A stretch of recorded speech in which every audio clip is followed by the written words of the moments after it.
And we are live, ladies and gentlemen. Welcome to tune in to IMR Season 6. We have such exciting games ahead for you today. I'm here, I'm Bunny, sir. I'm here with my caster, Duo. Who is this?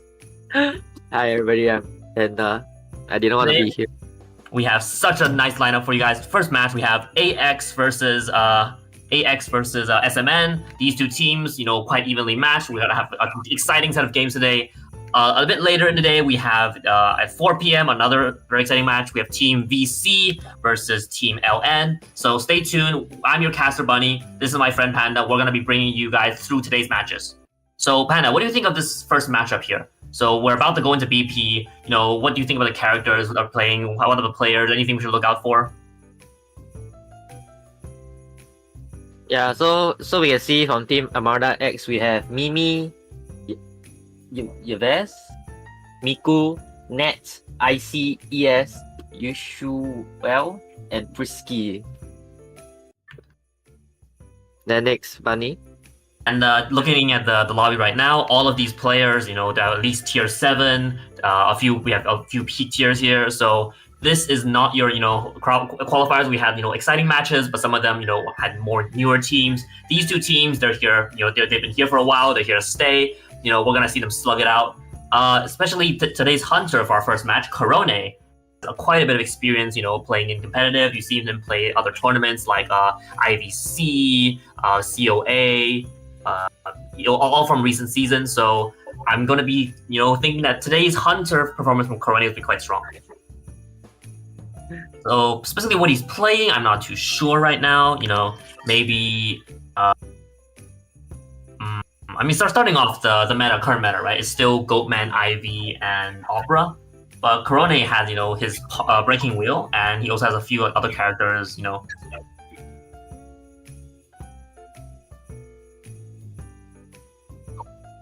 Oh shit! Sorry. Yeah, so knowing Corone as an old hunter, he has been known to play Breaking Wheel. He was previously was a S-Bash Breaking Wheel, and he played a bit of Night Watch. And recently in rank, we've been seeing Corone playing more Ivy, Opera towards the meta. Not so sure if we will be seeing any Goatman today. So let's see what surprises will the teams be given to us. Yes, specifically regarding Goatman, Goatman has been just the vocal point of the current meta, the past season as well. Even though he's been slightly nerfed, he's still very, very strong. But specifically Southeast Asia, we haven't mastered Goatman quite yet. So I think this tournament, at least right now, we're going to be sticking to the classics of Ivy, Opera. So going into ban pick now, we're seeing nothing yet so far. We'll stay tuned. We see that they have chosen Red Church as the first map, and Corone will be going out first against Team AX Survivors. I'm very interested what would Corone play. I'm feeling that most likely Corone will be playing his Shadow. He's been training a lot in rank recently. So let's see what will he be banning first. Especially if you're going for a Shadow ban, you would like to... The first 2 ban is very important, as it will dedicate what hunter you're playing and those annoying characters, especially like for Shadow, you're more afraid of like barmaids, Psycho, those characters that can eat more than 1 hit, because you need to get that faster down so you can start controlling ciphers. 2 bans are Puppeteer and First Officer. So really leaning a bit more towards Opera here, because the Puppeteer and First Officer, especially First Officer, right? It's one of the better rescuers against Opera. Like, you have better survivability, you have better utility. And Puppeteer, actually quite, a general pick. Puppeteer has seen a lot increased popularity since the last 2 seasons because of the BO1 meta, which is usually Opera Ivy. And because of the utility of just having up to 4 hits, and also, being able to have an active defense even while stunned, like as compared to Perfumer or other Magician, these kind of defensive characters, but they cannot use their abilities while stunned. So Puppeteer kind of insulates yourself against this stun from the Ivy. So first 2 picks will be Gardener and Seer. What do you think? Yeah, so the good thing about Puppeteer is also that the Puppeteer can second kite, especially he had the Puppet after rescue if the rescuer doesn't have a tight turner. Yes. So yeah, we can see that they have chosen a hard counter to those single hit hunter, picking a Gardener and Seer, which is very good counter against Opera. In terms of Ivy, Ivy will still be preferred against this type of team comp, as Ivy counters Seer And if the Ivy chooses to chase Gardener or control ciphers later on, the Gardener doesn't have any items to work with. And we're seeing Psychologist not being forced very early, and it's gonna get banned in the third ban, which probably means that AX want to kind of save it for the future BOs. Third ban, we have Acrobat, just a nice, well-rounded character. You know, slightly a bit weaker against Opera Ivy, but still a great character. Last pick, probably the choice of Rescuer, maybe the Mercenary, maybe Walling. We could see both. What do you think? It really depends on what Corone will be banning as the fourth survivor. If he chooses to ban the Mercenary, most likely AS will pick a Wowling. If the Corone bans Wowling, they will most likely pick the Mercenary. The good thing about Wowling in this meta is very strong in the terms of like the healing speed. Because unlike to a Mercenary, the Mercenary has very slow healing, especially if he got a debuff, especially when the Mercenary got a hit. It takes longer to heal. And compared to a Wowling, he can bring the persona, which allows him to get touched faster.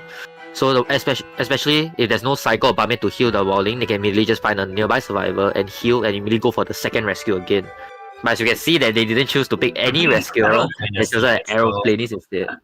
They're choosing to maybe it's a lot less stable than the Wildling, but Aeroplanist isn't that bad of a candidate to bring Tide. But I would say after the past few nerfs in the past few seasons of the airplane's actual kiting ability, it's not that great to be a rescuer anymore. But Frisky's still picking the Aeroplanist, so let's see how it works out. Risky decision, but could work out for them.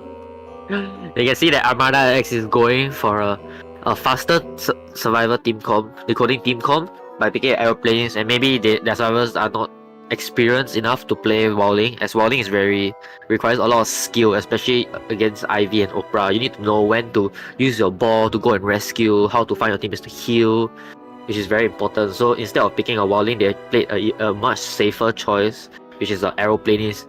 But the Aeroplanist is very good. It's a very good pick, especially against the Ivy, because if the Ivy has full presence, the Aeroplanist can just jetpack out of the full presence circle, which has a chance of him second kiting. A very important distinction between Aeroplanist and something similar, like maybe the Patient. How the abilities actually function. There's a very important distinction between if it can be stunned or not. So Aeroplanist, the lift is quite good to cancel, while Patient will basically be useless against Ivy. So going into the Hunter pick, so we're most likely gonna see probably an Ivy here because of the Gardener and the Seer. It looks like more towards an Ivy BP. So let's see what Corone will be picking. Hopefully, we can see Corone picking his Breaking Wheel on the later BOs. I would love to see the Breaking Wheel, but the choice of Red Church is obviously not great for the Breaking Wheel. You'd want to pick it on maybe Chinatown or something with less windows. But yeah. Breaking Wheel, gotta keep it as a strong option for BO2, BO3. Yeah. Yeah, the secret trump card, which is his Breaking Wheel. Yeah. So, Bunny, what do you think about Breaking Wheel in this current meta? Do you think that they should be still bringing Detention and Insolence? Regarding Breaking Wheel specifically, I think with the current meta, Insolence is kind of needed. The second choice, if you really want to go with Detention, it's fine, I guess. But I think Breaking Wheel in the current meta isn't that great. Specifically in tournament play, as in you would probably be picking a lot more characters before Breaking Wheel. Think Anne, maybe even Geisha. With Anne being so strong, there's not really any reason to play Breaking Wheel unless you're a specific mastery of the character. Yeah, you can see that even in China IVL, the Xing'an Wumeng doesn't even play Breaking Wheel anymore. As you can see, Corone have chosen Ivy as expected. What do you think about this? Is it going to be a T? Are we going for a cross? I think let's see how the survivors will be picking their spawn selection. Especially against the Ivy, it's not good to go for the normal T spawn, because it will be very easy for the IV to control Cypher, especially in a small map like Red Church.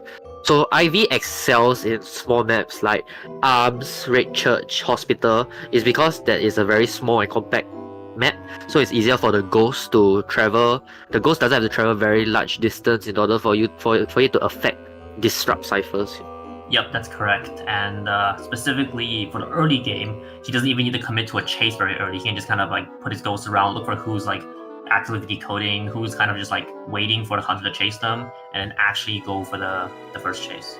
So Yeah, against this team, he might even want to play this playstyle more because the Gardener's shield will be on a cooldown since the game starts. So he kind of like can wait out, to kind of like leverage his options. Yeah, so Corona now has two options to play. It's either he's starting the game, he chooses to use the main body to chase the Gardener and using the ghost to disrupt the ciphers, wait for the bubble to pop within the 50 seconds, then start chasing the Gardener, or he can just immediately start chasing the Seer to begin with. Because if you don't chase the Seer, the Owl will still be able to support his teammates. Yep, so if I were Corona right now, I'd be probably looking for probably the Seer. I wouldn't want to really go for the Acrobat. Aeroplanes is also pretty risky. If I can find the Seer, then I'm advantaged. Yeah.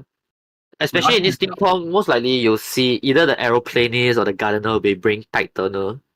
If you have been watching IVL, because Gardener is strong in bringing Tide Turner in terms that the bubble can allow you to eat a hit, which allows you to get an instant rescue by using the Tide Turner just to buy time for other teammates to decode and allowing that teammate to die at a corner, and even allowing the Gardener to even OB if there's a chance by breaking a chair. But as you can see that only the Aeroplanist brought Tide Turner in this team form. I want to see a broken Windows flywheel Gardener, so looking to prioritize the Gardener's safety, which is I think AX knows that Corona will chase the Gardener. Maybe it's the so it might be like a heads up like prediction. Yeah.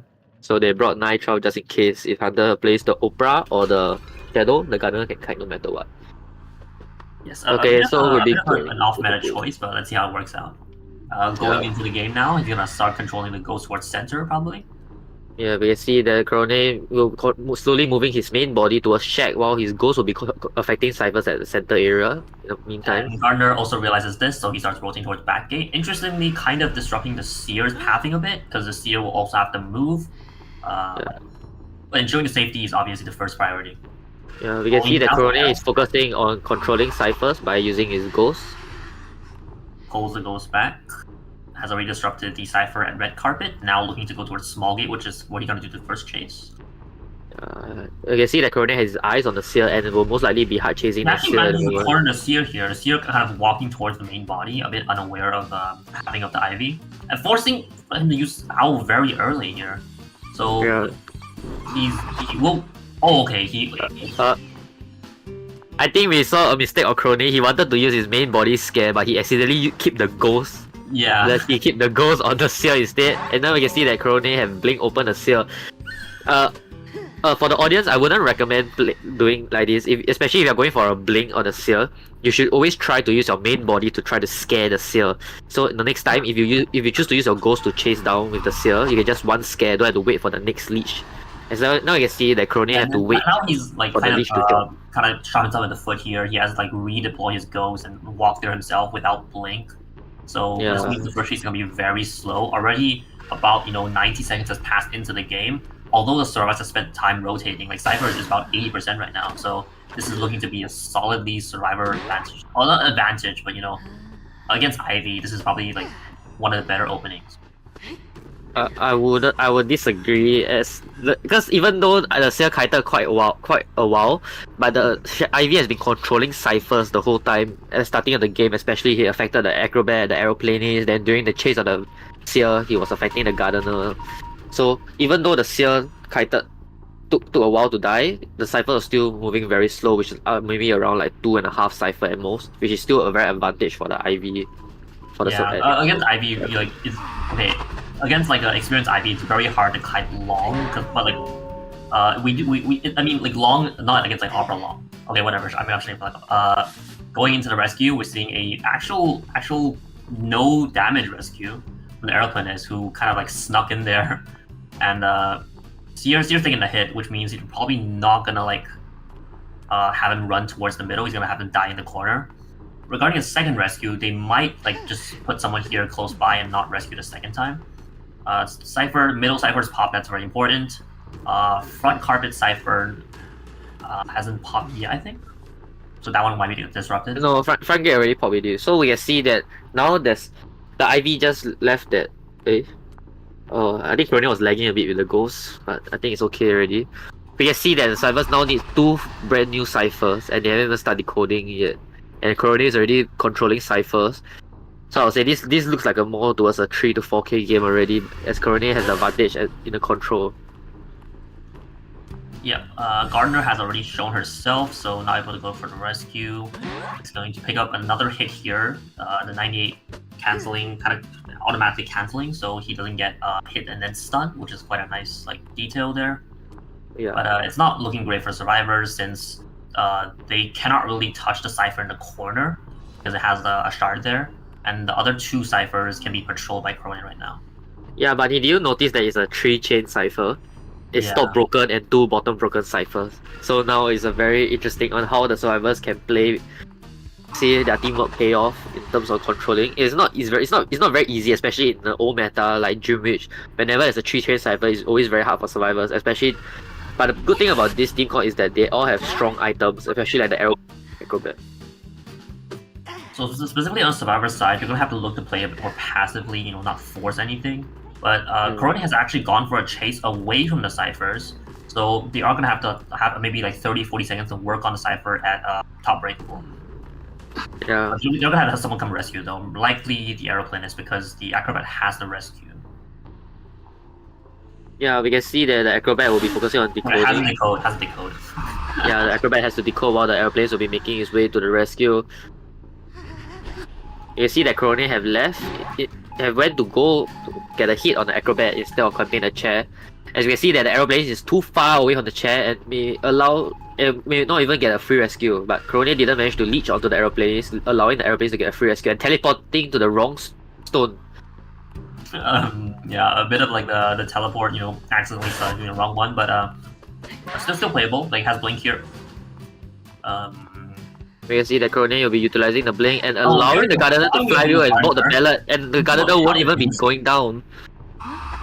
Here, the Corona now realizes the Gardener doesn't have any doesn't have borrow time, but that was a nice like kind of surprise from the flywheel, making an extra distance to reach the pallet for the pallet boost.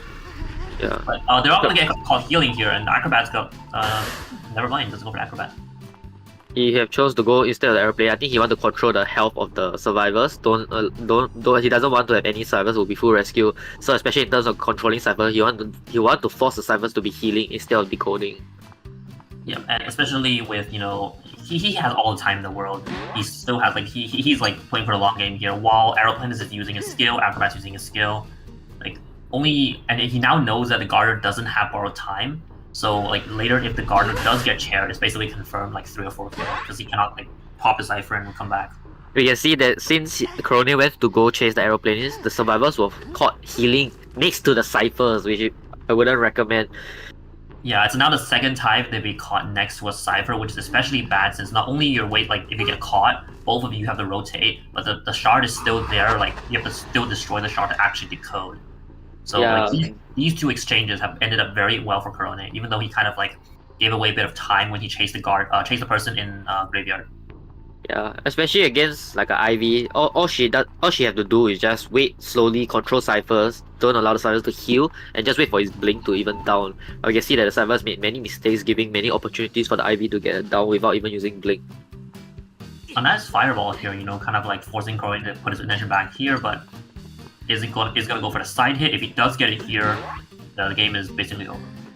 We can see that Corona managed to swing past the Acrobat and hitting the Gardener, guaranteeing a 3k and above. But guaranteeing this 4k is still not as easy yet, because the survivors may still have a chance, or Corona may make a mistake later on, giving the chance to the survivors to go for one escape, especially dungeon is at the top broken, which the survivors already know. Yeah, it is one of the weaker dungeon spots which Corona can actually control a bit better since the palette is also already gone.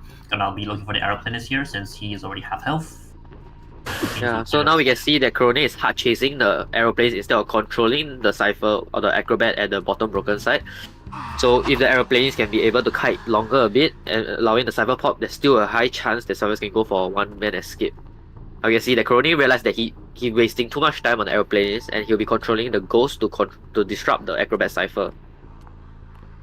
He's gonna have Blink here, so aeroplanes will have to respect the Blink and preemptively use his pack, which may give Corona more time to go back and disrupt the Acrobat.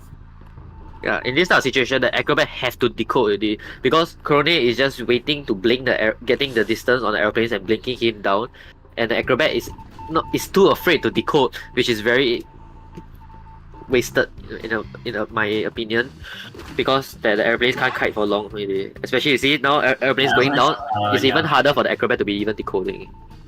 Yeah, the moment the aeroplanist goes down, the game is basically over. It's just up to Corona to clean it up. All he does to do is have to find the Acrobat, which is very easy with the ghost. And as soon as he finds the Acrobat, the game has basically ended. So teleports, goes for the scream, goes for the one hit. He doesn't even really have to go continue chasing the Acrobat. He can just go back to the aeroplanist. But he might just want to clean it up quickly. It depends. Yep, see, he's gonna go back to the aeroplanist because the aeroplanist is about to heal. Yeah. The aeroplanist is in an area with literally nothing for him. There's no ciphers, there's nothing. He can't even really open a chest, so he's getting negative things done. Especially if you're going for a one-man escape, I wouldn't recommend airplanes using the self-heal like that. The airplane should be focusing on letting himself bleed out. Once the Acrobat goes down, then he start using his self-heal to buy time for the Acrobat to bleed out. So this has a higher chance of even going for a one-man escape. But since the aeroplanists have utilized his self-heal, Corona will just be hard chasing the aeroplanist. Once the aeroplanes goes down, it will most likely be a 4K elimination by Corona.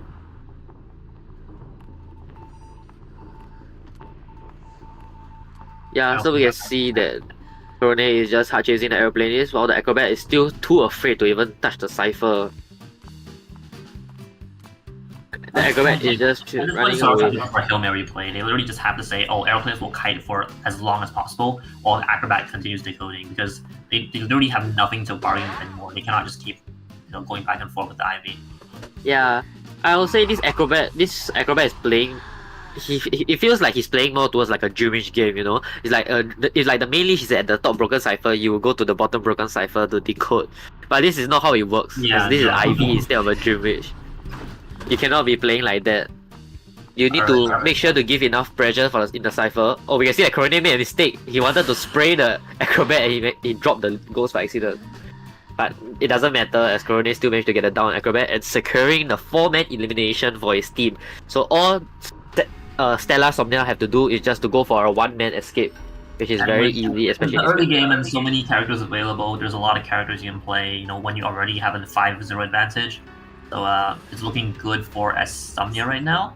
AX is gonna have to play a lot more aggressively, with the current meta, Ivy, Goldman, Opera, it's still very possible. It's still, very hunter advantage. It's very good to start off with a 5-0. Congratulations to S.SMN. Yeah, if I'm not wrong, that Armada X, their hunter is a S Lizard currently. So let's see, will he be picking his Xuehuo, his main character, the Lizard, or he'll be playing meta characters like the Ivy or the Opera or even Goldman. I would say in this current meta, the number one hunter that's the highest chance of getting a 4K elimination right now is only Goldman. Yeah, Goldman is just very strong right now. His Goldman ability is just broken. Yeah, we've never seen a hunter. Okay, maybe release Opera was also very broken. Release Ivy is also pretty good, but Goldman on release was overtuned to hell. He could traverse the map very quick. As long as you use his cages semi properly, you can get hits very consistently. Yeah. But specifically Southeast Asia, we're still learning the Goldman, so maybe Opera Ivy is a bit more favored. But it'll be exciting to see if we do see the Goldman. Yeah, so guys, we'll be going for a quick short break and we'll be coming back soon for the first game's second half. See ya! Nice.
is my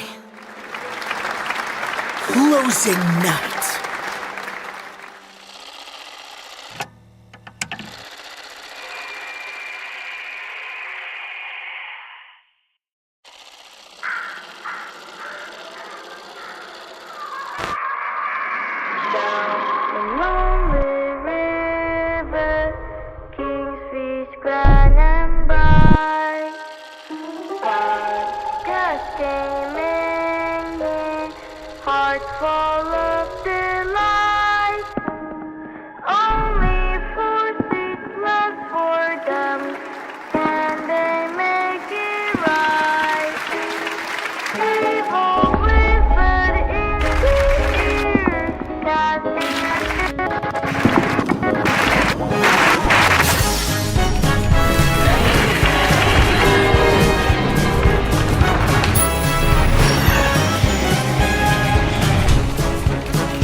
This is my closing night.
This is my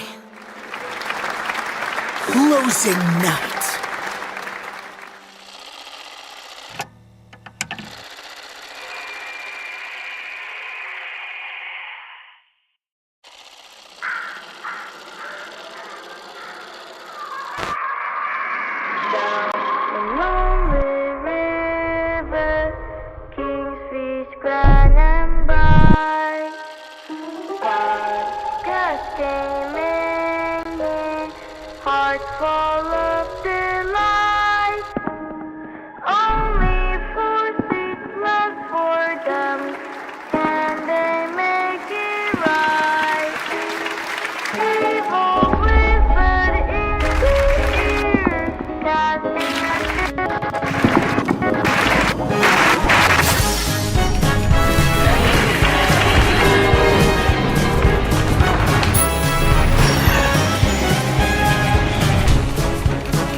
And we are back.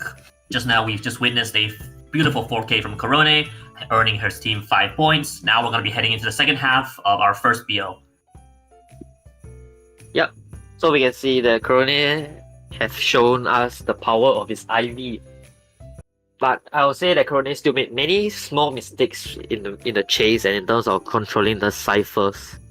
I would say, especially when the first chase against the Seer, he was, after getting the first hit on the Seer, he wanted to control the ghost towards the ciphers. He didn't move his main body towards the Seer and giving pressure. While instead he was only focusing on controlling the ciphers, and he let the Seer, the ghost, to drop to 0, from 20 to 0. Yeah, playing Ivy, especially the first chase, is a lot about balance. Like you always want to be controlling the ghost and also your main body, but you don't want to like commit too much to controlling and lose your progress on the chase. It's a bit of a balancing act. So even the best Ivies, sometimes they make the mistake of committing too much to the control and then losing progress on the chase. You have to just have just the right amount. It's a learning process. But still, congratulations, Corone. That was a very nice game. Going into the second half, we're gonna see Team AX's Hunter ES, Isu, or is it the We'll just call him ES. ES. Looking at his profile, we can see that he has a S badge Lizard. Currently very good at Lizard. I also, I'm a big fan of Lizard players. They always have like the best, like not only good mechanics, but also they have like these like spots where they can like phase through walls and like just solid matters, like get a jump on a window or something. Hopefully, we're gonna be seeing some exciting gameplay, even though maybe not BO1, but maybe later we'll see the Lizard come out in BO3. Yeah, especially that when the time when you participate in COA, your teammate was a S1 Lizard, Liu Hua. Yes. Much respect to Liu Hua. Like that guy is just cracked at the character. He has like every single like weird, obscure spot memorized. And he's taught me a lot of Lizard. I actually, thanks to him, also got like an A badge last time. But yeah, he's one of the best. Hopefully, we'll see like ES kind of like replicate that performance. Maybe. Yeah, so we can see that ES is going more towards a Lizard ban by banning the Priestess and Magician. Priestess is annoying in the terms of helping support the teammates. Especially even though it's a small map like Red Church, it's still very annoying as Lizard is like the type of chase hunter. He doesn't want to be interrupted in his chase, he wants to get it faster down. By banning Magician, he's preventing them to have a solo kite. As Magician counters Lizard in a way that he can just one jump, he can use one stick to dodge the hit. And a very interesting pick from Team Somnia as well. We're seeing the Pharaoh Lady very early. Pharaoh Lady not usually a meta pick because against some of the better like hunter players, you'll always know how to counter her, just like randomly swing in direction. But we're seeing it being picked very early here, so it's actually playable against Opera and Ivy. I would say that Pharaoh Lady is more playable against towards Opera in terms of. For the Opera is more easier to play against a Pharaoh compared to the Ivy because when Pharaoh is very hard counter Ivy in the terms that when you leech on the Pharaoh and you TP over, once the Pharaoh Lady has heartbeat, the ghost will immediately drop, which is very it's very annoying for the Shadow to have his chase on the Pharaoh Lady especially. So especially in terms of controlling ciphers, it's unlimited. So it will be very hard for the Shadow to even try to down the Pharaoh Lady. For the audience members who don't know, the ghost, the moment the survivor uses an invisibility ability, right? Think Magician Decoy, think Pharaoh Lady Cloak, the ghost will drop off. So that's a mechanic that's very important to remember, especially in the right now the meta of like Ivy. You need to know that the invisible characters counter that. But for Ivy, there's like a secret trick to make sure that the ghost wouldn't drop. So when you when you leech onto the Pharaoh Lady, you teleport over. You have to hold your scare. If you hold your scare, the ghost wouldn't drop. But after the next nerf patch coming out, they'll be removing this because it's too OP. Yes. In IVL, this interaction came up a lot, like in the discussions of like whether this was like a bug or a feature. Probably it's not intended to work this way. So abuse it while you can. If you're an IV player, just if you want to leech a Magician, you want to leech a Pharaoh Lady, just hold your scare and it will continue to leech on. Yeah, so we can see that Somnia has chosen a Pharaoh Lady, Wowling, Embalmer, and Psychologist team comp to counter against ES Lizard. We can see that ES has banned the Perfumer and Lawyer. I would say he's banning this from experience on rank. Yeah, this Perfumer, I don't really know, to be honest. Perfumer is annoying in a way that when he's jumped, then those lizards like to immediately drop down and hit. So a Perfumer counters in a way that one perfume, one hit, one jump, So maybe he's worried that he'll get kited by a Perfumer, so he's banning away the Perfumer, maybe because of experience from rank. Especially now rank there's a lot of Perfumer mains. maybe very annoying for him. Yes, if there's one universal constant, it will be the Perfumer mains in rank. Yeah. But looking at ES's ban picks here, not really the usual. We're seeing Lawyer being banned as well. So maybe Lizard? I'll say most likely it's a lizard, because this team comp lizard is still playable in the terms that the Wildling has a chance to fail rescue. And Embalmer, this map is small enough for the lizard to catch up. And Psycho is very just one jump, one hit type of character. I would say the lizard will mostly have more trouble chasing the Pharaoh Lady. Even though that he can trick, he can like waste even though the Pharaoh Lady is weak when the disappearance wears off. But it's still very time consuming for the hunters to be wasting it out, compared to like chasing an Embalmer, which you can immediately kill very fast by having 2 jumps. Yeah, Bunny, so we can see that ES has chosen his S3 lizard. And we are going to see the lizard for BO1, so kind of foregoing the meta, established meta of Ivy and Opera. So this is going to be a match to watch really closely for. I'm hoping to see some exciting gameplay from the lizard, and let's see how the survivors can counter it. Yeah, the last time I saw a lizard in competition was IVL, the TE Li Zi. He's also a well-known lizard player in the China side. He also was in part of the YMM training camp, which he's been training a lot with the YMM, managed to become a very strong hunter and being signed into TE Esports. The last time we saw Li Zi playing lizard, he managed to 4 eliminate Dou survivors in Red Church, the same map that ES will be playing, but a slightly different team comp. Yes, so specifically the Red Church map, the back window, the church window, right? The one like facing the shack, you can actually phase through the adjacent wall as lizard. Like if the survivor vaults in and you're like from the side of like some small gate chasing towards the window, you don't actually have to follow him in. You can just like phase through the wall here. So I wonder if we'll see that the trick being used here. Yeah, this type of tricks is very hard. So I don't know in terms of tournament, these hunters wouldn't really like to do this type of trick because it's very risky. If he fails the trick, he'll lose a lot of distance in terms of his chase. Yes, that's true. So yeah, tournament lizards tend to be just playing more consistently. But for a lizard if aficionado, like our player right here, I wonder if we'll see some sort of like techniques being used. I would say that Red Church is still more counter towards a lizard compared to like a Moonlit or Lakeside, those bigger maps, which the lizard has more agility to move around. So let's see how the lizard will be playing out.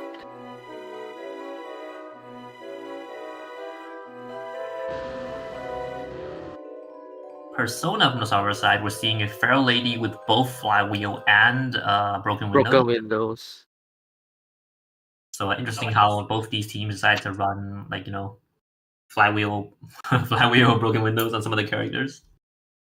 Yeah, against a lizard, there's no point bringing Broken Windows as you can never outrun a lizard. It's not like a Bonbon or like a Sculptor. So having Flywheel is very good in a way that if the lizard jumps and immediately drop down, swing at you, you can immediately Flywheel the hit. Or like terms when the lizard opening his first skill, the Flywheel counters the first skill. The more experienced lizard players know to like rarely use the first skill when you think you get Flywheel. You just drop down, kind of like bait them a bit, and then you swing. Yeah, even though that he baits it still counters as you have a Flywheel to dodge the hit. Yeah. So we can see that the hunter, the survivors have chosen T, spawning at shack, and the lizard will be spawning back gate and going to a shack to chase the Embalmer. Embalmer's kind of stuck in an island here. He doesn't have any good place to go to, and his coffin's very nearby. He's gonna get forced back into the coffin here. We can see that. Out the window, swing. Yeah. Very we can see that Embalmer ate a very early hit within 20 seconds in the game, and he already eaten a hit very early. We can see that Embalmer is trying his best to transition away from his coffin, but I don't think he will be able to, especially the next jump is ready already. Jump in between the paladin, drops down, gets the hit between the paladin. Very well played. And smart move by Embalmer here, kind of like forcing the lizard while his jump is on cooldown to go a long distance instead of chairing, but it's not going to do anything at all because lizard jump is like on its 8-second cooldown. Yeah. And it's not in 50 seconds, and Embalmer is already in trouble here. Flywheel fails the Flywheel. we're looking at Yeah, we can see that there was very questionable plays by the Embalmer, especially when if for all you don't know that when an Embalmer comes out of the coffin, there's like the small bubble which is like a god mode like that for Embalmer for character, because like the hunter is not able to do any damage to you during that 5 second duration. So after the lizard already made a mistake in terms that he jumped very early through the shack window, the Embalmer can just immediately vote back Yeah, you can go and back. forcing another jump. Yeah. But the Embalmer kind of just ran forwards, and he kind of denied himself the option of doing that. Yeah, I think the Embalmer was a bit panicking as he was being down very fast by the lizard, which a lot of tournament players also experienced this before. When if they get killed very fast, they tend to get very nervous and panicky. Shouldn't they use the warp here already? Going after the second chase, which is a bit psychologist. Yeah, we can see that the lizard had wanted order on the psychologist, knowing where exactly she is, and instead of wasting time jumping towards and using the warp as chase, he used the warp to manage to catch up the distance. Micro plays by psychologist here, avoiding the first hit at the short pallet, but having the flywheel forced out, and now he can jump and go for the bam. Misses the fall. Gets Yeah. second hit very quickly though. This was very lovely mind game by the psychologist, I would say. But unfortunately, his flywheel didn't manage to be successful, and will be going down in 3 jumps. Will be saving a bit of her passive though, so later doing the second rescue, if they decide to go for a second rescue without the tie, she can kite for a bit longer, but looking at the situation right now, I don't even think they can have the resources to go for the second rescue, because they have like The negative bad thing, coverage. the bad thing about this is that the Walling still have kite turner. So even though that if he rescued the psychologist still have to kite by herself 20 seconds before even having to absorb another hit by the passive. Yes, and though the Waldling, like, to be honest, is not the best rescue against the lizard, because like there's a chance that your pig runs out and you get comboed. But right now, a nice 5 on the Wild. Oh, Oh, that's unfortunate. the lizard now knows that the Walling doesn't have borrowed time, but that was a brilliant flywheel by the Walling, but it was very unfortunate that he managed to get hit through the window.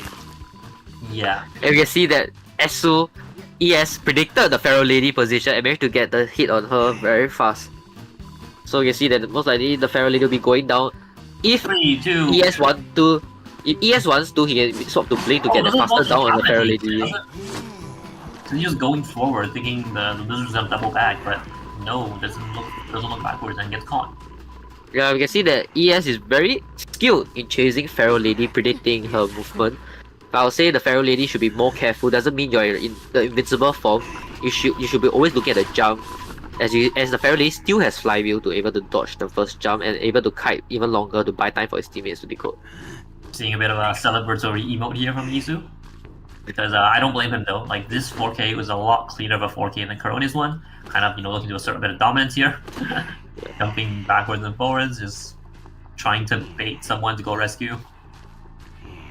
Yeah, we can see that ES has baited the Walling to go on his pick, then jumping back towards the psychologist. It's towards the Pharaoh Lady chair, as he thought the psychologist would be going for the sneak rescue. So now we can see that the Walling doesn't have any more self-heal, and the psychologist still is able to absorb 2 hits. But I don't think this is... It looks like more towards a 4K game elimination already, as it'll be very hard for them to even go for a one-man escape, especially that the Cypher is still around 2 full Cyphers. Yeah, but Isu just have to take note that he should probably go for the Walling first, because he already forced self-heal. Plus, Walling in any game always has the dungeon option. So he should be going for the Walling first. And Walling does decide to decode a Cypher. Yeah, I wouldn't do that if I were you, sir. Gets forced on the pick very early. I think the Walling is trying to force ES to come chase him, especially compared to chasing a psychologist, which has nothing to work with. The Walling still has a pick, which is unlimited, and the Walling still has flywheel. Yeah, but if he dies here, then he's the game's basically over, and his pig's gonna run out. He's getting his pouch destroyed, and he will soon. Once his jump is ready, I assume, get cornered at the Your pallet. flywheel. It's a flywheel piggy, but he's dead. Yeah, unfortunate. Flywheel wobbling. I would say this flywheel broad was very good. Because bringing a flywheel against a lizard, it ensures that you can guaranteed rescue, as you can use the flywheel to dodge the jump if you're not confident enough to dodge it. Yep, that's true. That's true. But Yeah, you do we can see- sacrifice the. You do obviously sacrifice the borrow time, but yeah, it could be like a good trade off. Yeah, I would say that Somnia didn't really do their BP very well, especially knowing that ES is a well-known lizard player, is a very skilled and talented lizard player, and they have chosen a team core which doesn't really hard counters lizard, you know. That's We can fine see with that. we can see that Cycle use a very wonderful flywheel, and he'll be focusing on chasing the wildling instead of going for the psychologist, as he knows that psychologist still has flywheel. Self-heal, right? Yeah, self-heal. The wildling going for the charge, going to go for the window, but he's not going to be able to go for the window because the hunter is already here. He's going to get terror shock if he does. Yeah, we can see that this most He's likely now is very a short because he used it so many times. Yep. I feel like Ace is just kind of showing off here. Yep. It reminds me of like Liu Hua, you know. Yeah, it's a Liu Hua classic. Like, Maybe just lizard players that they like to right? The moment they like to enjoy themselves when they win, you know. They're like, I worked hard for this. I deserve a reward, you know. If this was Liu Hua, he'd be like rolling dice already. He's like, Yeah, he'll just be swinging at the wildling non-stop. Yeah. The Liu Hua lizard classic. Okay, goes for the hit on Psychologist. Psychologist has nowhere really to go. Again, the full present lizard, there's literally nothing you can do if you don't have a gadget or tool. Yeah, so talking about the BP, I would say that Somnia could have done way better in terms of the band pick. Especially knowing that it is a lizard player, they should be, instead of Pharaoh Lady Wildling, they could have picked a more stable kiter. Like even though they're not confident in kiting, they could pick like a gardener or like a puppeteer, characters that can absorb more hits, you know, Bunny. Yeah, like something to work with, you know, even like an acrobat ball or like Embalmer is strong in terms of going for a one-man escape, but I would say they could take an Embalmer, but they can change like a Psychologist or Pharaoh Lady, change to a more stronger kiter like an Embalmer, Puppeteer. Yeah, hell, like, even like okay, Antiquarian maybe not against Ivy or like yeah, even like. Yeah, or maybe even an Acrobat, you know. Acrobat is strong, kiting against an Ivy, Oprah, or even a Lizard if they are not confident or like they are not sure what he will play. But knowing from the past group stage results that ES is a very well-known Lizard player, so I would say that Somnia, if Somnia goes into BO2, they should be more worried about their band pick. Because even though that Corone earlier on has already managed to get a 4K elimination, I would say in this type of situation, you shouldn't be worrying about later BOs, you should be focusing on picking those strong characters to ensure that. Yes, exactly. Ensuring that one man escape. If you're already up by 5 points, you literally have to go for one escape. Like use all your strong characters, ensure this 1 point, and then you can play like a lot more conservatively the later BOs. But we have to see the 5K from the side of AX, so evening up the score against all the pressure, all the odds, a Lizard 4K, earning them 5 points. So yeah, so we'll be going for a short break. Hopefully we can see some better BP by Somnia Survivor sides. And we'll be back in BO2. See ya!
we are back for the second BO of this series. We've seen a 5k from both sides, from both teams.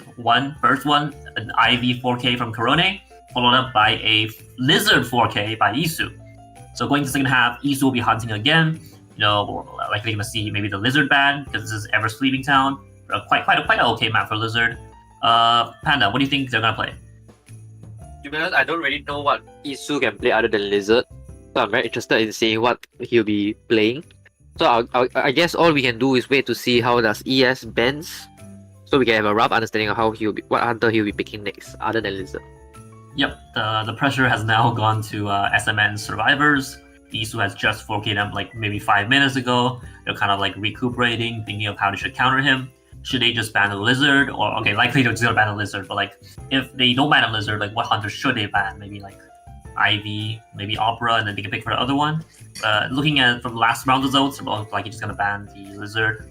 It's easier to just ban a player's like best character instead of going for the meta, because right now the meta, specifically for like Southeast Asia, right, it's not that centralized where everyone's playing only meta, because there's a lot more room to like just pick what you want to pick. Regarding the past DP, right? Maybe this round they're gonna switch it up a bit. Last round was frankly slightly disastrous. Picking the Fair Lady wasn't that great. Psycho wasn't that great either. Brandon, what do you think? I would say Somnia had to really work on their BP, especially knowing that it's a Lizard player. But now that Lizard will be going to the big ban, most likely, I would say they should pick just a more stable team form, like immediately securing the Mercenary, maybe the Seer, Antiquarian, Acrobat, all these stable characters, strong, stable, and meta characters.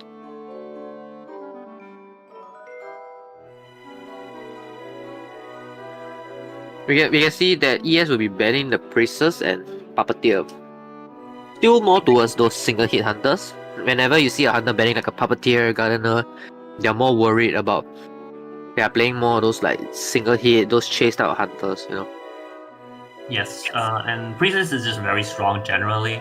Like the moment it goes like BO2, Priestess never gets out. BO1 maybe, like, because you can play Opera, you can kind of like control the Priestess, because she's kind of weak early game. But especially Ever Sleeping Town, just ban Priestess. It's a no-brainer. Yeah.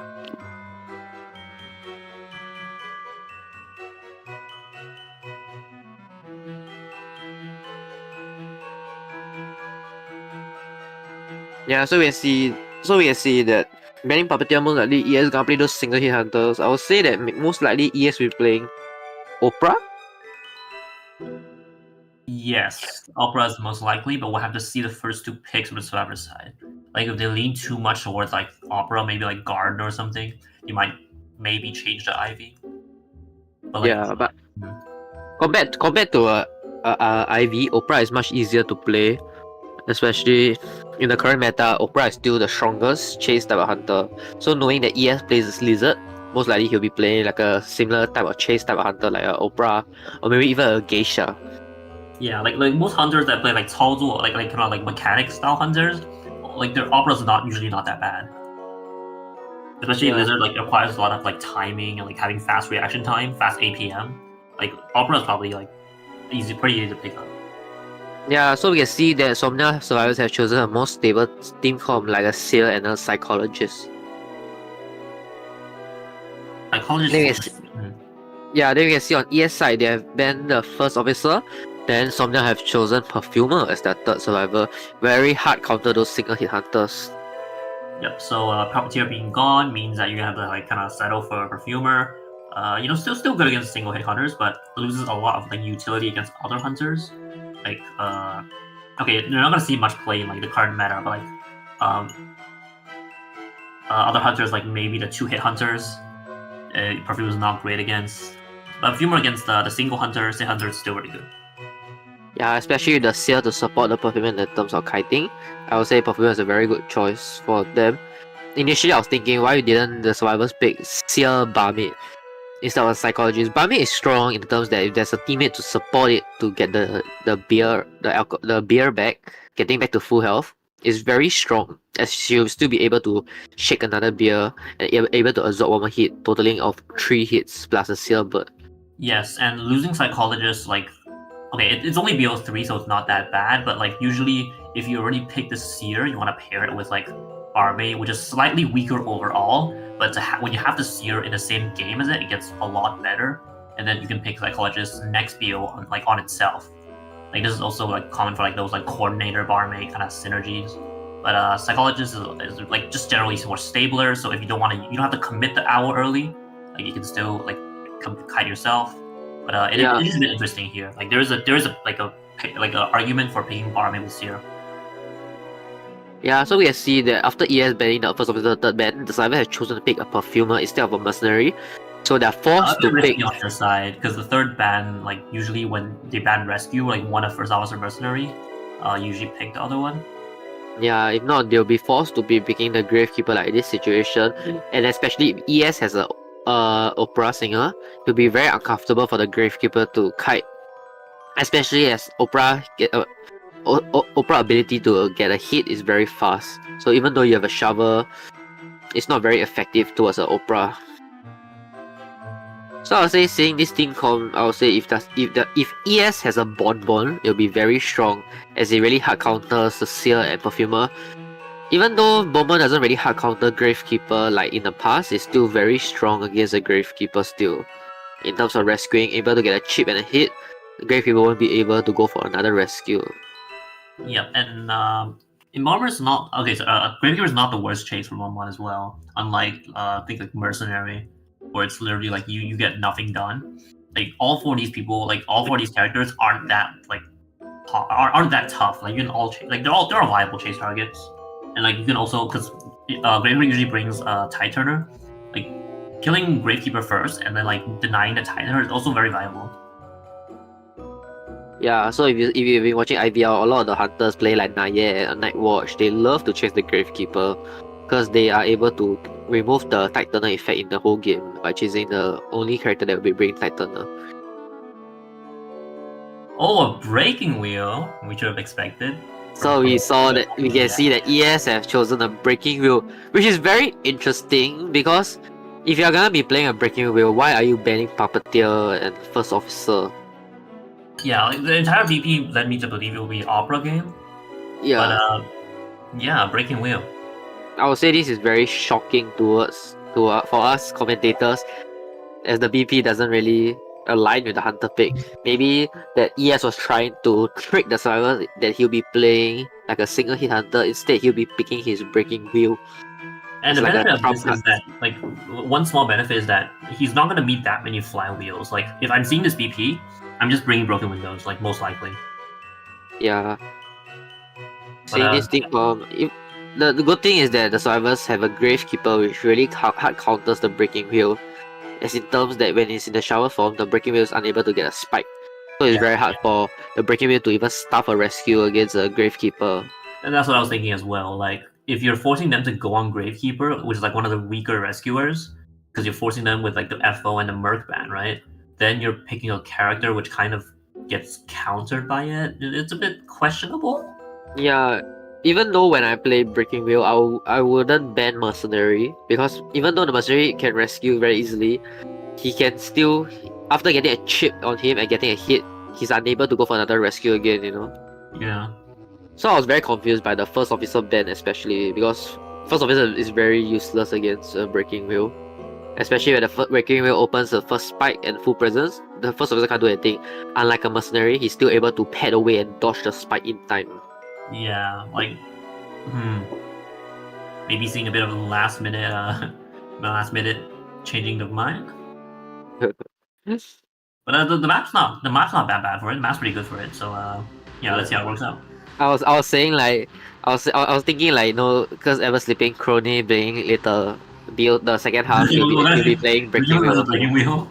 Yeah, I didn't expect for ES to be taking a Breaking Wheel. I thought ES would be playing something like an Opera Sing or something. Yeah, I know, right? Like Crony's Breaking Wheel is very like anticipated. Maybe they'll prepare more for Crony's Breaking Wheel. So maybe just maybe Isu's Breaking Wheel can get more done. Yeah. But we are seeing 3 flywheels. What? I think I would say that they Team Somnia had did their homework against. Even though in the first video their BP wasn't very good to counter the lizard, but they still brought the persona needed to counter the lizard. Especially in BO2 now, they have all brought flywheel, knowing that ES will be taking the breaking wheel. I'm still not sure if it's a big brain or lucky, but let's see how it works. Because Somnia has perfectly predicted the Hunter's choice, and they've brought 3 flywheels. I don't think Isu's gonna expect them to have 3 flywheels. Yeah. We can see that the breaking wheel has spawned a geisha next to the seer. Most likely, as a breaking wheel, you most likely want to chase the seer or the psychologist in this team comp, as Perfumer has still had the seer bird to support her later Time on. to roll towards graveyard, or not going towards center since Yeah, we can see that the breaking wheel will be going to chase the psychologist at the 11 and the S pallet area. So let's see how can the psychologist kite out the breaking wheel. Especially 11, this area, this 2 pallet 1 window area is very strong for a kiter to kite, especially having to utilize the window. The first spike, he doesn't get around the corner fast enough, so gotta get a spike here. Second turn misses slightly, but does get the adjust.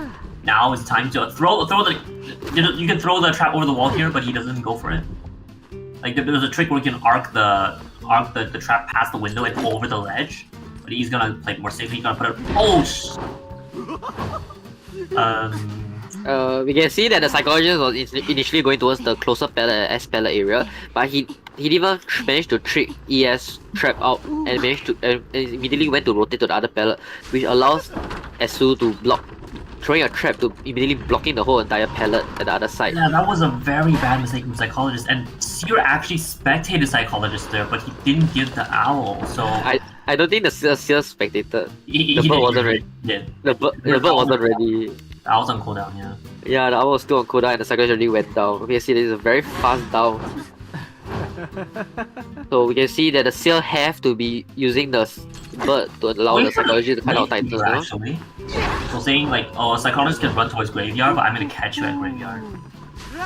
A bit risky, but yeah, I mean, he's already ahead, but he's like, he wants. This is a very risky play by Esu, especially even though he opened the full presence, the psychologist now is full health and still has flywheel and managed to dodging the full presence, which buys even more time for the survivors to decode. Now he doesn't, yeah. We can see that the Seer spectated the psychologist but did not manage to give the owl. give the bird. I would say even though if they were planning to give the bird, the psychologist should be making her way towards graveyard, as graveyard is still a very strong fighting area against a breaking wheel. I would just die in graveyard, like the long window, it's very hard for a breaking wheel. Yeah, we can see that they are planning to let the Gravekeeper rescue again. I would say most likely utilizing the Seer bird to support. But this means that the second kite is gonna... Oh, it gets disrupted! Goes for the... Oh! Oh! Ooh, we can see that the bird had managed to be able to perfectly buy time for the Gravekeeper to even make the rescue. And we can see that Esu is still trying to get another hit on the Gravekeeper, but is unable to by swinging at the pallet. And managed to get a pallet stun by the Gravekeeper. So now you see that Esu is very panicking and is trying to make his way to go kill the psychologist back all the way at Fake Gate. As we see that the psychologist still had the passive. Now she's able to take 2 more hits still. But he walks into the wall instead of going to the pallet, and this is gonna mean that the breaking was gonna kill her instantly, which means that was looking a bit, a bit sketchy for Isu. Maybe not a draw, but like maybe a 3k. But now the psychologist died again very quickly. I think this looks like a 4 kill. As the psychologist, I would have just stayed at the Fake Gate area. The Fake Gate area is very strong in the terms that the pallet at Fake Gate area is a must break pallet. If the hunter doesn't break the pallet, it's very hard to even get the hit on the psychologist. Especially the psychologist is full health with the stress. She's able to take a hit instead of a snap immediately. But you can see that the Gravekeeper made a mistake in the terms of going down the shovel. His shovel has been cancelled by the spike animation. And it has immediately went down. Now Seer with Flywheel and a Dream, but not gonna do much because he's already been spotted. Goes for the open, Flywheel doesn't do anything. We can see that the Perfumer Cyber is only 20% and the Seer is really going down. Kind of waiting to see if it's prime, not hitting right away. sees the perfumer, turns into wheel, gets 2 spikes, and Even though if the seal was able to go towards the chair, the seal doesn't have borrowed time, which makes it that it's even harder for him to even go for that rescue in the first place. yeah. We can see that this most likely looks like a 4K elimination. Open up, roll the spike, throw the trap.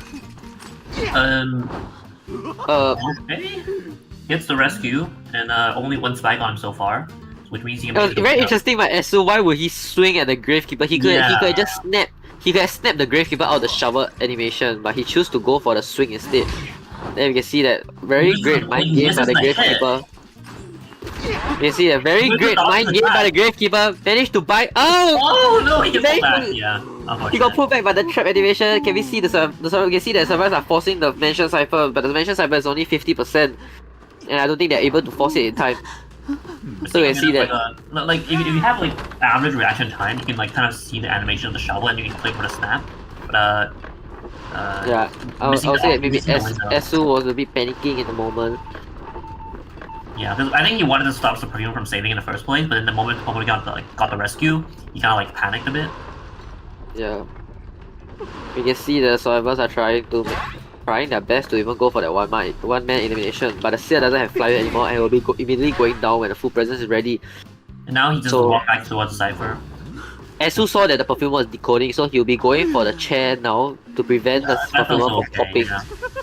Yeah. Is it more riskier? Because okay, he doesn't know the Cypher progress. He thinks that it might be fine. He doesn't know if the seal has borrowed time, because we are commentators. We are able to see the seal persona, but for S.SMN, he only know that the seal has only brought flywheel in the meantime. So he's worried that if he put down the seal, the perfumer is able to pop the Cypher. But we can see that the perfumer has utilized all 3 perfumes very beautifully. A nice dodge there, like going to the left, right as like the regular comes towards him from the right, but he's gonna get 1 spike here. Flywheel doesn't dodge the ability. I made a mistake. Yeah. And now Isu's just waiting for the trap, goes for the trap, snap, boom. We can see that S.SMN managed to utilize the emote to trick the perfumer that he'll be throwing a trap. As the emote looks like he's gonna throw the trap, but in the end, he was just baiting the perfumer and managed to get the trap on the perfumer, ensuring the 4K elimination for AX. Managed the AX, Isu with a very strong performance, 2 back-to-back 4Ks, earning his team 10 points. It's now up to Team S.SMN to equalize here. Yeah, like I say, now the pressure is really on Korone. How would he be able to get that 4-man elimination for his survivors? We can see the stats that the psychologist only kited a total of 68 seconds, which is not very good. Which was a very fast down, especially when the seal's bird wasn't even ready. The psychologist already went down. I would say this psychologist made many crucial mistakes in terms of kiting, and afterwards, S.SMN has already gave a lot of chances for the survivor in terms of being greedy, going for the double down on the Gravekeeper twice. Even though the first time he utilized his blink on the Gravekeeper, opening the full presence, the psychologist was able to enter the graveyard, but she chose to stay at below the connected double story area, and still going down, especially with the failed bird. And the second time when the Gravekeeper went for the rescue, he managed to fail the pallet mind game with the Graveyard and eating a pallet stun, giving the psychologist a very big distance and allowing her stress to drop, which allowing her to have a chance to have a second kite, but she didn't really utilize it well, which results in a 4K elimination. Yeah, and also the rescue, the perfumer, like you can stop the perfumer rescuing, like overall, a back and forth game, but Isu doesn't get punished for his greedy play of like going for the Gravekeeper just with the blink and just letting Psychologist run away. He doesn't get punished for it, which results in him getting like too much value over the course of the game. Not only the early down, but also the double down. Yeah. Yeah, so we'll be going for a quick short break, and we'll be seeing Korone, how will he be able to secure the 4K elimination for Somnia. If not, in BO3, Somnia will have a very big struggle. So let's see, and we'll be back right soon. Adios.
And we're back for the second half of our second BO. We've just witnessed a 4-kill breaking wheel from Isu. So we're kind of challenging Coroni on his home turf here, saying, you know, I got the breaking wheel. What do you bring? So Coroni is going to have to equalize for his team. He's going to have to, you know, at least get some points to actually have a fighting chance at the third BO. You know, if he gets 5 kills, then, you know, good, it's equalized. But even if he doesn't, he cannot, you know, afford to like get a draw here. Or even, like, 3K is okay, but like, you would really want to equalize. Like, a draw is basically just means you're at such a big advantage going to the third BO. So Coroni, the pressure really is on him. Yeah, I can see that. I'm not even sure if the survivors will even be banning the IV. Even though that Coroni managed to get a 4K elimination, S.SMN is not a very strong map for the IV. Especially that the Hunter has just get banned for a 4K elimination, they could just ban the breaking wheel and go for a hard IV count.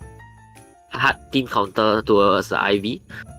So it's very interesting. I'm interested in seeing what the survivors will be banning in terms of the Hunter side against Coroni. Yeah, also like a general mindset. The survivors don't really have to go for like a team that can fight, like even like go for a 2 escape. You know, like 1 escape is already very good. You just have to win this BO. Yeah, especially if against the IV, you can be able to take the Embalmer. Embalmer is strong against the IV in terms that you can rescue yourself, so your teammate doesn't have to rescue and affect Cypher Rush, and the IV is not able to get her presence, so she'll be delaying her full presence, as the IV is more scary in terms of chase or controlling Cypher when she has a full presence. Yeah. So Coroni kind of has his back against the wall here. He might not even get the plays breaking wheel. So we can see that AX survivors already utilized the Seer and Acrobat and Barmaid, which is all hard IV counters, I would say. Not for the Seer, but the Barmaid and Acrobat is a very strong counter against the IV. So, but however, against the IV, there's still many strong counters like a Prospector, a Psychologist, Mercenary, FO. All these characters are still very strong against the IV. Instead of a breaking wheel, which breaking wheel is really more on a luck base. Because in terms of the spike, if you manage to get a very lucky spike very early, it's very hard for you to be playing, especially if you eat a hit very early. As a breaking wheel will always bring insolence, so he'll be able to open his first skill and manage to get it down and snap you immediately for a fast down. Yes, exactly. So going into ban picks, let's see what survivors are ban picks. Antiquarian and Priestess. So Antiquarian, you know, we got against Opera. A little bit, you know, shaky against Ivy, but can do something, you know. But the OB is okay. Experienced like breakable players know how to counter Antiquarian, but like Antiquarian can do something against breaking wheel. Yeah, Antiquarian is still very annoying in terms of against a breaking wheel, especially when breaking wheel has full presence. Her stick can be able, so one stick can cancel your entire full presence, which you have to wait another 30 seconds to even get her full presence again. So banning the Antiquarian, I think, is a great choice by Coroni. Even if he's playing Opera or breaking wheel, is still a good ban. We can see that Coroni also chose to ban the Priestess, as Priestess is a very annoying character, especially in terms of ever slipping. Even though you are playing a breaking wheel which really hard counters Priestess, the bottle is still very annoying in terms that allowing survivors to transition to strong kiting areas. Like for example, if you're kiting the open is very weak, the Priestess can allow you to transition to a strong kiting area like the graveyard. Yes, and in the case that, you know, maybe he doesn't pick Opera or breaking wheel, then Priestess is really good to have gone early, so the survivors don't lock it in after, you know, before banning the Hunter. Here we're seeing breaking wheel banned, you know, as expected. They respect the breaking wheel, you know, Coroni is good at it, you know, he's likely to bring it on this map, so he's banned the breaking wheel, which means that the Priestess ban has now paid off, because now they didn't force Priestess. For the picks for the server side, we're seeing Puppeteer and Coordinator. So Coordinator having the gun, being generally useful to help your teammates transition. Good against Opera, fine against Ivy. Puppeteer, you know, good against Opera, fine against Ivy. So pretty solid team comp so far. Kind of like, you know, try to prevent Coroni from having too good of a game on either Opera or Ivy. Third ban was going to be Psychologist, so maybe we're going to see more towards an Ivy. I think this... Is it me or this global ban is wrong? No, it's correct. Sorry. No. Oh, it's right. Sorry. Bruh, I think I mixed up with the... I was thinking the SU was was in Team Somnia for second. Oh yeah, they don't have psychologists, right? Yeah, like why is there another psycho? Okay, so we can see that Corone have went to for a psychologist band and they have chosen to pick the first officer immediately instead of a mercenary. If I was a Mana X, I would be going for the mercenary pick immediately, as they cannot afford. As a Mana X just have to go for that one man escape. A mercenary will be stronger as in terms of like ever sleeping is a bigger map. First officer there's a chance of being staff rescue. And it's very easy to force items, especially knowing Corone will be playing Ivy also. After seeing Corone banning the psychologist, it looks most likely to be playing Ivy. So if I was Corone, I'll be maybe banning the aeroplanist. It's a more annoying character for the Ivy. Aeroplanes would probably just bring 9 here. Or probably bring prisoner. That's also a sign of just wanting to play Ivy. Yeah, Banning prisoner is very interesting because Ivy is very afraid of the Cypher Rush. Even though it's not Ivy for Oprah also is very annoying in terms of the Cypher Rush, as prisoner can help teammates to decode, especially like a FO as like a first officer or like a mercenary when they're going for the second rescue. The prisoner can help them to decode the cipher instead of them going back to decode their own cipher, which reduces the time ciphers have to run around to decode. Yep, and the prisoner will bring 9, it will bring flywheel and broken windows. So it's not that easy to chase though. Like we have seen like hero plays from IVL, where like strong players like Persica have played the prisoner and kited for very long times. So but still 4 K, 4K. Yeah, 4.5. Still 4K. Still 4K, yeah. Enchantress is gonna be last pick here. Very interesting. Especially seeing that Breaking Wheels have been banned already, you know? Sometimes Enchantress can do something against Breaking Wheel where you like stun the second ability. But Enchantress is being picked here. So in the past when Enchantress was very strong before her nerf against the Breaking Wheel meta, a lot of IVL players have picked Enchantress, as Enchantress is able to get her skull very fast and disrupting the Breaking Wheel full presence when he opens up also like an anti-Korean. But it's very interesting for AX Survivor side to go for the Enchantress pick, especially knowing you're up against an Ivy or Oprah. Enchantress not very strong. Even though the Enchantress is playable against Oprah, it's still very hard for Enchantress to even get her skull fast, as Oprah is even faster than the Enchantress. So there's a chance of the Enchantress going down very fast if Corone choose to play an Oprah. Yeah, and Enchantress in general in the meta is not like great. She kind of gets outclassed by all the other OP characters. Think Antiquarian, think Prospector. Like she does have some utility against the chip hunters, right? Against like Bon and Sculptor. But in general, Enchantress just doesn't get stunned fast enough to be relevant in the meta. So it is interesting we're seeing her being picked here again instead of like any other stun character, even if you want a stun character. Yeah, I'll say that AX should have picked a more stable character like an aeroplanist. Or even like a dancer. Dancer, or maybe even a gardener will be better than an Enchantress. We're seeing interesting DPs from both sides here.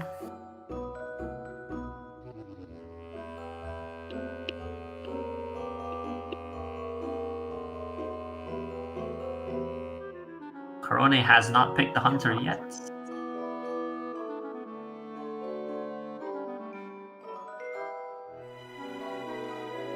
Opera singer, okay.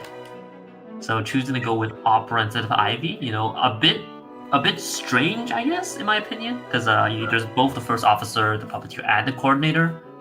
So you're gonna have to struggle. You're gonna be struggling to chase anyone, except coordinator and enchantress. If you chase anyone else, there's gonna be the coordinator gun, and yeah, first officer, puppeteer is hard to chase in general. So a bit interesting. He decided to go with the opera here. Maybe perhaps because his opera is like, you know, his skill with opera is a bit better than his Ivy. But it seems that team S.SMN is, you know, a bit like behind and kind of pushed into a corner because Corone, like his character pool is kind of getting targeted here. Yeah, I would say Oprah is a very good choice, especially if you're going for a 4K elimination. Ever Sleeping is still very strong for Oprah singer compared to Ivy. especially this team comp, that IV chase will be quite slow. If it other than the Enchantress, FO, Puppeteer, and Coordinator is very time consuming for the IV to chase. So by playing Opera, he have chosen to go for a hard chase against Enchantress, Puppeteer, or Coordinator.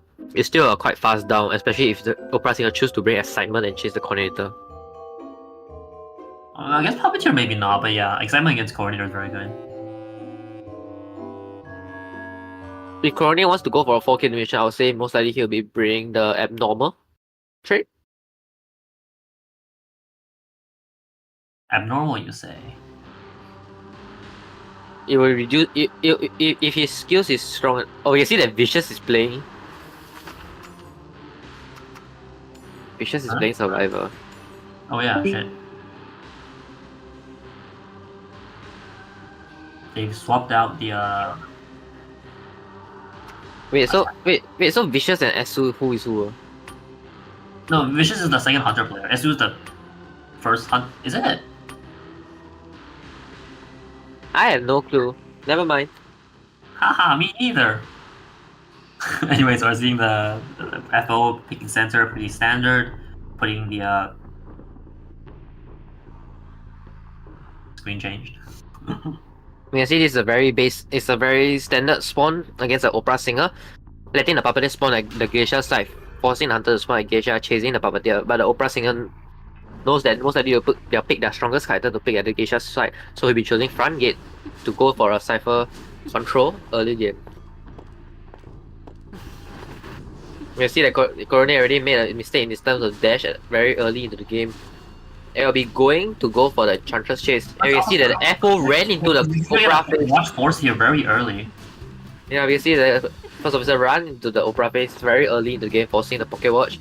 And now Corone will be going to the center double story, going to chase. Chase the Coordinator. Very good target here. When to force the gun, it'll be very fast down. He has his skill, 3 seconds to. We can see that Corone have brought Excitement, like predicted, to chase against the Coordinator. After the gun, so after he destroys both these pallets, he's gonna be able to deny the gun here. He does miss a bit of opportunity to trap the Coordinator at the S pallet. He kind of lets her rotate away, but it's still not a big deal. Excitement gets a hit. But his dash is gonna be on cooldown here. I would say it's still a quite fast down, especially he's able to control the FO Cypher and the Enchantress Cypher at the same time. Forces the 5 of the Enchantress that will teleport back. Gets it down over here. Let's see how the Coordinator will be working with these 2 pallets at the fake area. So you see nice brilliant mind game. Nice mind game by the Coordinator. Now she's going flywheel. And Corone stepped out of the shadows, so he actually might make it to the pallet here. There's no pallet. You can see that the Coordinator will be going down, and Cyphers are around almost 3 Cyphers.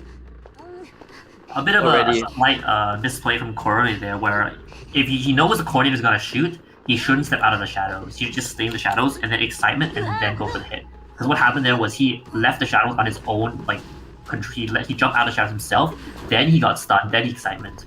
So basically, kind of like he put himself on cooldown for no reason there, which kind of makes us down a bit slower. But in general, not too bad. But he doesn't get the first time. Get a free rescue. I would say Corona is a bit panicking. He's giving many chances to the first officer to even get a free rescue. You can see that the now Coordinator job.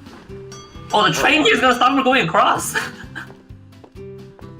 You can see that Corona failed his shadow dance again, and allowing the Coordinator to buy more time and buying the 3rd Titan. So it's a very successful rescue by the first officer side, able to get a free rescue and allowing the Coordinator to kite even through Titan. Yeah, and the worst part is first officer doesn't even use a watch.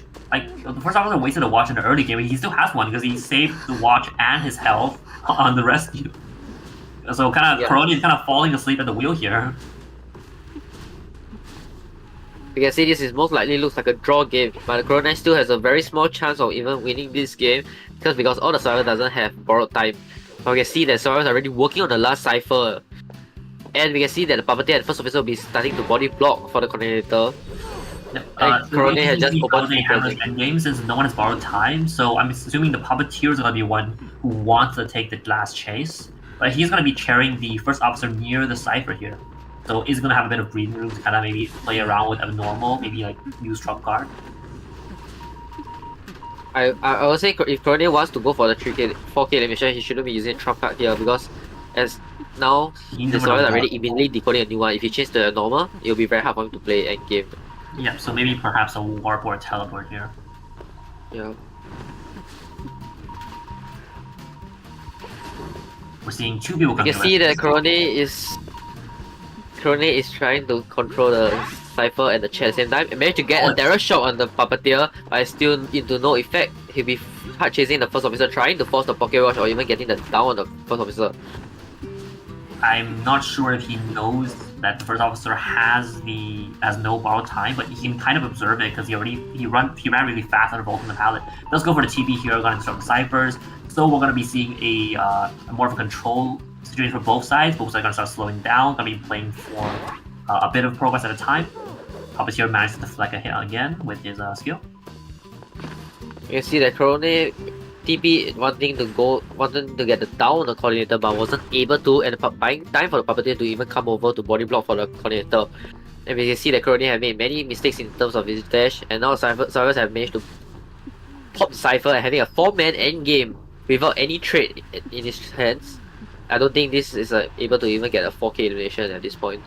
Right now he has the focus on killing his first officer and going to the gate immediately. First officer dodges it with the pallet speed, goes for the window speed boost. And he's gonna make it to the other window as well, wasting a lot of time, which means Enchantress can get the gate open. This is a disaster for Corone. This looks like a 3-man escape, and in BO3, Somnia has to return an 8-1. A bit You can say unfortunate. this is GG's for Team Somnia. Yeah, looks like AX played very well in this BO2. Knowing that they just have to go for 1-man escape, they brought a very hard counter team comp like 9-12, which Somnia should have done the same in the BO1 second half. Yep, Team AX has come out with more than they bargained for, and Team S.SMN has 1 foot out door. So we're going to break now. See you guys for the final BO3.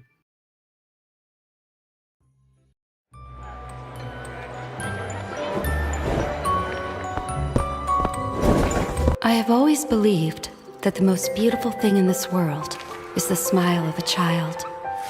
They are always so delighted to see me. Except for this boy. He seems indifferent to everything. So many times, I still fail to understand. I don't understand. What does this mean? 他以前就不只会只玩具。 I still want to try, just one time, to get closer to you. Confused, unknown, quietness. Is this how you perceive the world? 他是我孩子呀，那我肯定不能放弃他。 I still wish to get closer to you.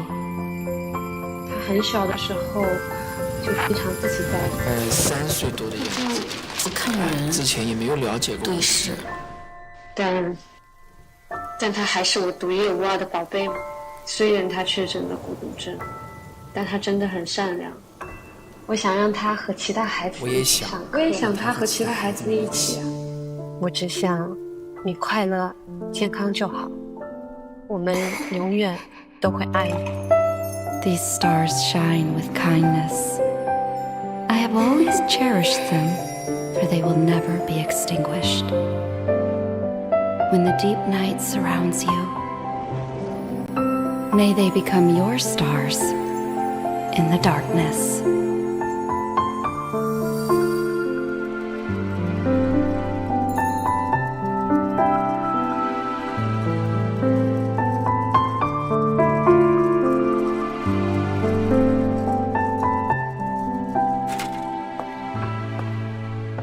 Voyager 1, are you there?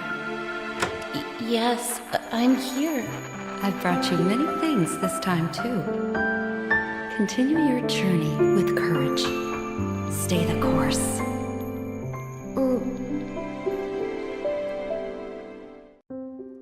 I have always believed that the most beautiful thing in this world is the smile of a child. They are always so delighted to see me. Except for this boy. He seems indifferent to everything.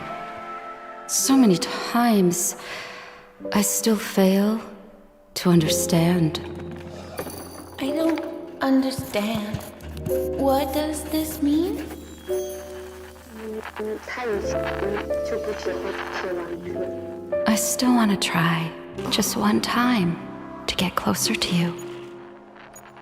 Confused, unknown, quietness. Is this how you perceive the world? 他是我孩子呀，那我肯定不能放弃他。 I still wish to get closer to you. 他很小的时候就非常自己在。3岁多的样子，不看人，之前也没有了解过。对视。但他还是我独一无二的宝贝嘛。虽然他确诊了孤独症，但他真的很善良。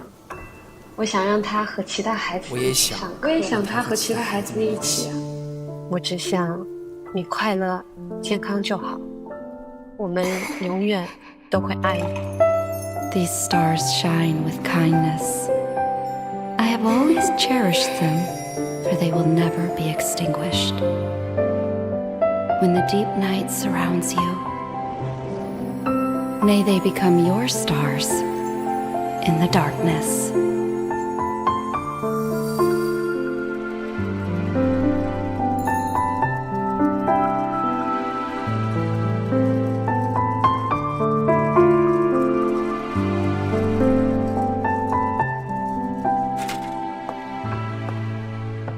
Voyager 1, are you there? Yes, I'm here. I've brought you many things this time, too. Continue your journey with courage. Stay the course.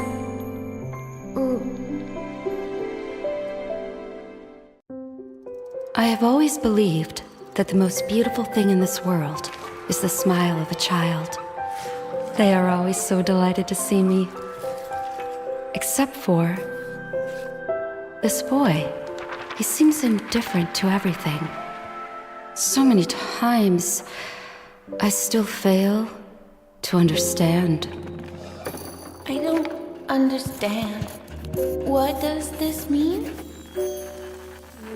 他以前就不喜欢这些玩具。 I still want to try, just one time, to get closer to you. Confused, unknown, quietness. Is this how you perceive the world? 他是我孩子呀，那我肯定不能放弃他。 I still wish to get closer to you. 他很小的时候就非常自己在。3岁多的样子，不看人，之前也没有了解过。对视。但他还是我独一无二的宝贝嘛。虽然他确诊了孤独症，但他真的很善良。我想让他和其他孩子一起上课。我也想他和其他孩子们一起。我只想你快乐、健康就好。我们永远都会爱你。These stars shine with kindness. I have always cherished them, for they will never be extinguished. When the deep night surrounds you, may they become your stars in the darkness.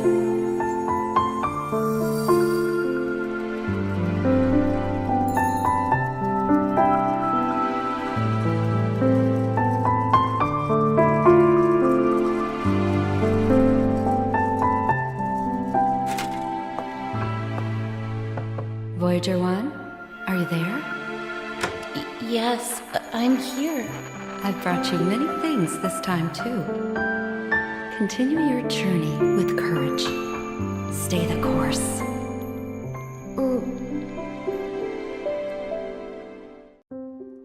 I have always believed that the most beautiful thing in this world is the smile of a child. They are always so delighted to see me. Except for this boy. He seems indifferent to everything. So many times, I still fail to understand. I don't understand. What does this mean? 他以前就不只会只玩一个。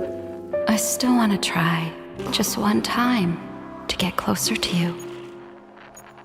Confused, unknown, quietness. Is this how you perceive the world?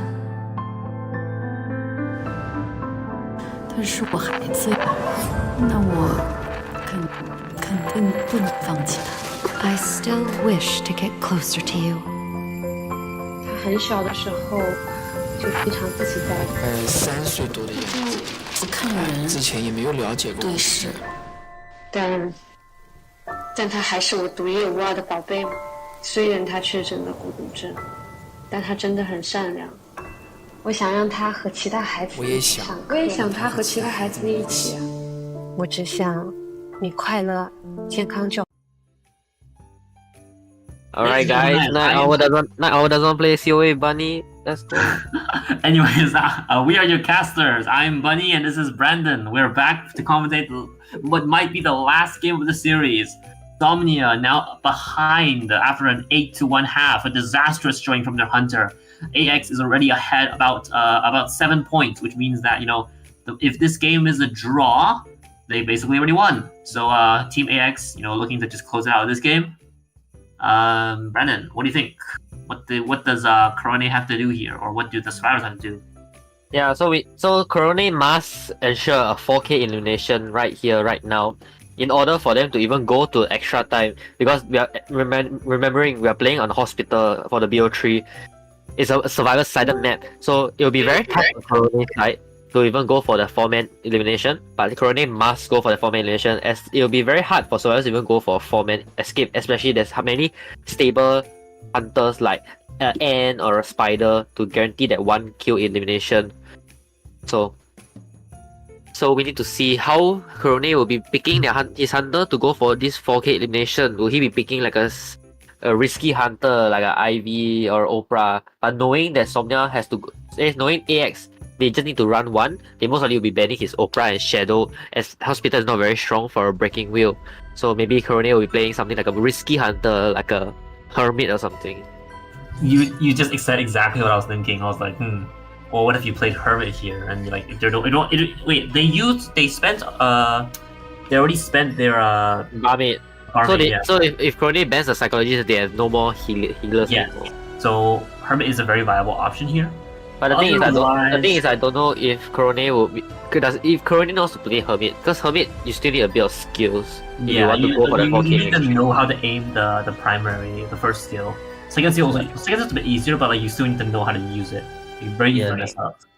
So Corone, do you know Hermit? It's time to see. First 2 bans, we're seeing Priestess. Very good to have out of the way. Let's see the second ban, Mercenary. So maybe not Hermit, so Mercenary... Corone is trying to force them to play Gravekeeper or like a Wildling, those weaker characters.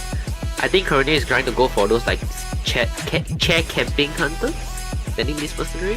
Not so sure. And you can see that the servers ban Breaking Wheel on Hospital. Breaking Wheel on Hospital is interesting, like very interesting.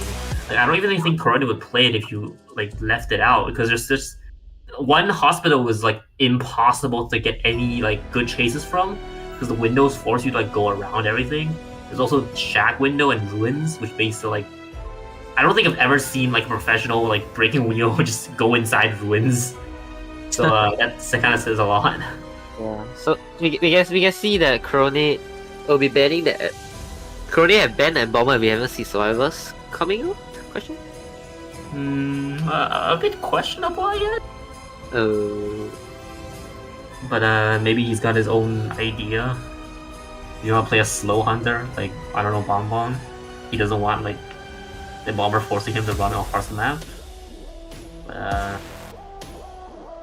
Not too sure on the background. We see that the survivors have picked a psychologist and cheerleader, but we are not able to see on the stream.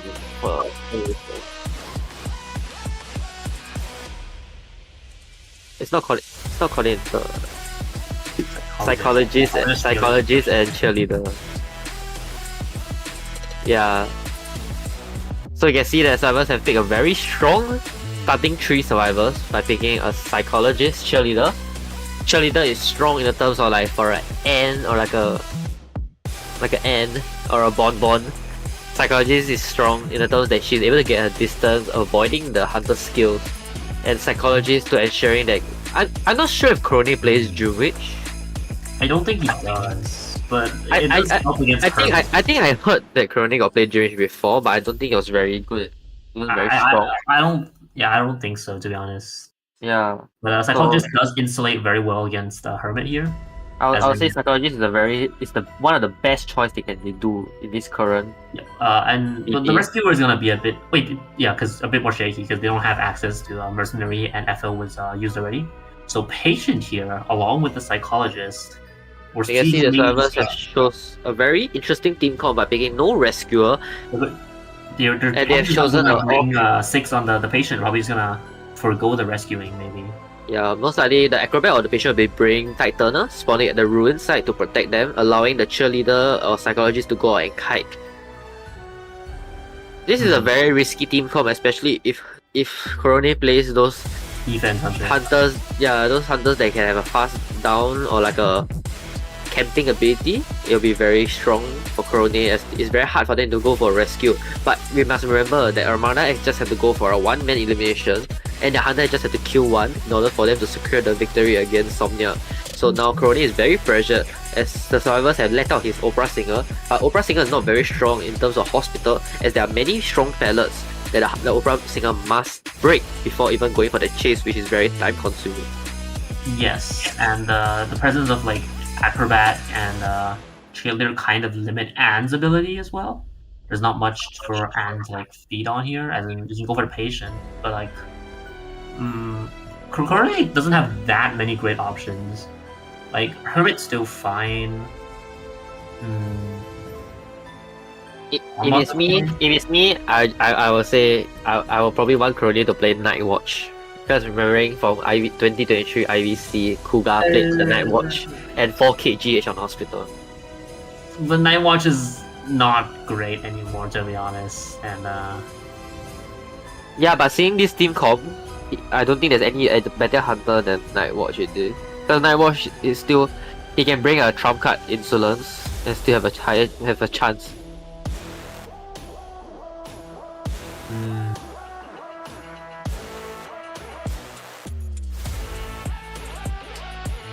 Yeah, so let's see what Crone will be picking.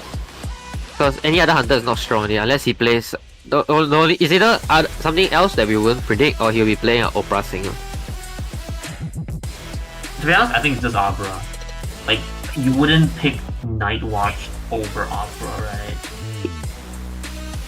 But Night Watch can like suck the cheerleader and acrobat, you know.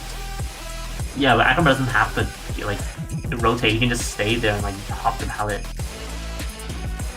Let's see.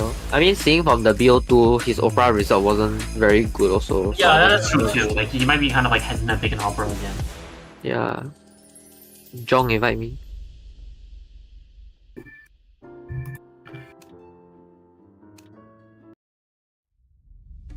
Okay. And we have seen that Crone is playing Dream Witch. I told you, buddy. Okay, you got me. Crone is playing Dream Witch. Yeah, as I remember correctly, that Crone used to be a Dream Witch player. Some people even say Crone Dream Witch may be better than Night Owl's Dream Witch. Really?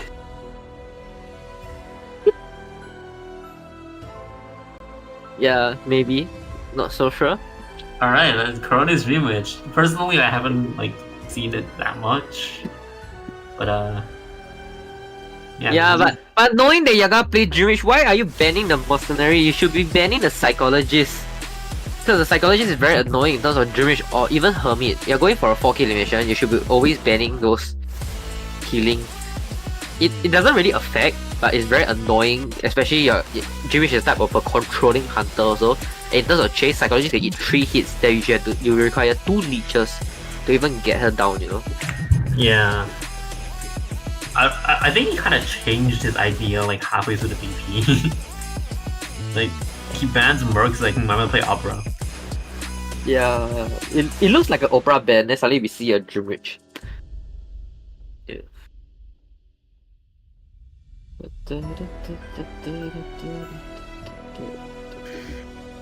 Let's see how Corone will be playing out his Dream Witch.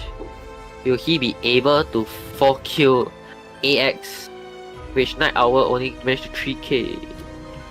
And we're seeing the Aeroplanist?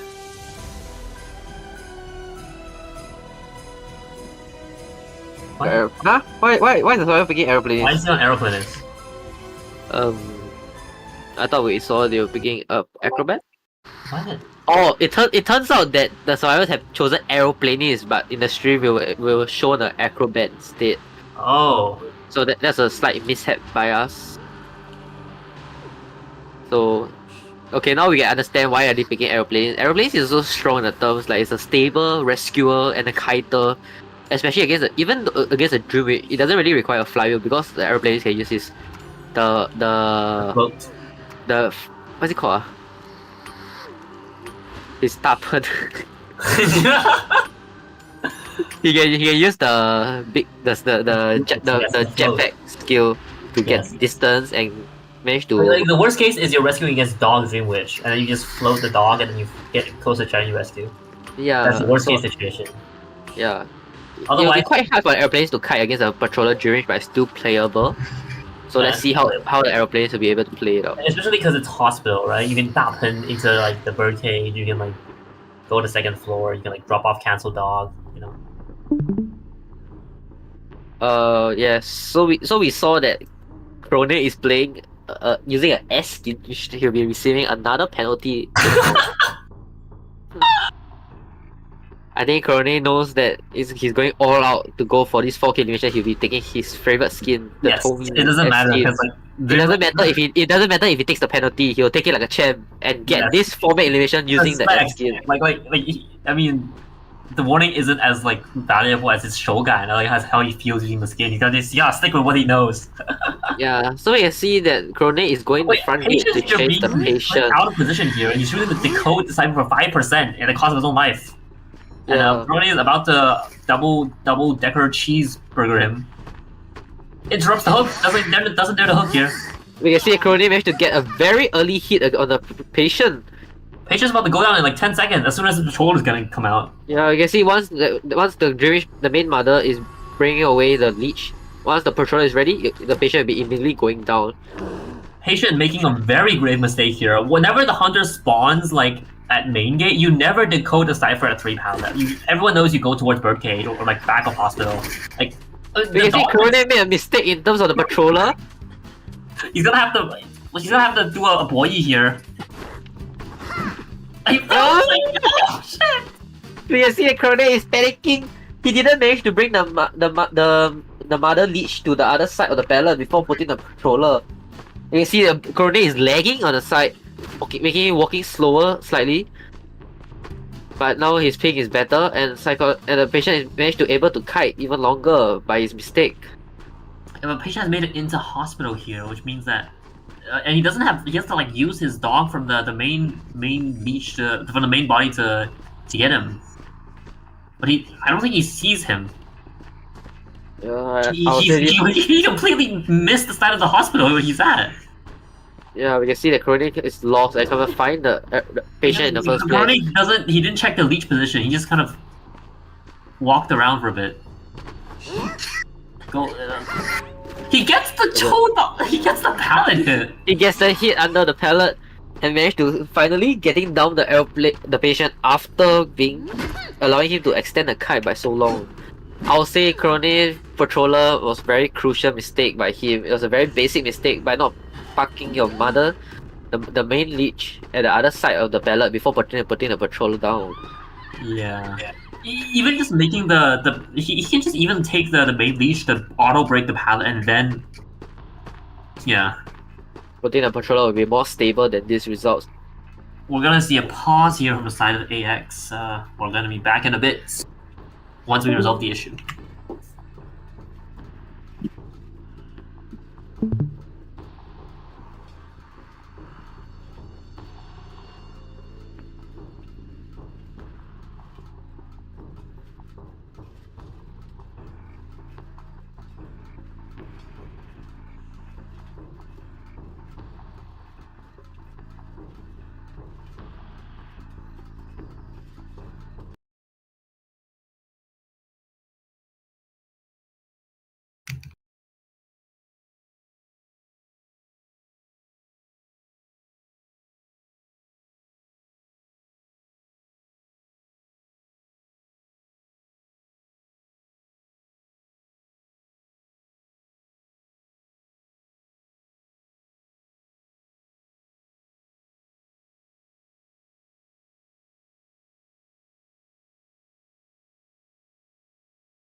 Starting.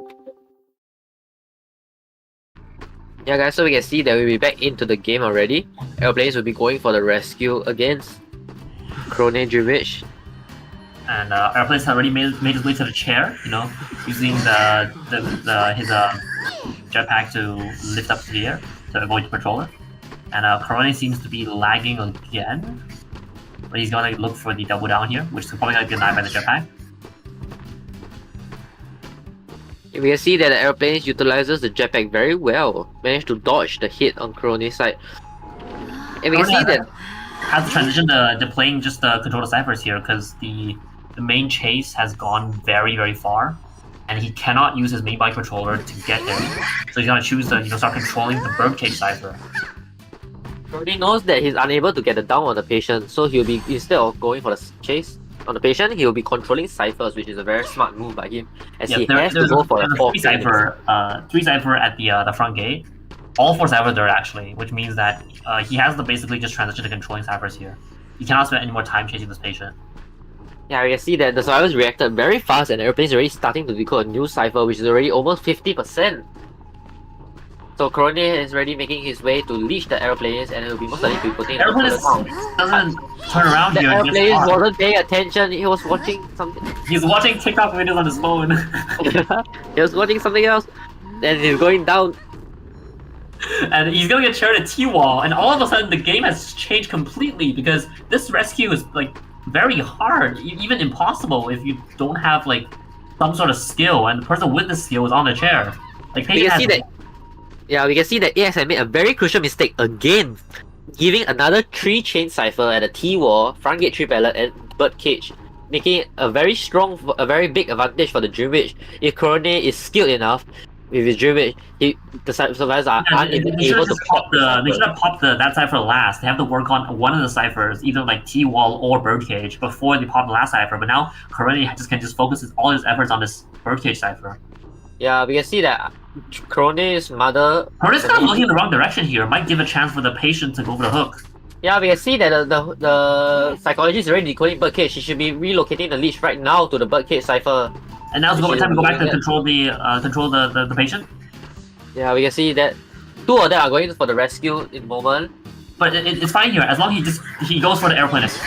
Nice. He needs to hit the arrow please, which now he has a very high chance of even going for. He need to control the birdcage cipher right now. He did here. Control the He need to control the leash. Control the leash on the psychologist right now. Perfect. Now you can chair. Go back.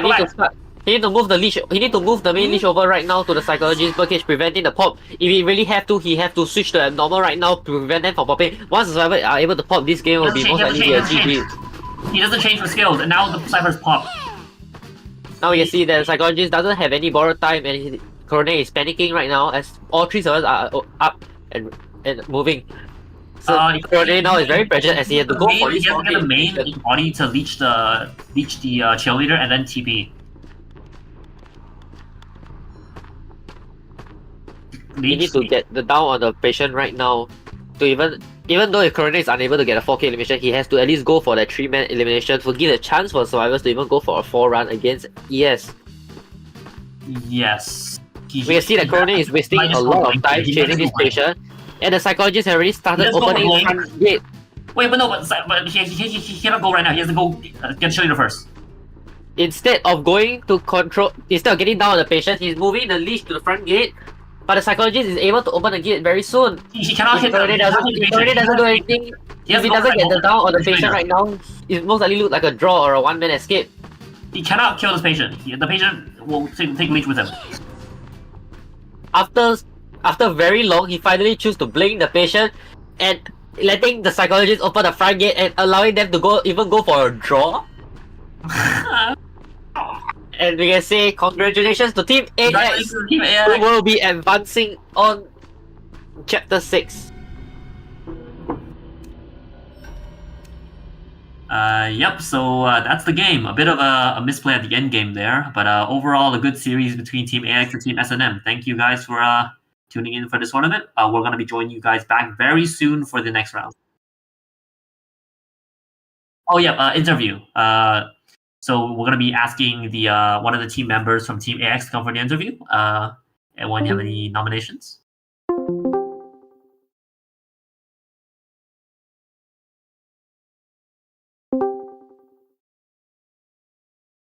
Yeah, guys, so we'll be waiting for one of the members to be sent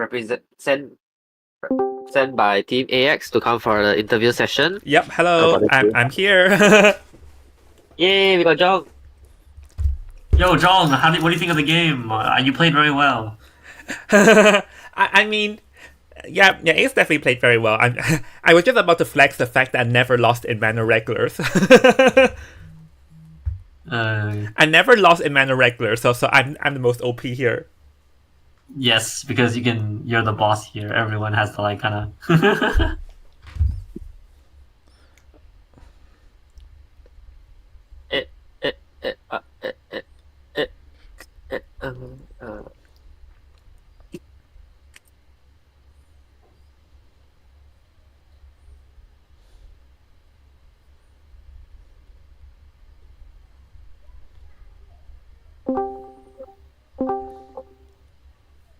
Wait, who's that? Oh, that's ES. Yes, joining us today is Team AX. He ran away. They swapped. Here with us we have Hazelnut from Team AX. Hazelnut, what do you think of the game just now? How did your team feel about its victory? Huh? Oh, everyone's here. The entirety of Team AX is here. Yeah, everyone's here.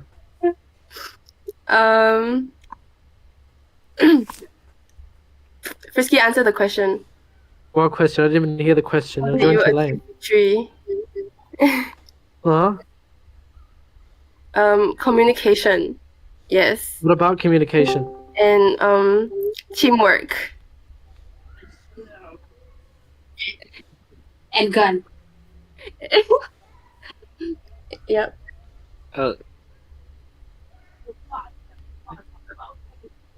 Jong. Yep. Well, let's see. Like, what do you think about the game? I think the obvious question first, because I thought you were still answering the previous one. So you guys just won. How does that feel? Happy. Well, one thing I noticed is that your team's hunter performed very spectacular, able to achieving 2 format eliminations in 2 different rounds. So want to explain like how exactly did he manage to do it? Pure luck, nothing else. No, you're nothing else. Well, yeah, just luck. It's luck. Luck. Well, I get lucky and I managed to get 2 4Ks in a row. Is that correct?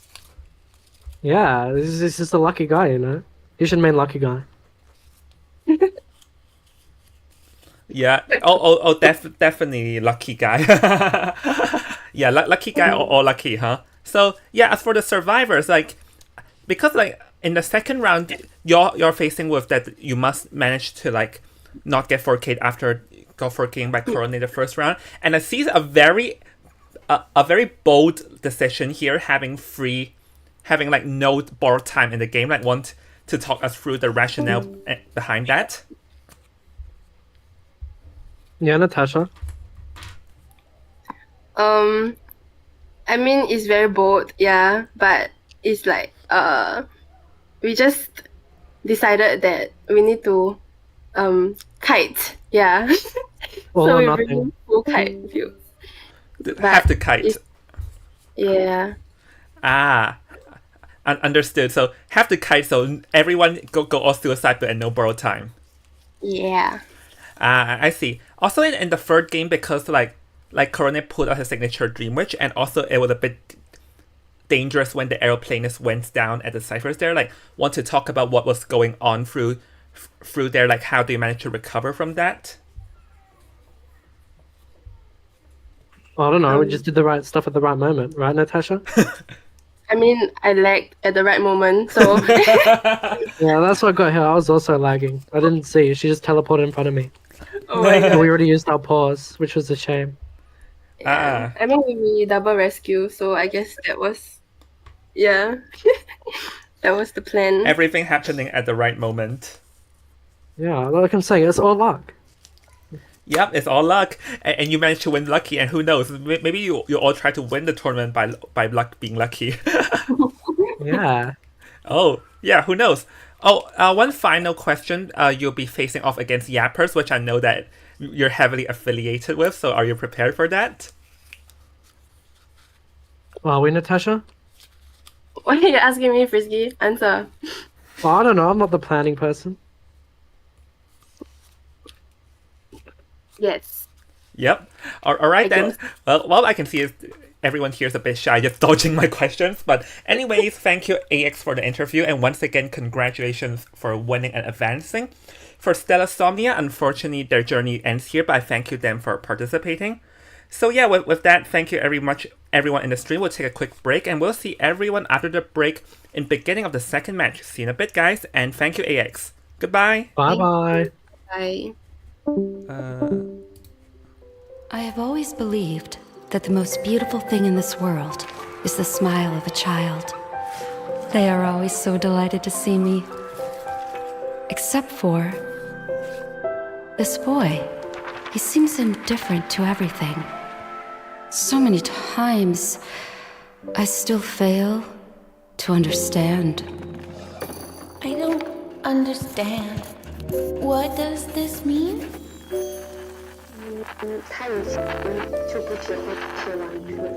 I still want to try, just one time, to get closer to you. Confused, unknown, quietness. Is this how you perceive the world? 但是我孩子呀，那我肯定不能放弃他。 I still wish to get closer to you. 他很小的时候就非常自己在。3岁多的样子，不看人，之前也没有了解过对视。但他还是我独一无二的宝贝嘛。虽然他确诊了孤独症，但他真的很善良。我想让他和其他孩子一起上课。我也想他和其他孩子一起。我只想你快乐、健康就好。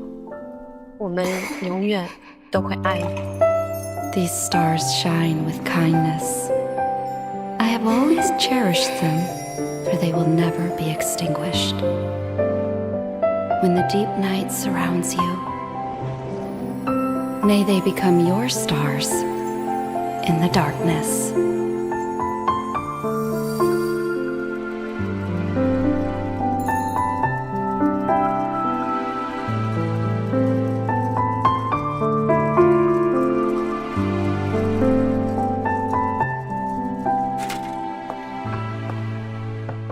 Voyager 1, are you there? Yes, I'm here. I've brought you many things this time, too. Continue your journey with courage. Stay the course.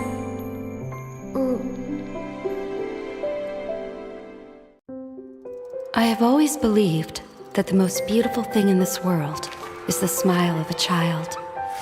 They are always so delighted to see me. Except for this boy. He seems indifferent to everything. So many times, I still fail to understand. I don't understand. What does this mean? 他以前就不只会吃玩具。 I still want to try, just one time, to get closer to you. Confused, unknown, quietness. Is this how you perceive the world? 他是我孩子呀，那我肯定不能放弃他。 I still wish to get closer to you. 他很小的时候就非常自己在。3岁多的样子。不看人，之前也没有了解过。对视。但他还是我独一无二的宝贝嘛。虽然他确诊了孤独症，但他真的很善良。我想让他和其他孩子一起上课。我也想他和其他孩子们一起啊。我只想你快乐、健康就好。我们永远都会爱你。These stars shine with kindness. I have always cherished them, for they will never be extinguished. When the deep night surrounds you, may they become your stars in the darkness.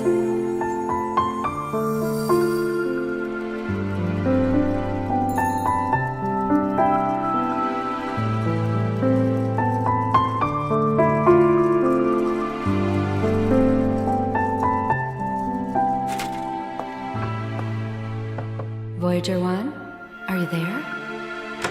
Yes, I'm here. I've brought you many things this time, too. Continue your journey with courage. Stay the course.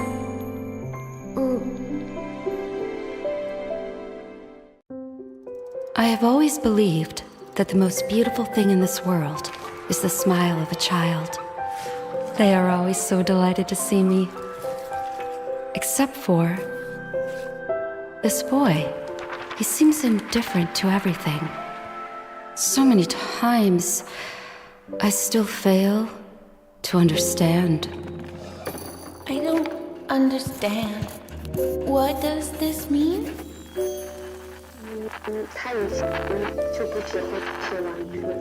I still want to try, just one time, to get closer to you. Confused, unknown, quietness. Is this how you perceive the world? 他是我孩子呀，那我肯定不能放弃他。 I still wish to get closer to you. 他很小的时候就非常自己在。3岁多的样子。不看人，之前也没有了解过。对视。但他还是我独一无二的宝贝嘛。虽然他确诊了孤独症，但他真的很善良。我想让他和其他孩子一起上课。我也想他和其他孩子们一起啊。我只想你快乐、健康就好。我们永远都会爱你。These stars shine with kindness. I have always cherished them, for they will never be extinguished. When the deep night surrounds you, may they become your stars in the darkness.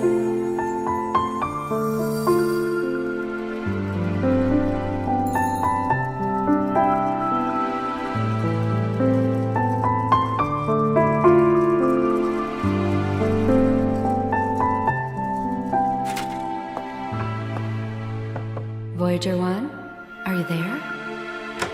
Yes, I'm here. I've brought you many things this time, too. Continue your journey with courage. Stay the course.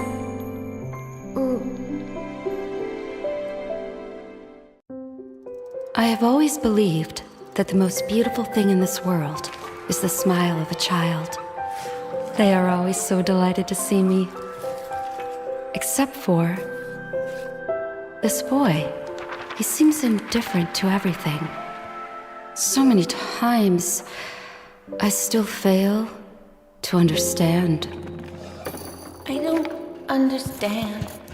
What does this mean?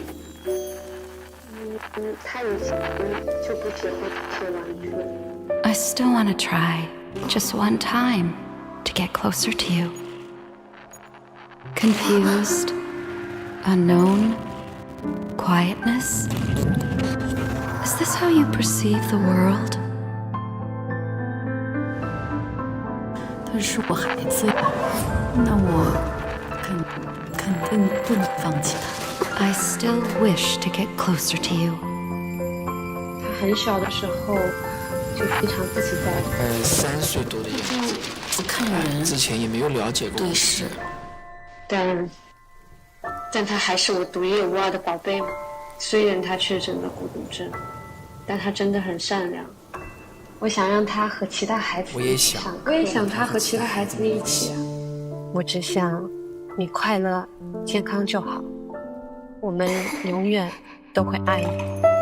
These stars shine with kindness. I have always cherished them, for they will never be extinguished. When the deep night surrounds you, may they become your stars in the darkness.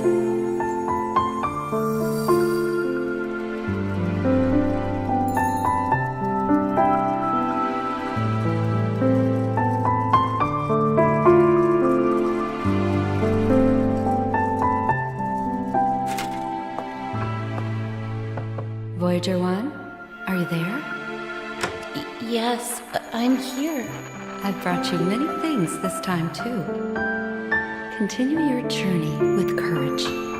Stay the course.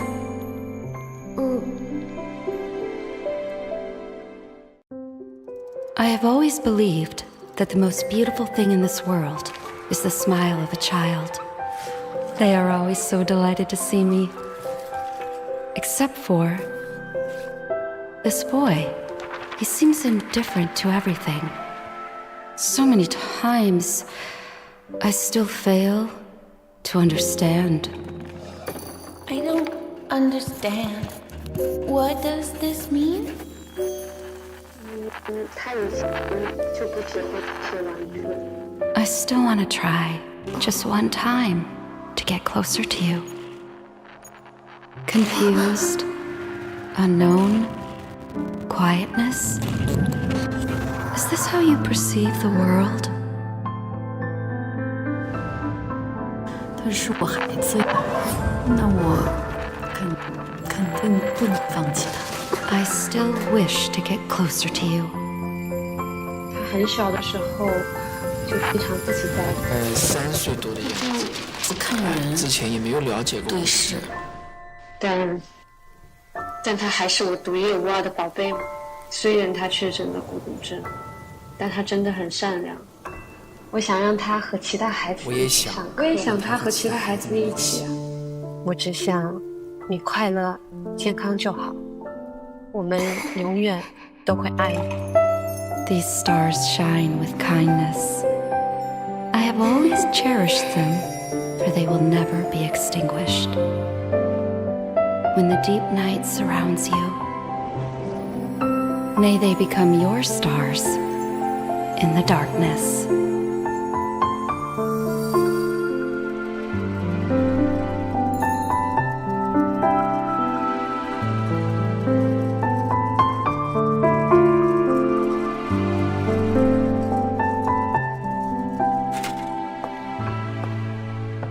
Voyager 1, are you there?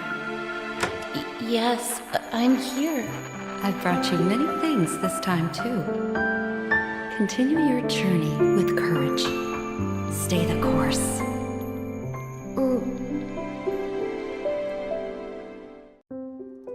I have always believed that the most beautiful thing in this world is the smile of a child.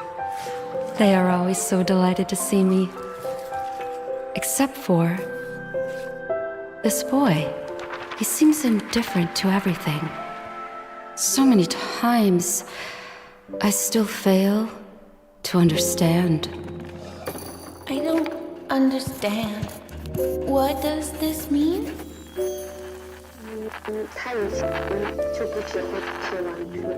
I still want to try, just one time, to get closer to you. Confused, unknown, quietness. Is this how you perceive the world? 他是我孩子呀，那我肯定不能放弃他。 I still wish to get closer to you. 他很小的时候就非常自己在。3岁多的样子。不看人。之前也没有了解过。对视。但他还是我独一无二的宝贝嘛。虽然他确诊了孤独症，但他真的很善良。我想让他和其他孩子一起。我也想他和其他孩子一起。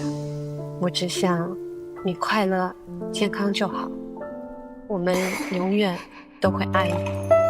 These stars shine with kindness. I have always cherished them, for they will never be extinguished. When the deep night surrounds you,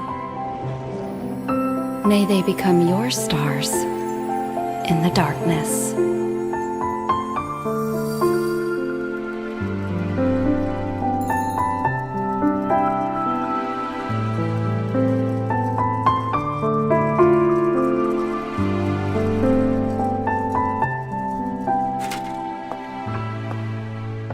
Voyager 1, are you there? Yes, I'm here. I've brought you many things this time too. Continue your journey with courage. Stay the course.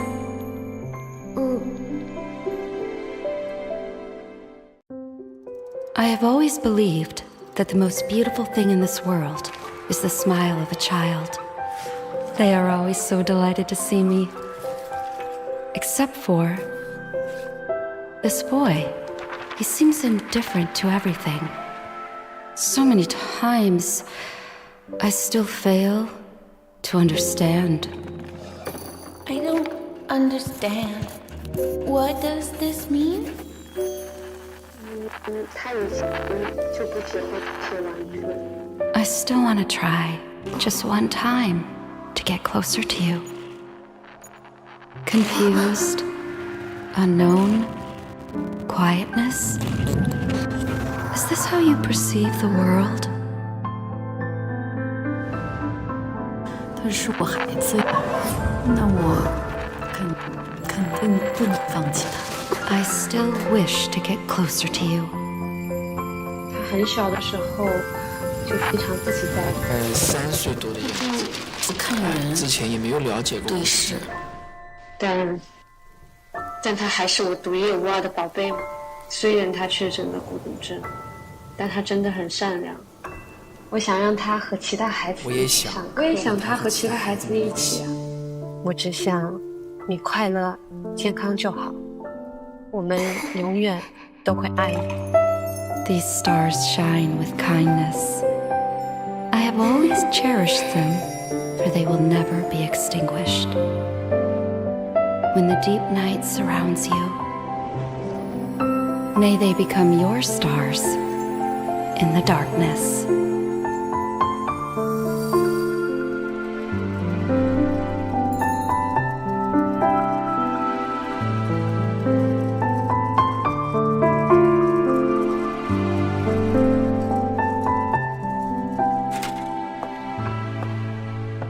Voyager 1, are you there?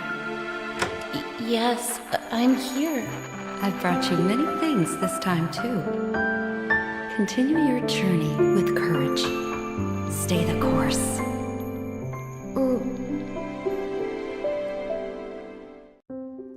I have always believed that the most beautiful thing in this world is the smile of a child. They are always so delighted to see me. Except for this boy. He seems indifferent to everything. So many times, I still fail to understand. I don't understand. What does this mean? 他以前就不只会吃玩具。 I still want to try, just one time, to get closer to you. Confused, unknown, quietness. Is this how you perceive the world? 他是我孩子呀，那我肯定不能放弃他。 I still wish to get closer to you. 他很小的时候就非常自己在。3岁多的样子，不看人，之前也没有了解过。对视。但他还是我独一无二的宝贝嘛。虽然他确诊了孤独症，但他真的很善良。我想让他和其他孩子一起上课。我也想他和其他孩子一起。我只想你快乐、健康就好。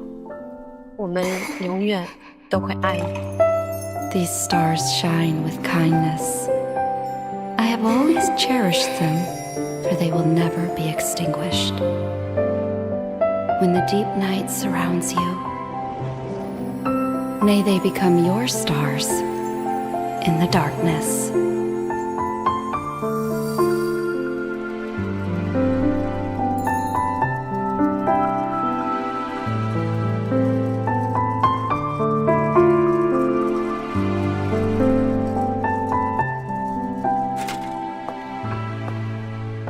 Voyager 1, are you there? Yes, I'm here. I've brought you many things this time, too. Continue your journey with courage. Stay the course.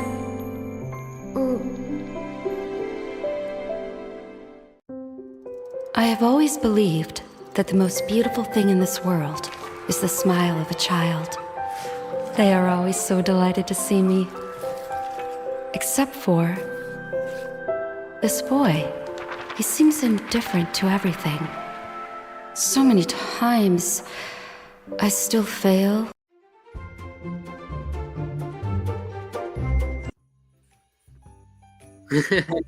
Alright, oops, I had the wrong screen up. So hello everyone and welcome back to more IMR action. And I am your lovely caster, lovely organizer, Invisible Jong. And joined by me is Femboy Polo here. So wanna say hi? Hello everyone, and yes, I agree with you, Jong. This is a lovely tournament. So you have surprises that, you know, you never expect. Like, honestly, I'm still kind of recovering from the AX match. I got quite emotional at the end, but you know, I'm still gonna commentate with between LN and VC. And up ahead, I think this matchup is very juicy. I mean, I hope that AX versus Stella match was entertaining because really, like, there are a lot of things I wasn't expecting this tournament. But right now we're here with Jong, and we're going to introduce you to Lunartia. Is it? How do I pronounce that, Jong? Yeah, I myself do not know that much. Lunartia is how I do it. So we have Radiant, Rena, LMJ, Cheese, Fui, Orca S, and Misty as the line of our Lunartia. And up next we have Team Vacuity. Well, I have faced this team before. They're a very formidable team, and they have the roster of Kyrie, Stalkers, Mother Talzin, which is also known as Talzin, Taffy, and Cardana. Yep, and they are also the third place in in chapter 5. So they are like back here and they're in the winner's bracket alongside with LN. So whoever loses this match will not be eliminated, unlike just now where unfortunately Jeff's team here, S.SMN, is already eliminated. So yeah, this is just a thing to note, so hold on. Yeah, but this is the winner's bracket, so whoever loses in this matchup doesn't mean that they will immediately get knocked off the tournament, whereas just now it was the loser's bracket where because S.SMN got eliminated, so they are out of the tournament. But for this one, whoever loses just goes down to the loser's bracket.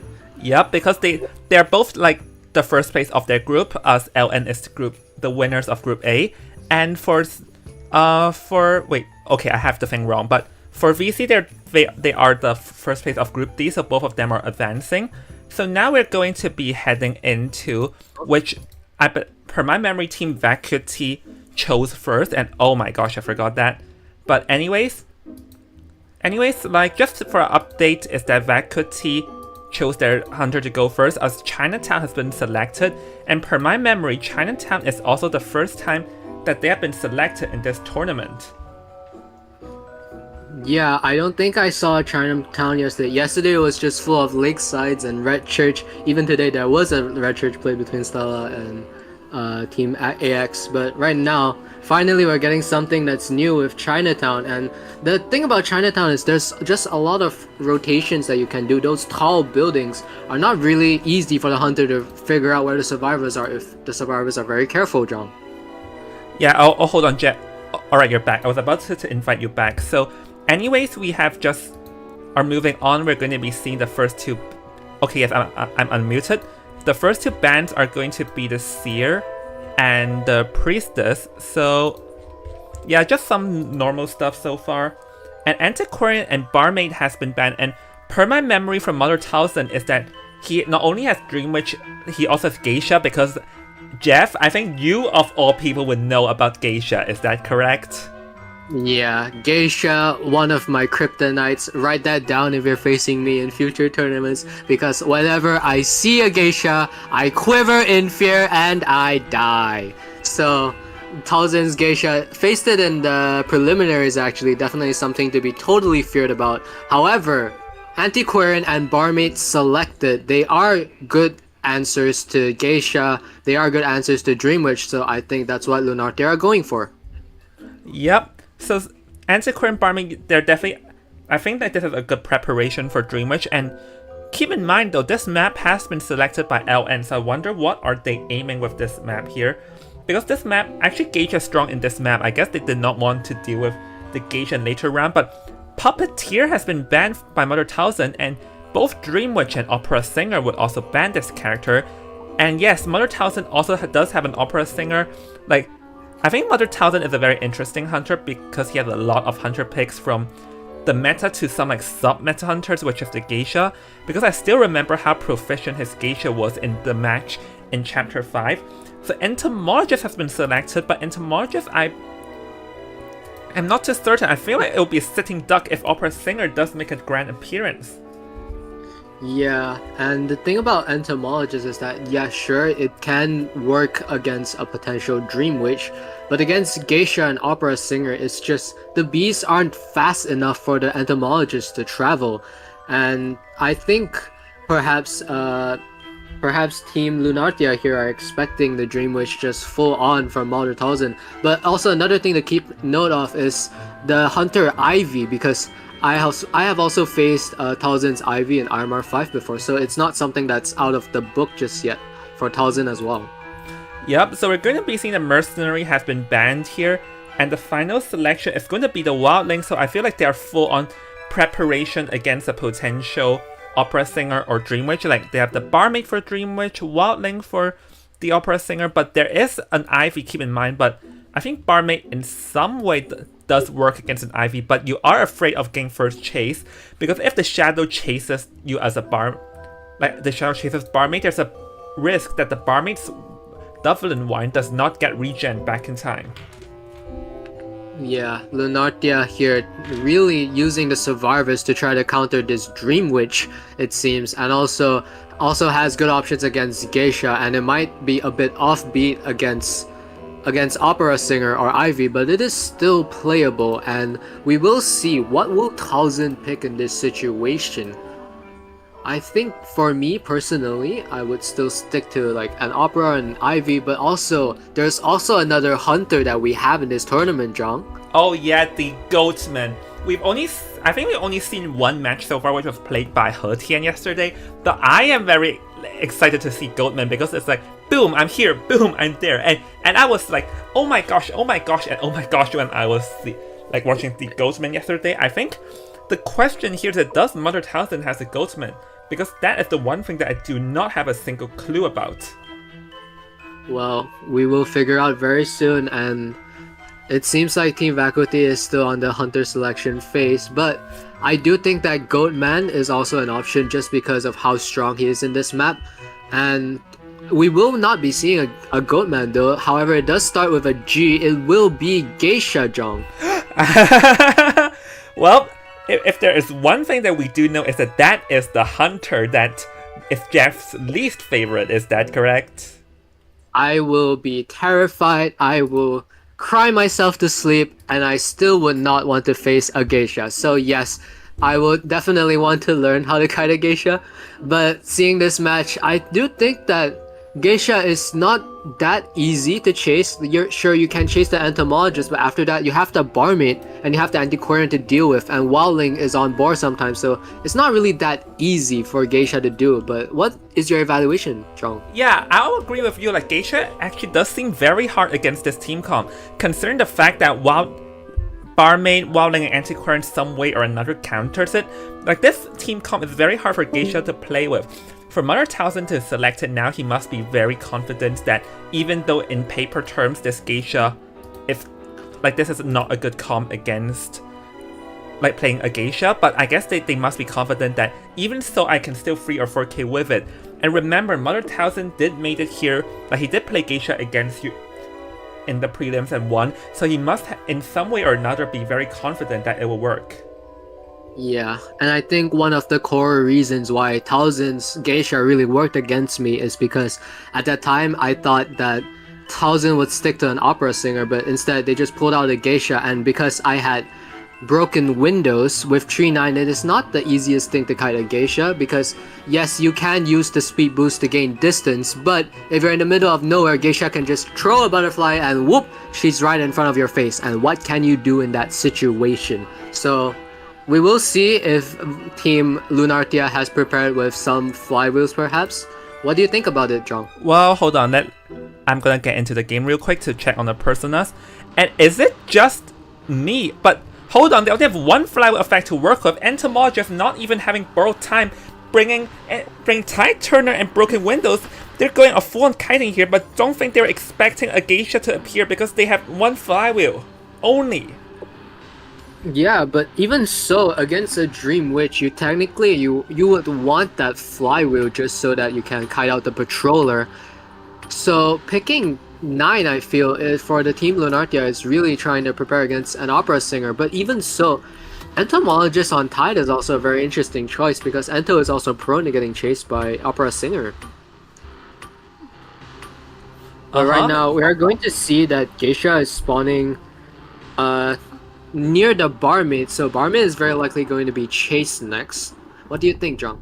Yeah, probably going to be a barmaid because I don't think he would like wandering around to locate the antiquarian or the entomologist if not really that good of a choice. So the barmaid, I mean, if the geisha brought Blink, he can still possibly do it. But hold on a second, this geisha, like Mother Townsend here, brought excitement. So here, I think he can now chase the antiquarian though, because I don't think the survivors first would expect that. So we can see early game, Mother Townsend just wander around and forced Walling onto the board and flew into the back.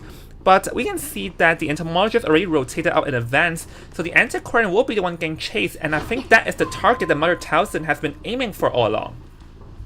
Yeah, and honestly, antiquarian right now just using the sticks, honestly, you want the antiquarian to be chased, but also geisha knowing that most likely she will want to chase the antiquarian, so excitement is actually a really good option. And right now, is it going to take a hit? It's going to be a first hit on Team Lunartia here. Golden Hood taking that hit, and right now, geisha, that's a really early hit, Jong, no?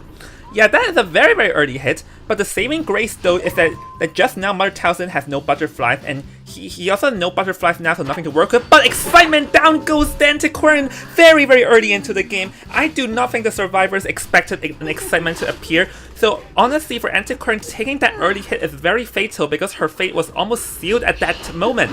So right now the survivors will have to think very carefully on what they're going to be doing, because in theory, antiquarian counters the geisha, but this is working out an entirely different story here.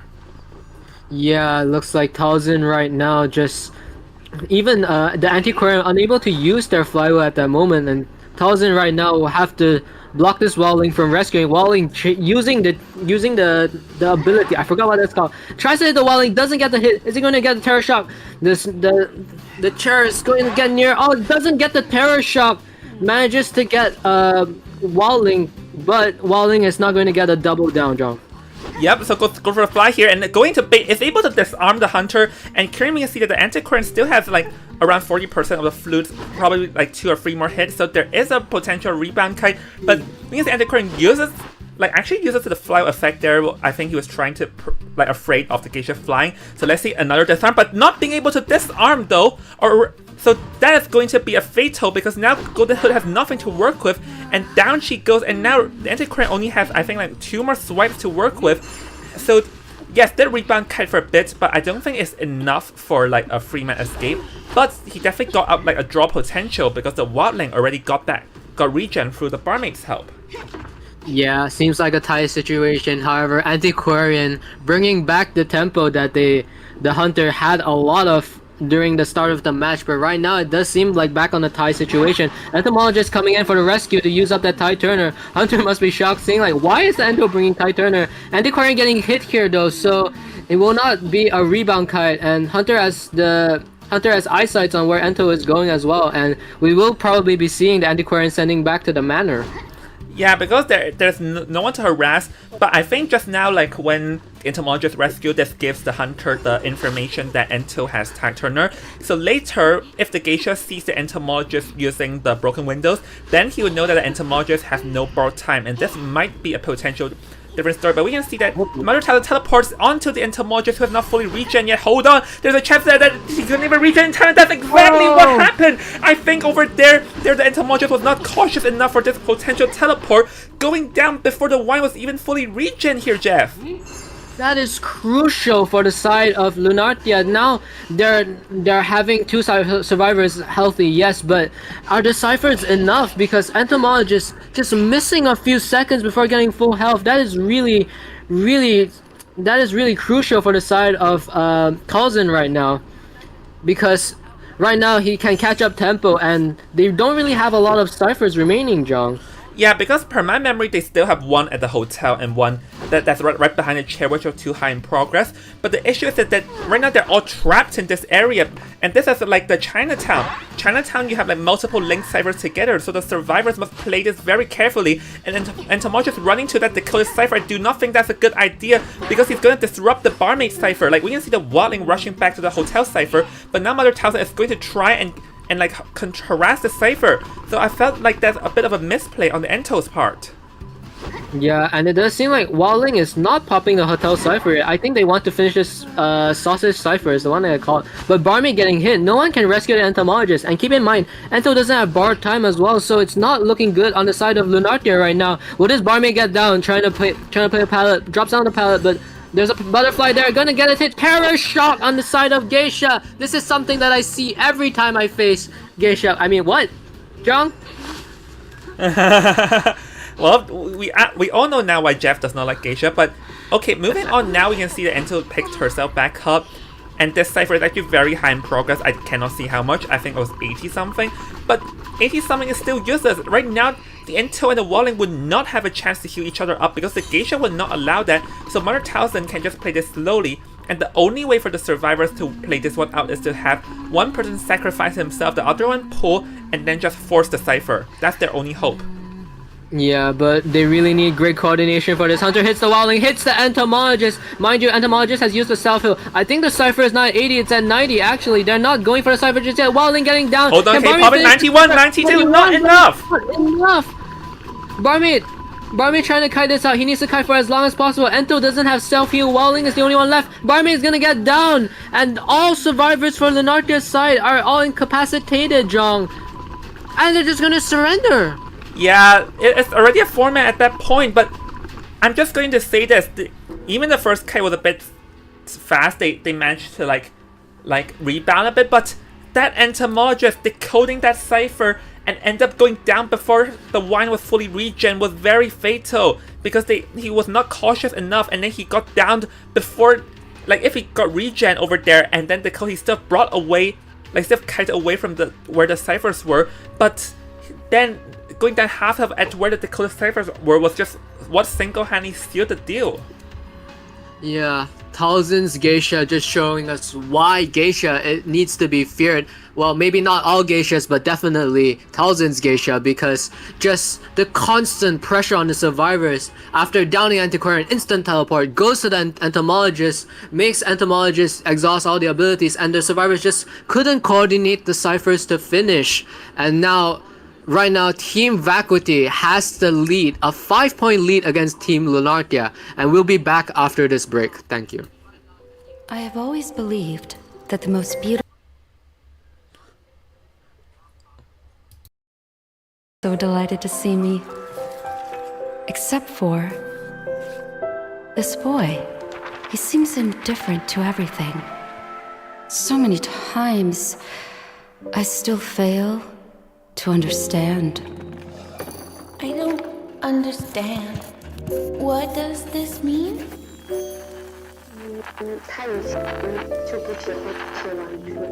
I still want to try, just one time, to get closer to you. Confused, unknown, quietness. Is this how you perceive the world? 但是我孩子呀，那我肯定不能放弃他。I still wish to get closer to you. 他很小的时候就非常自己在。3岁多的样子，不看人，之前也没有了解过对视。但他还是我独一无二的宝贝嘛。虽然他确诊了孤独症，但他真的很善良。我想让他和其他孩子一起。我也想他和其他孩子们一起。我只想你快乐、健康就好。我们永远都会爱你。These stars shine with kindness. I have always cherished them, for they will never be extinguished. When the deep night surrounds you, may they become your stars in the darkness.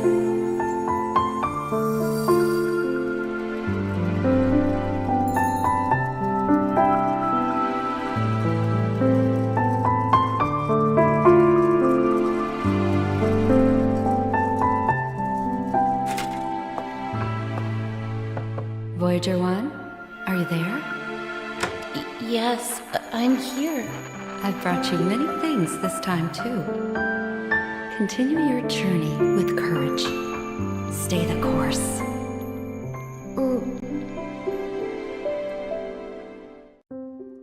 I have always believed that the most beautiful thing in this world is the smile of a child. They are always so delighted to see me. Except for this boy. He seems indifferent to everything. So many times, I still fail to understand. I don't understand. What does this mean?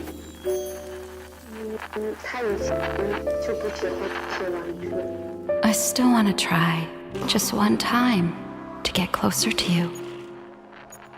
Confused, unknown, quietness. Is this how you perceive the world? 但是我孩子呀，那我肯定不能放弃他。I still wish to get closer to you. 他很小的时候就非常自己在。3岁多的样子，不看人，之前也没有了解过。对视。但他还是我独一无二的宝贝嘛。虽然他确诊了孤独症，但他真的很善良。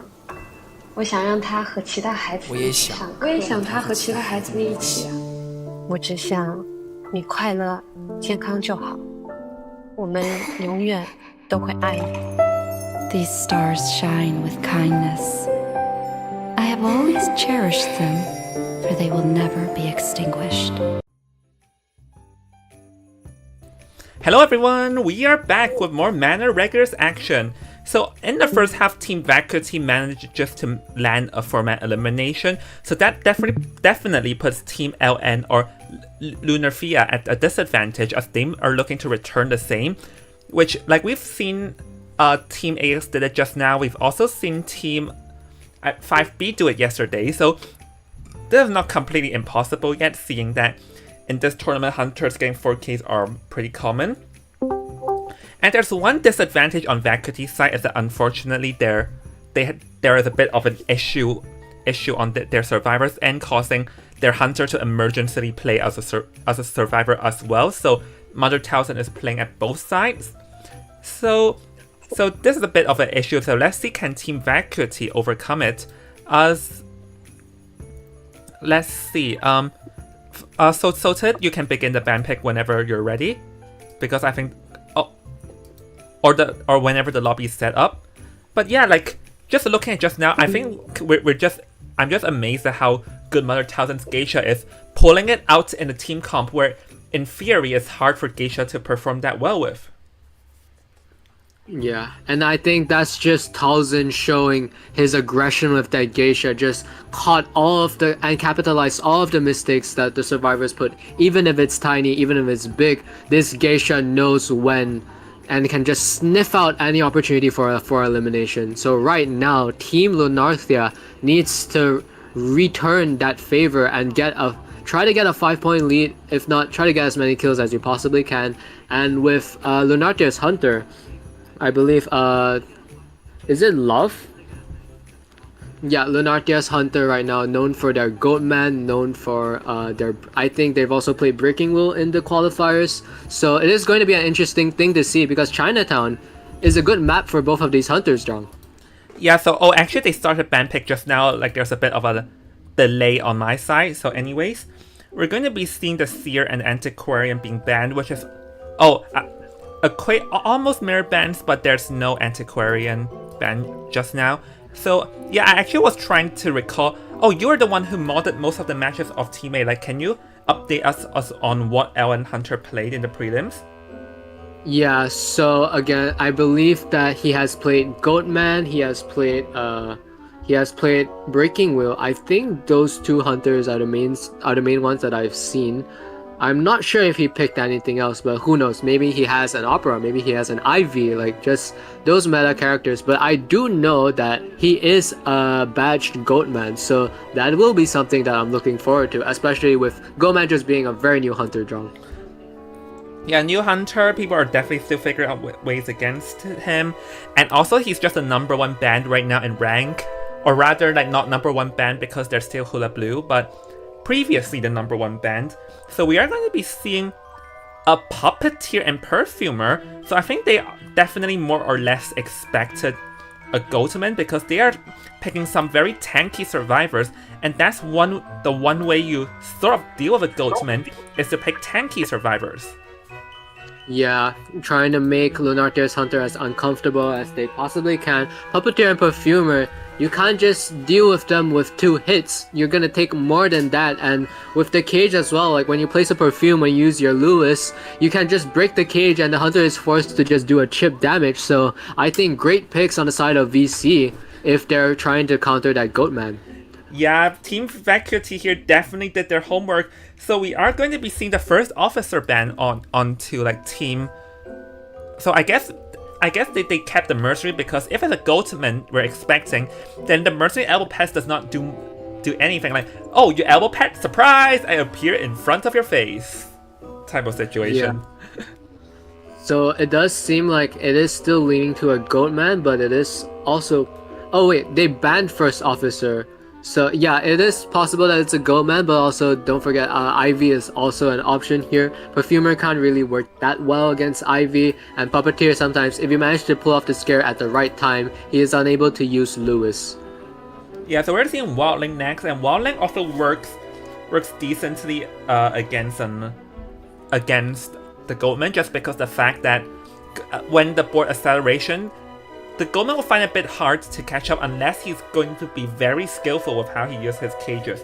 So the ban the last survivor Priestess, and yeah, I feel like this is Goatman screaming all over, because we talked about this yesterday.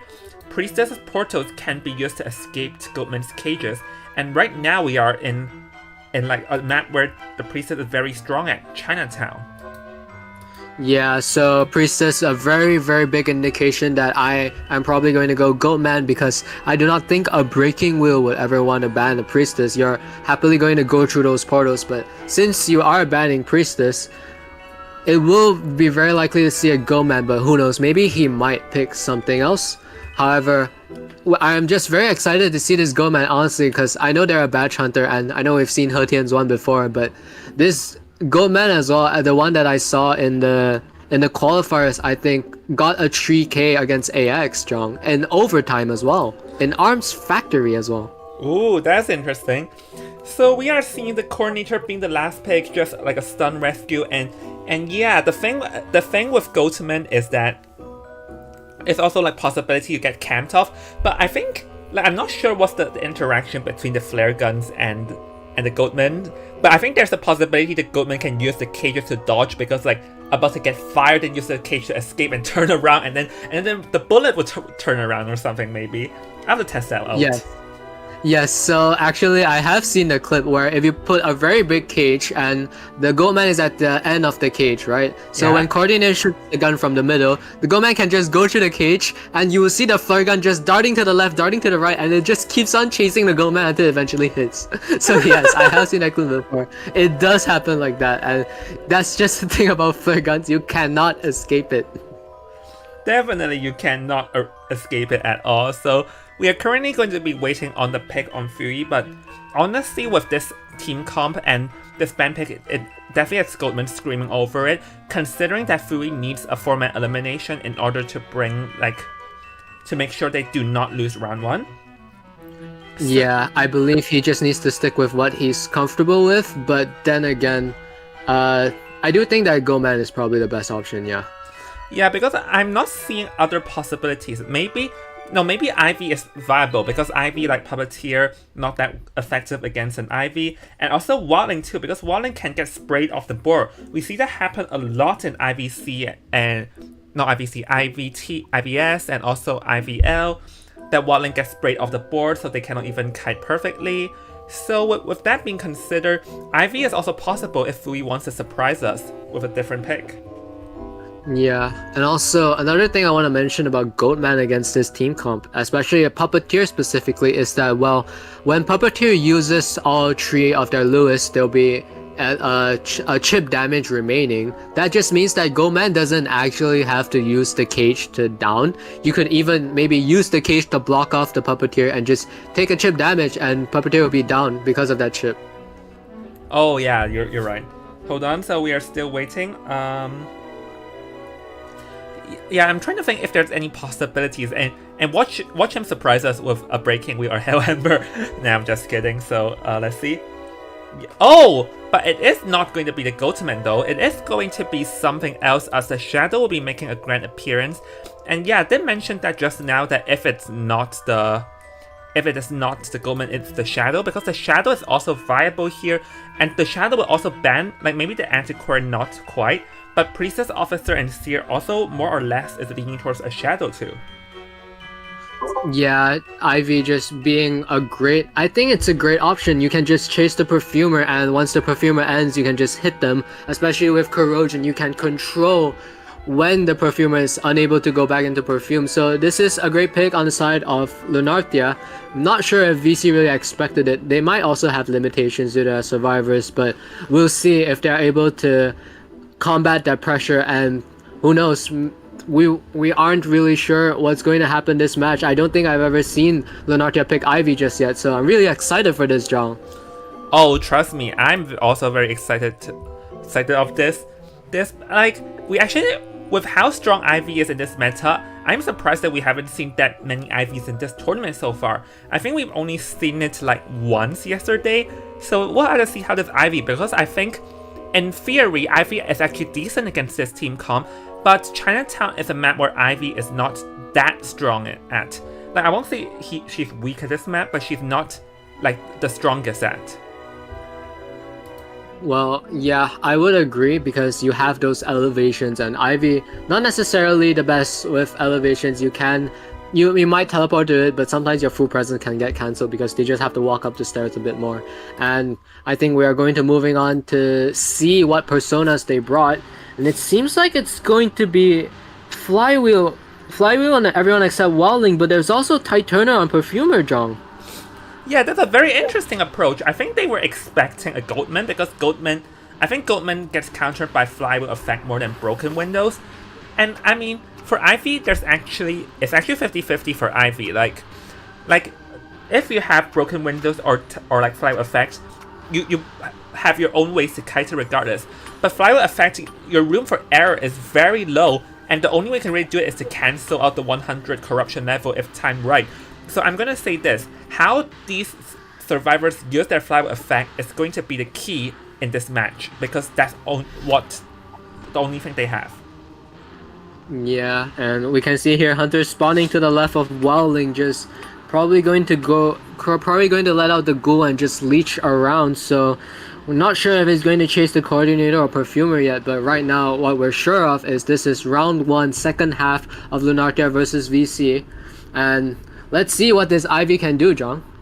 Oh, certainly. Let's see what this Ivy can do, considering that Team LN is going to be needing everyone to Team LN needs to get everyone eliminated here in order to not lose the first round. So we can see that right off the bat, Love Like here is just gonna wander around, and it's going to be passing by the Wildling, definitely not interested. But we can see it can slowly be approaching Cardona, and he caught back the leech. I think he's trying to get the leech to get a spray before leeching and then teleport. That's a common way of how Ivy players play. Yeah, well, I think there is a bit of an issue though, because the Ivy unable to get the ghoul on the Wildling at the start. Right now, Coordinator just going to shoot the gun and just took the scare. And right now it's at 76, and Blink is still 20 seconds ready. If the Hunter is able to take a hit on the Coordinator, that's going to be the first injury. And if Corrosion is high, it's likely to be second. But no, Hunter's just going to use the scare, tries to use another one, but Coordinator fails the Flywheel. Really close to the timing, but unable to get it. And right now Hunter is going to leech onto a Puppeteer Cypher. No, doesn't leech just yet, John. Oh, probably as a threatening tactic to scare him off the Cypher. Didn't work there. But currently we can see that there is a massive gap between the Hunter and the Coordinator. So I think the Hunter's plan here is to try and get more leeches. Because with the Ivy, if you manage to control your Cyphers, it doesn't matter if your down is a bit slower than usual, because you already leached 2 Cyphers. Because currently, there's still quite a amount of time, but hold on, Cardona is running straight into the tablet, or rather the Ostracon there, so this gives Love Like the Hunter a perfect chance to teleport, and the Coordinator with no Flywheel effect is not gonna last for long, and down she goes. But the one good news is that she forced out Blink, so that means that the Rebound Kite will, there's room for Rebound Kite, but still, I feel like there's just a lot of room of improvement for Cardona's first kite there. Yeah, 2.5 Cyphers done, it seems, and I'm not even sure if the Wildling's not coming for rescue. It seems like he's going to be a Perfumer, just going to use up Tide Turner. And right now, Hunter is trying to leech on the Puppeteer. Coordinator, just look at that share time, it's just so slow. Hunter trying to sniff out the Perfumer, doesn't see, oh, it sees it now, but Perfumer doesn't get scared, and he's going to leech on a Perfumer. Is Perfumer going to use Perfume? He needs to be very careful. Careful of Terror Shock, he needs to Perfume. Oh, manages to get the Tide Turner. Beautiful stuff from the Perfumer, just a full health rescue. But is it going to take a hit on this Perfumer? Hunter tries a Flywheel on the Perfumer. Hunter, it reveals that there's no borrow time, but Hunter is unable to get a hit on Perfumer. Tries to go back. Wait a minute. He does not know where did the Coordinator went to. This is going to be a huge drawback for Love. His decision there to try and be aggressive might come back to haunt him right now. So now his only choice to go to Mother Towson and go to Puppeteer. Let's see, he's able to turn into Lewis in time, so Love doesn't really have much to do here because he can't get hit. And we can see the Wildling is already healing up the Coordinator. So all of a sudden this is a soft reset. So this is very, very bad for Love over here. Yeah, all of a sudden, just not finding the Coordinator, just losing a lot of tempo because of that. Because right now, if you can't find the Coordinator, they're just going to heal up. I think Wildling and Coordinator are healing up on the corner right now, and Hunter trying to sniff out a Perfumer, trying to go back for that Perfumer that he couldn't get a hit on. But that's still not going to be a 100 corrosion on Perfumer just yet. Perfumer tries to Perfume. Hunter, is he going to swing? Not just yet. He's waiting on Perfume, and Perfumer perfumes back. Coordinator managed to find a syringe on the corner of your. Oh, manages to hit the Perfumer. So I think Hunter's just going to go next for Perfumer, but still not finding Coordinator is just such a crucial is so big for VC to be able to tie this and maybe even win, Jong. Yeah, because to be fair, for the Hunter, he actually not necessarily a winning momentum, but there goes the down. But he's definitely in a tie or above momentum just now when he got the down onto the coordinator and got the second chase. But with that missed, this is going to give the survivors more than enough for trying to go for at least a tie, because there's only one cipher remaining. And yes, you can drop, if you can try and drop Ostracons, but that can only do you so much when there are two different ciphers being decoded that are very far from each other. Hunter just hits the Wildling, and it doesn't seem like he wanted to go for the coordinator just now. Right now, this VC just has their cipher spread. They have the upper hand right now, and Hunter really needs to try to fight back and try to capitalize any mistakes that VCs make. Hunter's go trying to look for the Puppeteer. Is he going to teleport? Yes, go straight for the teleport, but Puppeteer tries to use Lewis in anticipation, but Hunter hasn't used the scare just yet. Puppeteer is probably going to get down after Lewis is finished. And right now, coordinator just starting a new cipher. Puppeteer goes down. Wildling and Perfumer are still pressuring this cipher. It's still not looking good for the side of Love. He still needs to pressure around the coordinator cipher, John. Yeah, but the one good news though is that the coordinator is the only one in full health and she's at the other side of the map. So I don't think she will be the one coming in to rescue, meaning that it's either the Perfumer or the Wildling coming in to rescue in half health. And the danger of that is that there's a possibility that they're going to get downed in rescue, and there's like the one thing that the Hunter can try to work with. And also the Perfumer can't also come because the Perfumer had no borrowed time, so the Wildling must come. And the one chance is that for Love to knock the Wildling backwards when he tries to rescue. Well, there is a problem because the cipher right now is having a tablet, so Hunter not teleporting just yet. Wildling sitting on the board, but the board is going to run out and they are unable to prime the cipher, so this is not looking the best right now, though. Wildling gets down. I think Cypher is prime. Is it prime? Okay, they're gonna pop it, and Puppeteer is trying to run. Wildling also trying to run away. Hunter does have Blink, so it does seem like a possible tie situation. Puppeteer tries to use the Lewis to get speed boost. Hunter uses the down, but Survivor's already opening the exit gate. Can they make it in time, Jong? Yeah, let's see. The leech is going to rush it. It's going to be a massive rush. Can they make it in time? Kahari already 40%, but I don't think it's going to be enough. But there is a chance that Kuradona not being able to make it out. But so Love will have to be very careful how he controls. There goes the chair. All three survivors over there. The leech is making. I don't think it'll be enough time, Jeff, because of this opening. Tree escape on the side of VC. That is an 8-1 victory for round 1 for Team Vacuity, Jong. That is a big score. Beautiful stuff. That tree escape just capitalizing on the fact that the Hunter couldn't fight coordinator and just stabilizing, even though Wildling was half health and still managed to pull off the rescue. Yeah, honestly, I just felt like that chase is actually decent. Like, I won't say it's a 4K, but it's like a tire above, but it's just so unfortunate that in the attempt to try and get ahead, he lost the coordinator. Because if he got the coordinator, Wildling cannot harass off a coordinator, and he can slowly snowball this into something even more. But he just lost his best opportunity there, so I think it's just very unfortunate. Yeah, and it was also still possible to tie if the Ghoul managed to get to the gate when Puppeteer was down at the end game, but no, VC just making it clean, and just the gate opened so quickly. They had everything prepared, and right now Vacuity just leading against Lunartia. Lunartia really needs to fight back in the next few rounds to try and get a win, John. Yeah, definitely. Anyways, we're gonna be taking a quick break, but currently things are not looking good for Team Elwen, so we'll see everyone after the break. See you in a bit. I have always believed that the most beautiful thing in this world is the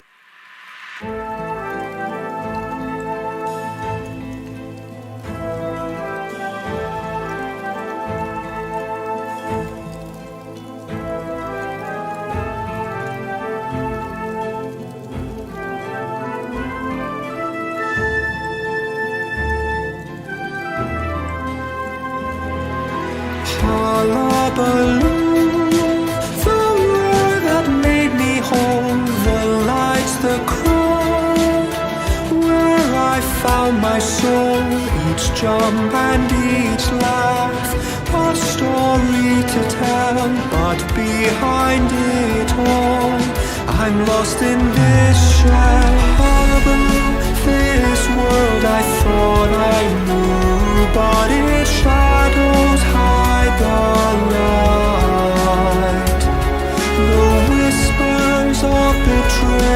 cut right through, lost in this dark and endless night.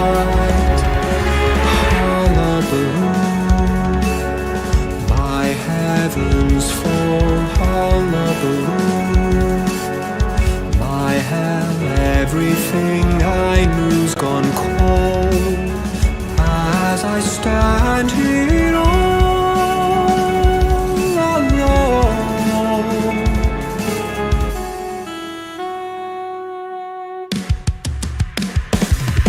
The echoes will haunt the stage so dim and gray, where the dreams have fled, and shadows will hide the terrible truth. Far away I stand among the dead.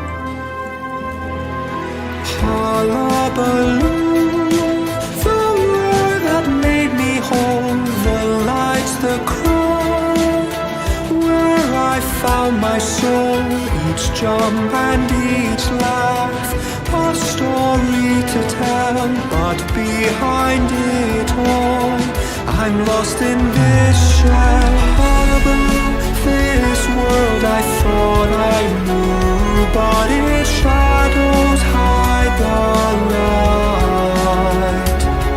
The whispers of betrayal cut right through, lost in this dark and endless night. Hullabaloo, my heavens fall, hullabaloo. My hell, everything I knew's gone cold, as I stand here all alone.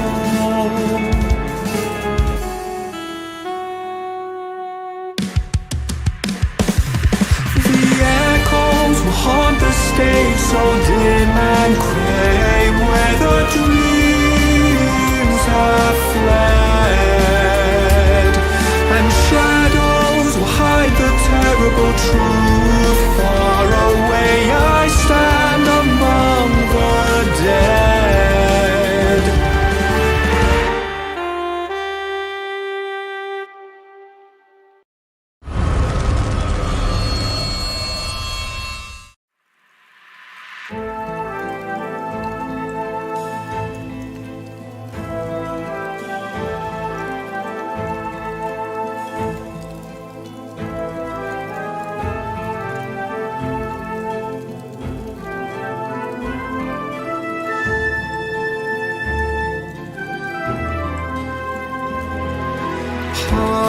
Hullabaloo, the roar that made me whole, the lights, the crowd, where I found my soul, each jump and each laugh, a story to tell, but behind it all, I'm lost in this shell. Hullabaloo, this world I thought I knew, but its shadows hide the light. The whispers of betrayal cut right through, lost in this dark and endless night. Hullabaloo, my heavens fall, hullabaloo. Alright everyone, we're back with more Manor Regulars action with your favorite casters Invisible Jeong and Fanboy Polu here. So here's gonna be a quick recap on the score, but just now Team Vacuity managing to show everyone why they're the boss here by getting an 8-1 in the first half, right? Or first round. Yeah. Yeah, Team Vacuity with their Geisha just showing so much aggression, and even their survivors, even though their hunter is forced to play survivor due to some inconveniences, they still managed to get a tree escape against Lunarte's hunter. So really a strong statement, Jong. Even they might not like, even though there might have been a bit of a deficit on the roster and the hunter is forced to play, but they can still manage this well to get a tree escape. Yep, definitely. So right now, Team L1 will have to step their game up if they do not want to drop down to loser's bracket, because like whoever loses this match will be facing off against Team Tianba or TB in the lower bracket, so they definitely do not want that to happen. So while we're at it though, we are going to be proceeding to like the ban pick screen, as the map chosen has once again been Lakeside Village. I felt like for this tournament, Lakeside Village and the Red Church are very popular amongst the survivors or amongst the teams. Yeah, Lakeside, I think the best reason being that Goatman is available for this tournament, and I really love playing Lakeside Goatman, and I believe that a lot of Goatmans also realize that potential, so that's why Lakeside just being picked. And it's also not the most comfortable map for other meta hunters like Opera Ivy. Like you have a lot of areas, and it's just a very big map, and if you're unable to find a hunter, they're basically gone forever. Yep, so we are seeing the Priestess and the Seer being selected first, so right off the bat to like the normal stuff we've been seeing as Mother Towson is still hunting, and we're gonna be waiting on the hunter bans. So let's see, are we seeing the respect ban of Geisha here, or will they let out the Geisha and go full on Geisha counter? Because if we look at this team comp or the global bans, there's some very strong survivors sitting in the global bans. Antiquarian and Barmaid, so Team L1 will have to be very careful as their survivor choices are very limited right now. Yeah, for me, I think right now they have less a Dream Witch option, so maybe going for a Dream Witch ban would be my personal preference, because Geisha, you can still deal with it and try to like reduce the aggression by playing it more safely, but against Dream Wish, if you really catch tempo, you have leeches on you and it follows you everywhere around the map, so it's not really an easy thing to deal with. And it seems like Lunartia, yes, they're going to ban Dream Witch and they're picking Cheerleader and Lawyer, Jong. Yeah, like I do understand the or rather the Dream Witch ban, because Mother Towson is known for his Dream Witch, but these two picks here, I'm not understanding that much. Like, you just got 4-man by a Geisha last round, and here you choose two characters that gets countered by the Dream Witch. Like, especially for Cheerleader, like, oh, you beep beep, you like dash very far away, too bad, beep one butterfly and down to your face, and Faculty ban Toy Merchant, but if you're wanting to play the Geisha, then you won't ban the Toy Merchant. So I guess maybe Mother Towson here does not want to play the Geisha here, seeing how the spam pick is ongoing. I think Toy Merchant might be, because in this map, Toy Merchant is one of the best kiters in Big Boat, because once you drop down, you have the glider and you can go down to the shore, you place a catapult and you jump back up, and then you go back up to the top of Big Boat and then use your glider again. So it's kind of a repeat process, and it's not actually that easy for Geisha to deal with, even with Butterfly. So I think that's what Vacuity is trying to do here. Well, actually ban picks are very fast this round, as we can see that they've already finished their selection. Wildling, Gardener, Cheerleader, and Lawyer. So I'm trying to think here, like Lawyer and Gardener, they both actually have the Veterans speed boost thing. And like this is a team comp with very many speed boosts. But the issue with this is that this completely opens the door if Mother Towson wants to pick Geisha once again. So I think this time Team L1 probably, they chose to let out the Geisha, so maybe they're going to counter it by bringing like free flywheel effects if they want to like deal with a Geisha if it gets selected once again. Yeah, for me, if I was Towson right now, this team just looks really comfortable to pick Geisha. Like, yeah, sure, you can have flywheel effects, but once I baited out, what else do you have? You may have Cheer speed boost, you may have veteran boost on Lawyer and Gardener, but I could just place a butterfly and catch up all the distance that I lost. So not really sure what hunter that Lunarte was expecting here though. Yeah, I mean, maybe, as of now, I'm still thinking it's gonna be Geisha once again, and yes, indeed I'm correct, it's Geisha. So hold on, let's see. So Ted, you can begin. So yeah, actually, this team comp, like, just now we talked about, like, at least I thought in the first round, the team comp was bad for Geisha to play against, and he still got a 4-man. But this time, this team comp is good for Geisha to play against. So Team L1 would definitely have to step their game up if they want to like continue on, because like this Geisha has a better chase this time around. They better have free flower effects, or else this would be a massive trouble for them. Yeah, especially with the fact they probably need to win the next 2 rounds, otherwise they're going to really lose on points if they tie the round. So I think one of the saving graces that Lunartia has is that Lawyer is just a great, you can just call out where the hunter is at any time that you open the map. So I think if Lunartia can get a really strong endgame and they out-rotate this Geisha, there is still the possibility that Geisha will struggle. Yeah, so we'll have to wait though, because I'm trying to think who they're gonna spawn at big build. It's probably going to be the Lawyer. So actually, like, Lawyer is strong at big build, so maybe the Geisha can choose to chase a Cheerleader and a Gardener, because both of those two are also going to be like sitting ducks in terms of the chase against the Geisha. So we are going to be moving into the personal selections real quick, so let me see what they bring. And oh my gosh, they still have only 1 flywheel effect, so they must be very confident against this Geisha, so they have to step their game up, because Geisha, as I said so many times, is strong against this. Well, from the looks of things, I think they just prepared against an Opera, because yeah, you have 2 tie turners for Wildling and Gardener, but against a Geisha, which they have already faced in the previous round, so I think they didn't really adjust their personas according to it, so it's not going to be a very easy task for Lunartia to try and outsmart this Geisha. And right now we're going into the spawn selections. We're able to see Lawyer and Shack. Cheerleader moving from small boat to closer to Wildling, I think. What do you think of this spawn, John? Well, for this spawn... Oh, first let's see where the Geisha spawns. Oh, for this spawn, I guess they wanted the Lawyer to utilize like the Shack as a speed boost thing. But the thing is that the Geisha chose to spawn at the left, and the Cheerleader is a complete sitting duck. So the Cheerleader will probably have to utilize the double 11 very well in the small boat area.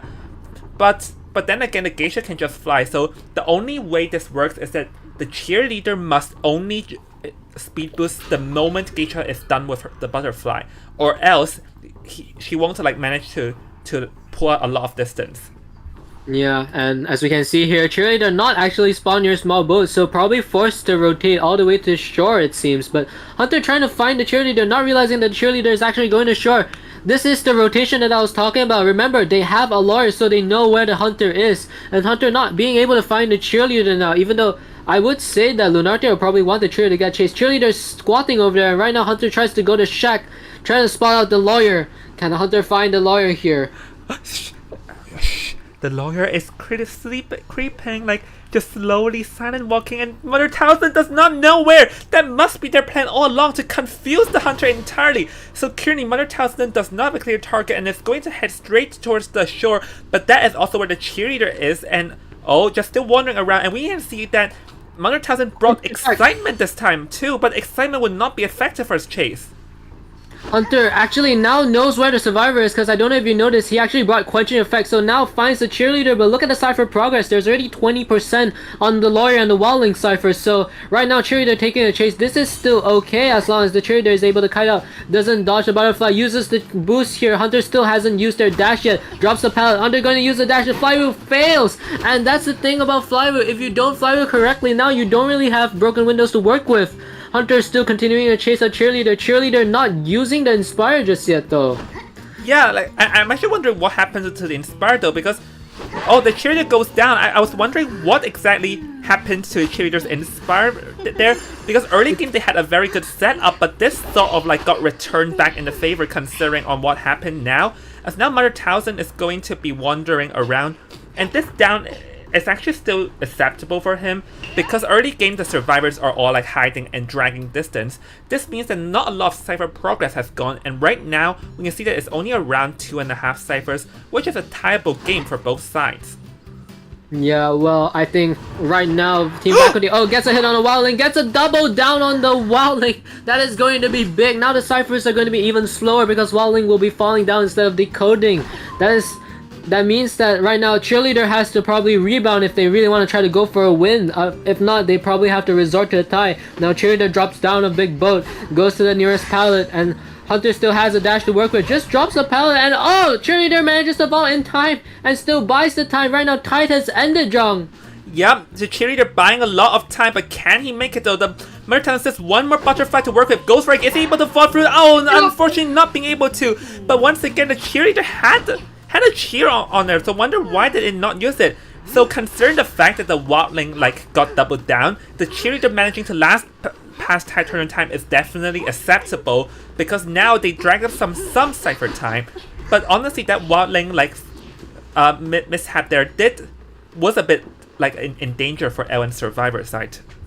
Yeah, Wildling getting healed up. I do think that the Team Lunarte are doing a better time right now. Gardner getting found out, trying to vault the pallet, get the speed boost to get closer to Cheerleader. They are not giving up on this Cheerleader just yet, because look at the amount of items that she has. She has 2 boosts, and Hunter just going to hit the Gardener here. Tightoner pulls off, and will we see the Gardener protecting the Cheerleader? It doesn't seem like it. Also, one thing I wanted to mention just now is that Geisha also brought the struggle ability. Cheerleader just going to use... Sorry, I was going to say that Giant Claw was actually brought by Geisha in anticipation for the Gardener to break the chairs.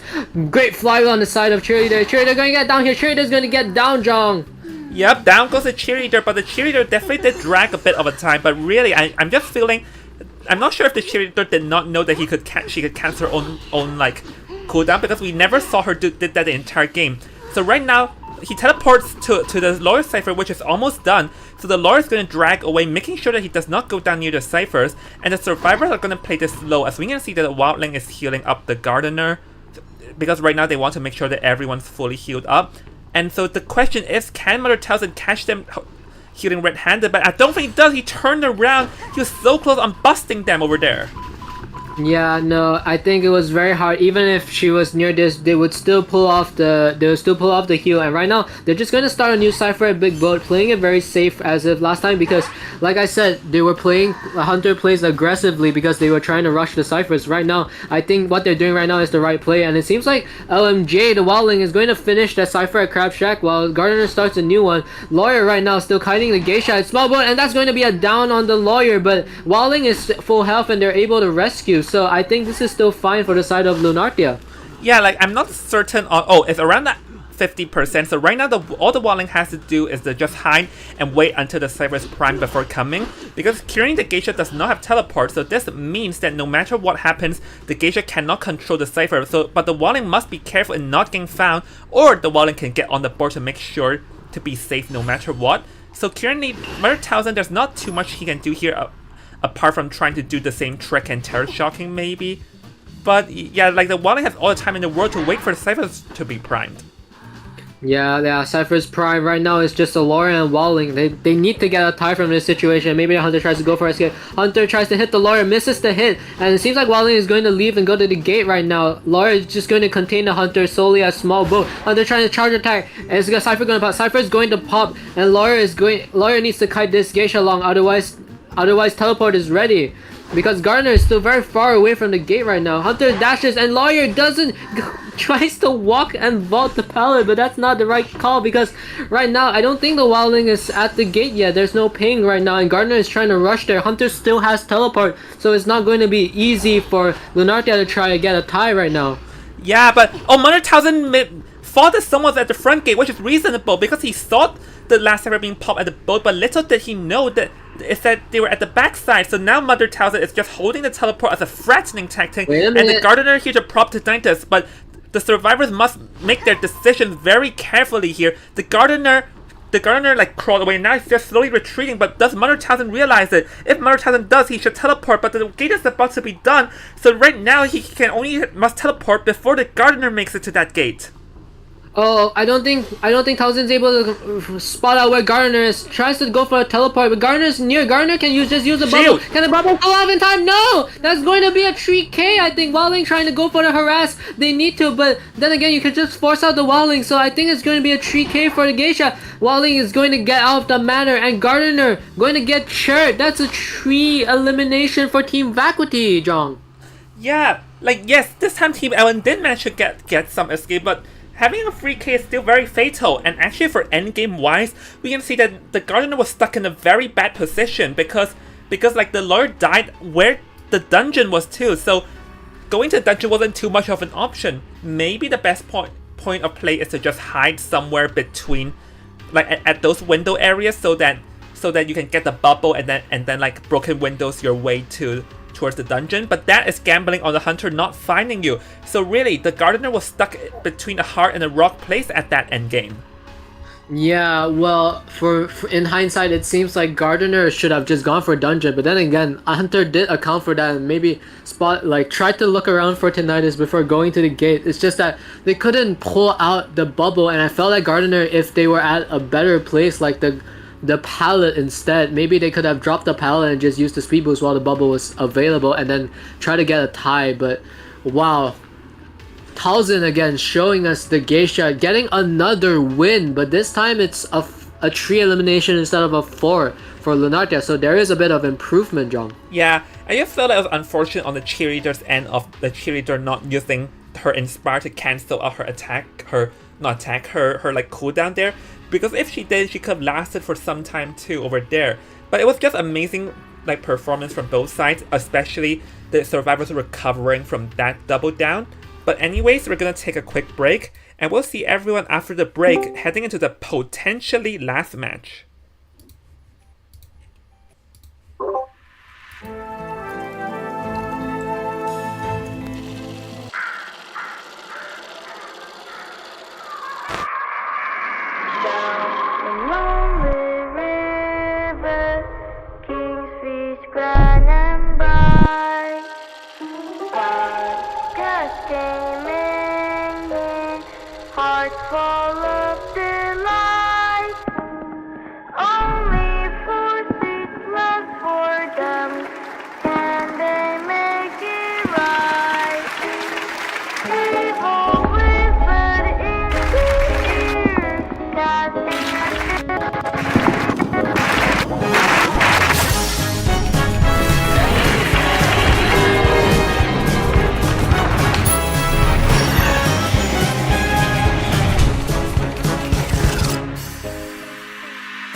This is my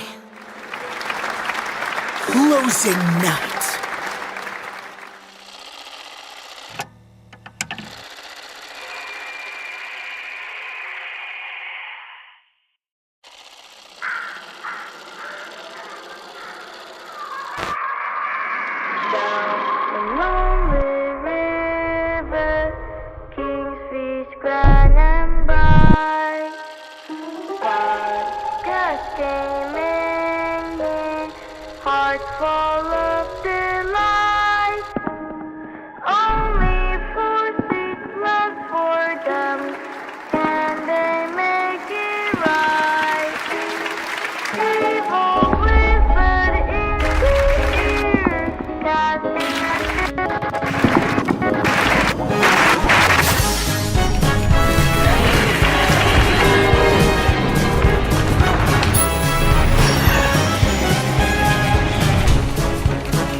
This is my closing night.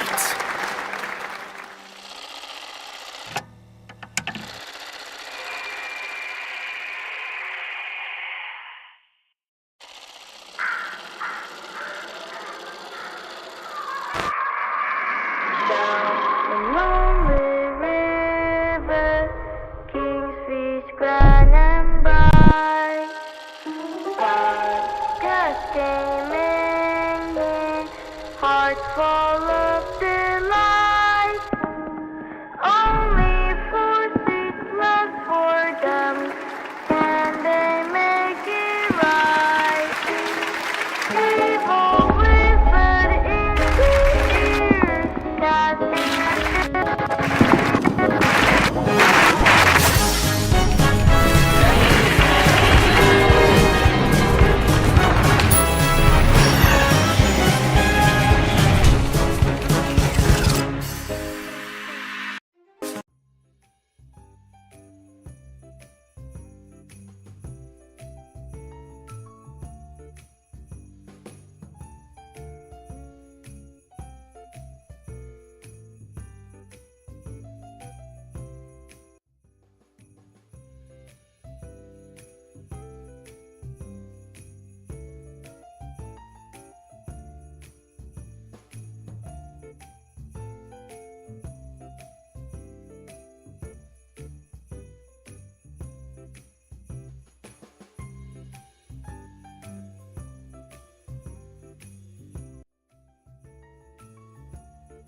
I would probably try to want to get rid of I forgot to unmute again, but thank goodness I found it this time. Oh my goodness, we were unmuted. No, I was just saying that John was saying how lovely I am. I was yeah. What? Yeah, I think someone needs to remind me to unmute because I have too many things to look at the same time. Yeah, just a recap, we were saying how it's a very lovely score for Team Vacuity right now. They only need a tie on the Survivor side to advance to the next stage against Team IVE. And John was joking with me about how I am very lovely, and I was talking about how Team Vacuity right now is also in a lovely position. And yeah, so we're going to be heading on to the band picks right now, John. Yep, so we're going to be heading into the band picks here as the Antiquarian. And the coordinator has been banned over there. So remember, Team VUI must get a free man, so they have to be very careful on their selection. We're waiting on Team Vacuity, and let's see would they ban the Ivy or would they ban the Goatman just to be safe here. Because if we look at this, like for Team Vacuity Survivor, they have some pretty good like Goatman counters sitting in the global bans there. So maybe they want to get rid of the Goatman because now they're no longer like strong Goatman counters in their play. Yeah, also I think Antiquarian and Coordinator hasn't been banned yet, am I? No, they banned it already. Oh, they banned it, alright, so my chat is slow, give me a second, sorry. So it seems like Team Vacuity has banned Ivy and picked out the Priestess and the Toy Merchant. What do you think about that, John? Hold on. So, Toy Merchant does not work that well against the Goatman if like Lunar vs Hunter have one, so we have to think carefully on what we are exactly expecting from this. Like yes, Priestess does indeed counter the Goatman, but Toy Merchant does not, unless they're confident that VUI would not pull out the Goatman, or they're confident that they can play their way against it. Yeah, so I think Toy Merchant pick here being a very interesting pick. I mean, Toy Merchant is very good at Lakeside after all. I did mention that in Big Boat she is probably one of the strongest carders if you do not know how to counter that. So right now we're going to see First Officer getting banned again on this side of LN, and we will see what survivors they will pick next, John. Yep, we definitely have to see what survivors they are going to pick next. we're still waiting for them to pick one more survivor. We're probably going to... I think they have to like go on and select a rescuer, seeing the officer got banned. Maybe... Oh! But they're going to be selecting the Seer. I guess they want to play this safe. And I was kind of half expecting an Embalmer. But I guess they do not want to like risk this being like the Goatman, because Goatman Embalmer does not do a single thing. Yeah, and right now, look at Team Vacuity's team composition, John. Seer and Priestess out of the ban jail, and Seer just a great option even against most hunters. Like, you can play against Opera, you can play against Ivy, even Goatman as well. When you place a cage and you see an owl, you're like, oh no, I only have less than like 5 seconds to try to down this person that just got out. And I think just Seer is just a very solid pick. And right now we're going to see Lunarte's going to ban Mercenary, so First Officer and Mercenary gone. We will see if Wildling's also global ban, so we don't know if Team Vacuity is going to pick a Rescuer or just go for another Kiter or something, John. Yeah, that is highly dependent on what they're trying to go next. I mean, they can still pick Gravekeeper as a Rescuer or Airplanist as a sub-Rescuer, because like there's still like potential like... Oh, I forgot what's that word in English. Oh, alternatives for rescuing. But because like considering Team Vacuity only needs a tie, maybe they don't need a rescuer because they don't need to try and throw it off or free escape. But oh, never mind, they're still gonna go for like another normal rescuer, Gravekeeper. So as for the personal picks, we're going to be seeing if Fui here is indeed selecting the Goatman. Well, I think if I'm Team Vacuity, I'll try to bring Flywheel against the Goatman, because Broken Windows, like again, it's kind of similar to facing against Geisha. If you get Speed Boost, Hunter could just use the cage and adjust the size to catch up and show up in front of your face, and wham! That's going to be an injury.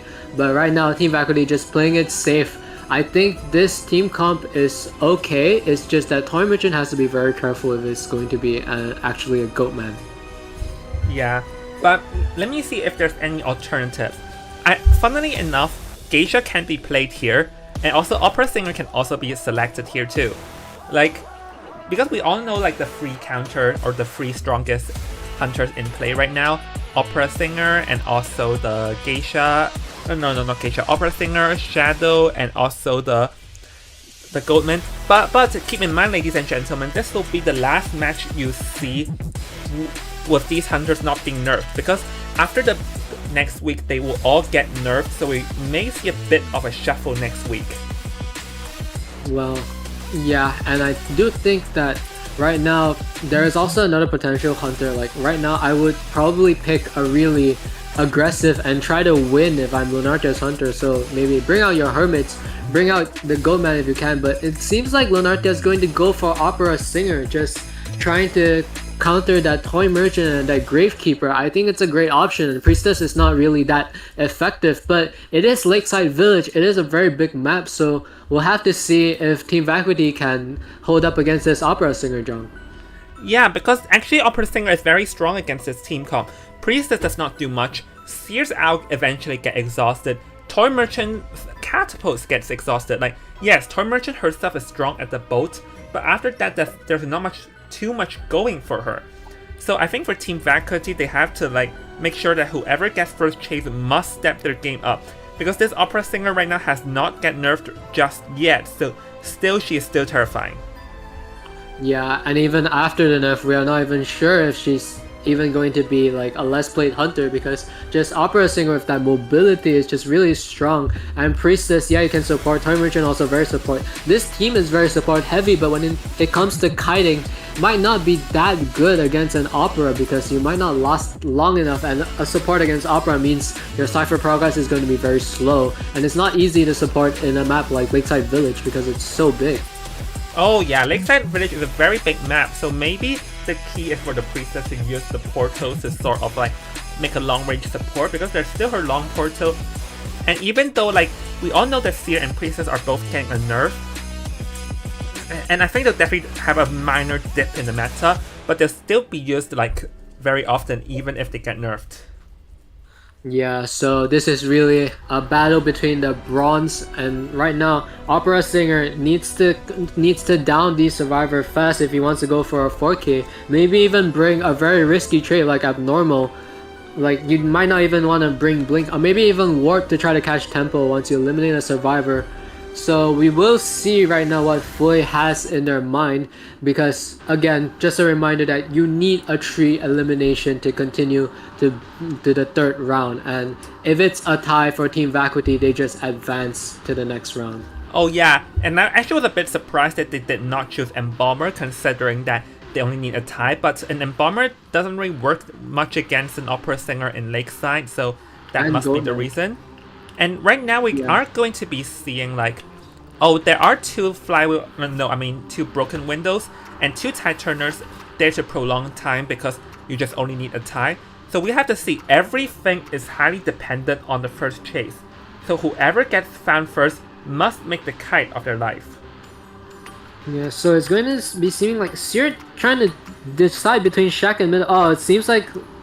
Yeah, it seems like Gravekeeper is going to be spawning at Middle, Seer at Shack, Priestess at Small Boat. I think Priestess and Seer makes sense, but that's the thing right now is that Gravekeeper right now is going to be the one that's kind of risky, because don't forget, as opera singer, you can just chase the Gravekeeper. However, this Gravekeeper does have a lot of things to work with. They have Priestess Portal, they have Seer's Owl, they have Toy Merchant's Catapult, but they don't really have a... Oh, actually, Toy Merchant has Tie Turner in case the Gravekeeper gets down, John. Oh yeah, that's definitely the one saving grace.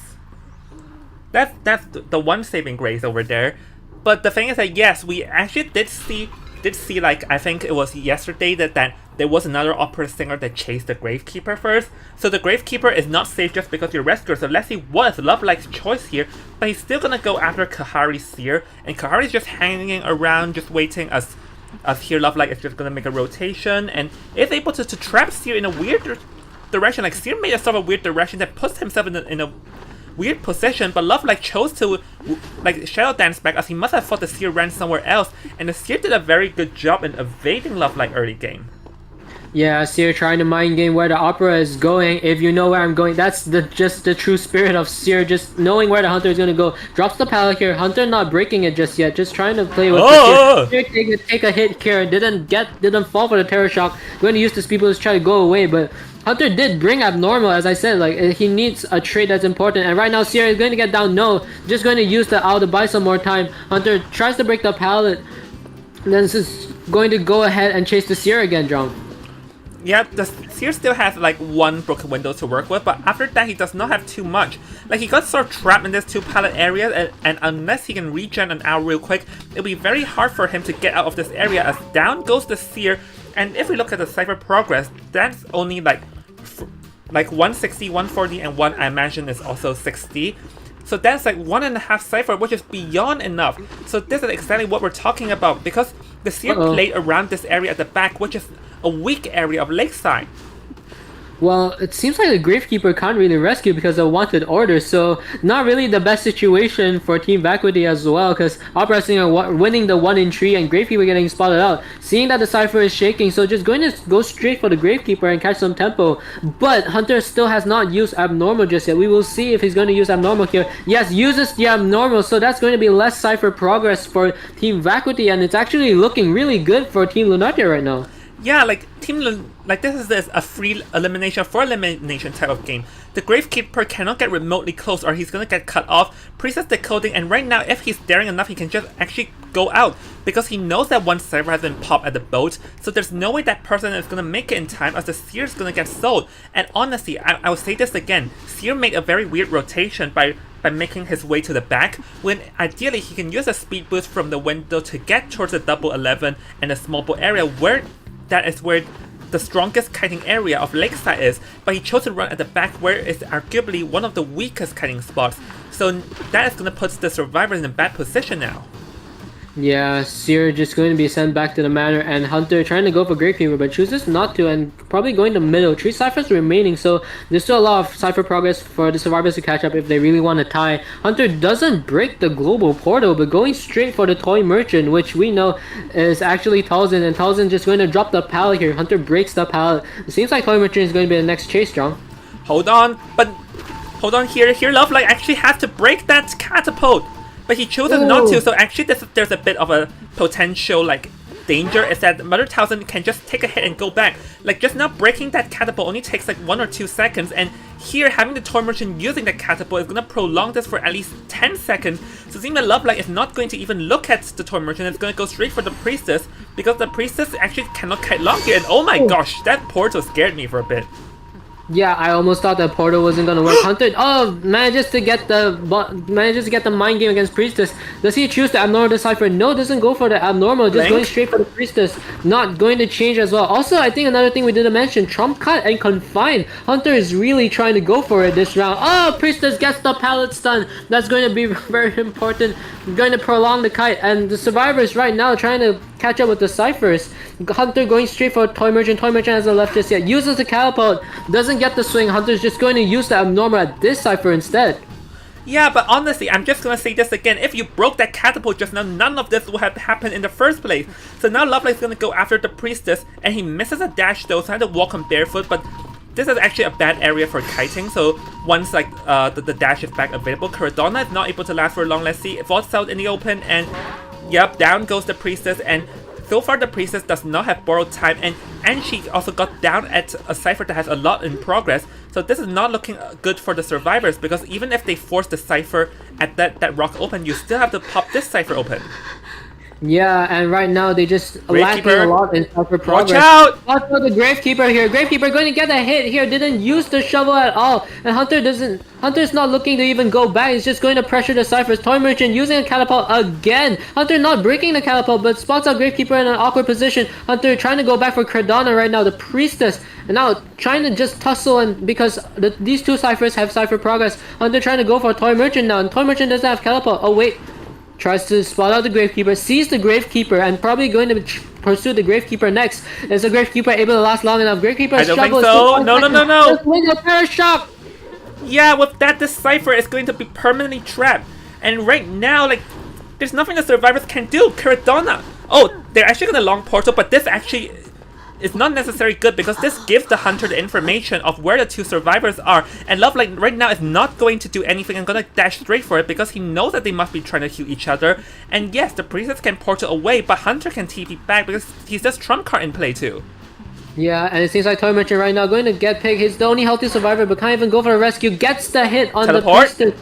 Hunter can just go back. Yes, you're right. Teleport is actually available, and Hunter could... Oh no, chooses to go for abnormal instead. I think that's fine as well, because you want to try to delay the cipher pop as much as possible, because you do not have detention. And now, right now, Priestess, can the Priestess make it? No, it can't make it to chase the Gravekeeper, but you can see the trails, and Priestess right now about to get down, uses the flywheel, lasts a bit longer, but Priestess is going to be down soon. Gravekeeper still on chair, and Toy Merchant still has 2 ciphers to decode, so it's looking like a very likely 4K, John. Yeah, like Lovelight here doing the unthinkable here and managing to reverse this game completely. So right now, like, yeah, Priestess and Toy Merchant are the only ones left in play, and they still have 2 ciphers. The abnormal choice of Lovelight here is definitely pulling out in their favor, as Lovelight will be slowly inching towards the Toy Merchant not being able to find. But at this point, this is like a slow death situation, because no one can really like effectively decode these ciphers. Yeah, well, Priestess on a 75 cipher needs to try to finish this cipher for Toy Merchant to have a chance, but unable to finish this cipher, and is going to get down here again with another terror shot on the side of Love Likelihood. And Priestess has used self-heal, so all the hunter has to do right now is find Toy Merchant before dungeon is open, and it's looking like a really likely 4K, but it doesn't seem like the hunter knows where the Toy Merchant is just yet. Yeah, I don't know. I think he's just trying to break the global portals to prevent any tricks. Yep, global. Oh. So with that, this is going to reveal Mother Thousand's location. So, yeah, Lovelight can just slowly inch the way, but Shadow Dance back, and yeah, like, Lovelight knows where Mother Thousand is, so you can just walk, and Mother Thousand, yes, you can use the glider to fly away, but that can only do you once, and keep in mind that Lovelight also has trump card, so if he sees him like flying away, he can use like the trump card to swap into warp to get there. Well, trump card, whether it's trump card or not, doesn't really matter. Does Hunter change to warp here? Doesn't seem like it. Oh, just going to TP back and spots out the Toy Merchant, and that is probably going to be a 4K, ladies and gentlemen. Toy Merchant doesn't really have anything to work with. Can't use the decoy. That's going to be the Toy Merchant down and the Priestess down, just even without using trump card. Love Likelihood gets a 4 elimination against Team Vacuity, John. Yeah, honestly, I'm just amazed. Like, first of all, I have to applaud how well Lovelight played that early game. like the first down. I just felt like this first kite was a bit too short, and this allowed them to snowball. And also, I felt like the team comp choice on VC's side, they were not preventing this opera singer. Like I talked about this before the game, is that this team comp is very, very weak against opera singer. Yeah, we have to bring back to that Tide Turner, sorry, not that Tide Turner, that wanted order on that Gravekeeper, just preventing the rescue all for once, and Toy Merchant was too far away to pull off second rescue, so Team Vacuity just losing. I think Luff had some luck on that wanted order and really just managed to prevent the rescue. Right now, we're going into round 3, guys, with Team Vacuity and Team Lunardia having a win in rounds, even though Team Vacuity wins on points. If Team Lunardia can win the next round, it is going to be Team Lunardia that's going to advance. So we really don't know what's going to happen, John. Yep, we definitely do not know what's going to happen. So yeah, like things are going to be intense as we're going to be having the final round. But let's take a quick break, just to calm down and like collect our thoughts, and we'll see everyone after the break as things are very tight between these two teams. See you in a bit.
Yes, we're unmuted. So welcome back to ladies and gentlemen, and we are moving into the third round between Team LN and Team VC, and things are heating up. Isn't that right, Jeff?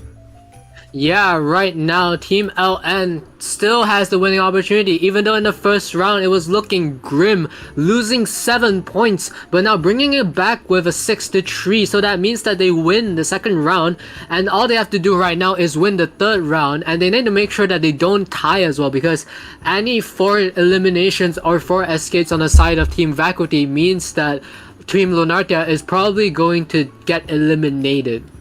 Or not eliminated, but sent that down to the loser's bracket. So yeah, right now for Team Vacuity, they're actually in advantage here. All they have to do is to get 2 ties in a row, like Survivor tie, Hunter tie, and bam, they win. It's Team Lunardia is the one that's looking to make a breakthrough over here. So Team LN would definitely have to like find their way, as we have also received news on what is the map pick, right? So Ted, you can begin.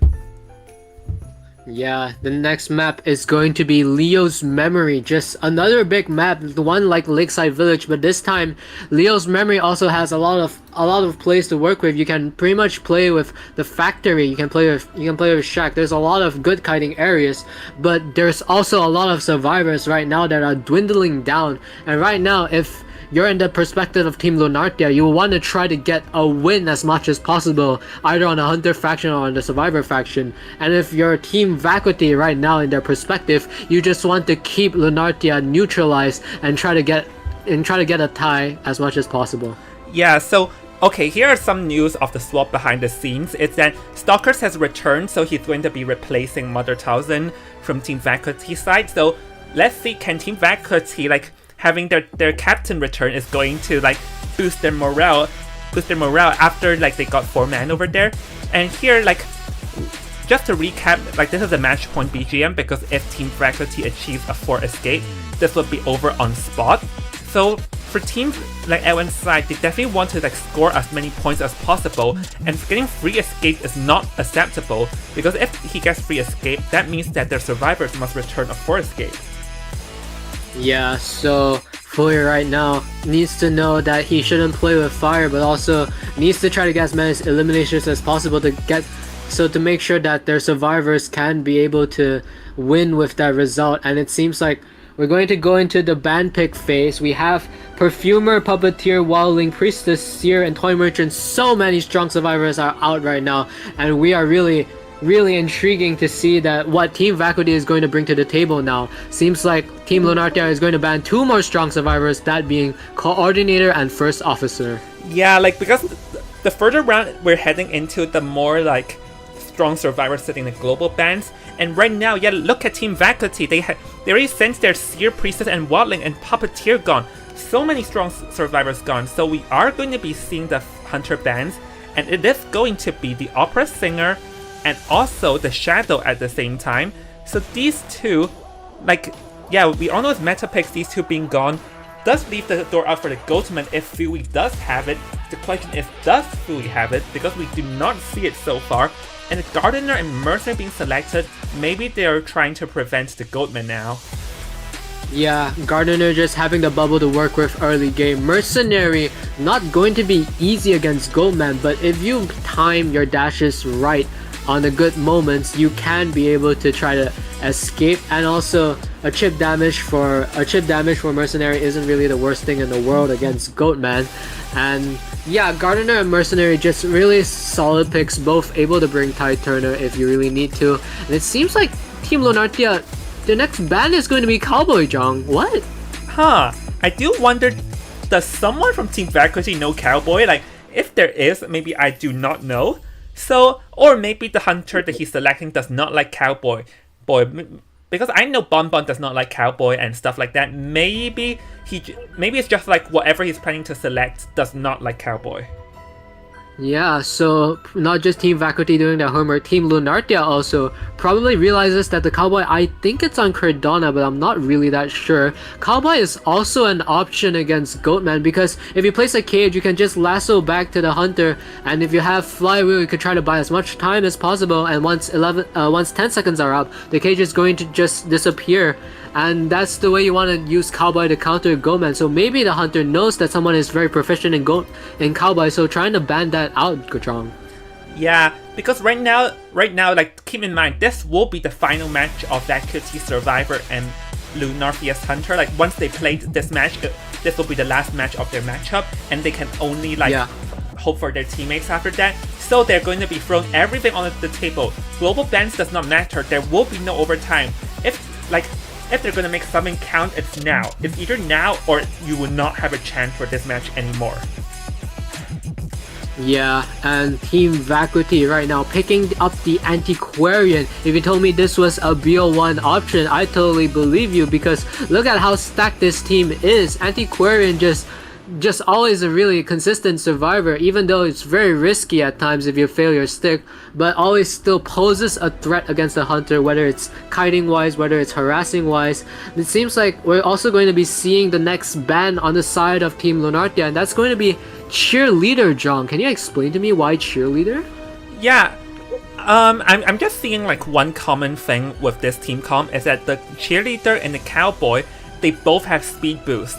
Like, that's the only thing I'm seeing, because currently, if Fui is planning to select a Hunter, I am not seeing any indication of it in the ban picks. The only possibility I can think is that he's playing a Hunter that does not have any speed boost ability, hence, that's why he's getting rid of all these survivors that can speed boost. But if Vacuity realizes what they're up to, they can select like a Weeping Clown. Weeping Clown also has speed boost too, but they ended up going for a different approach and selected the Psychologist, who is still available to play right now.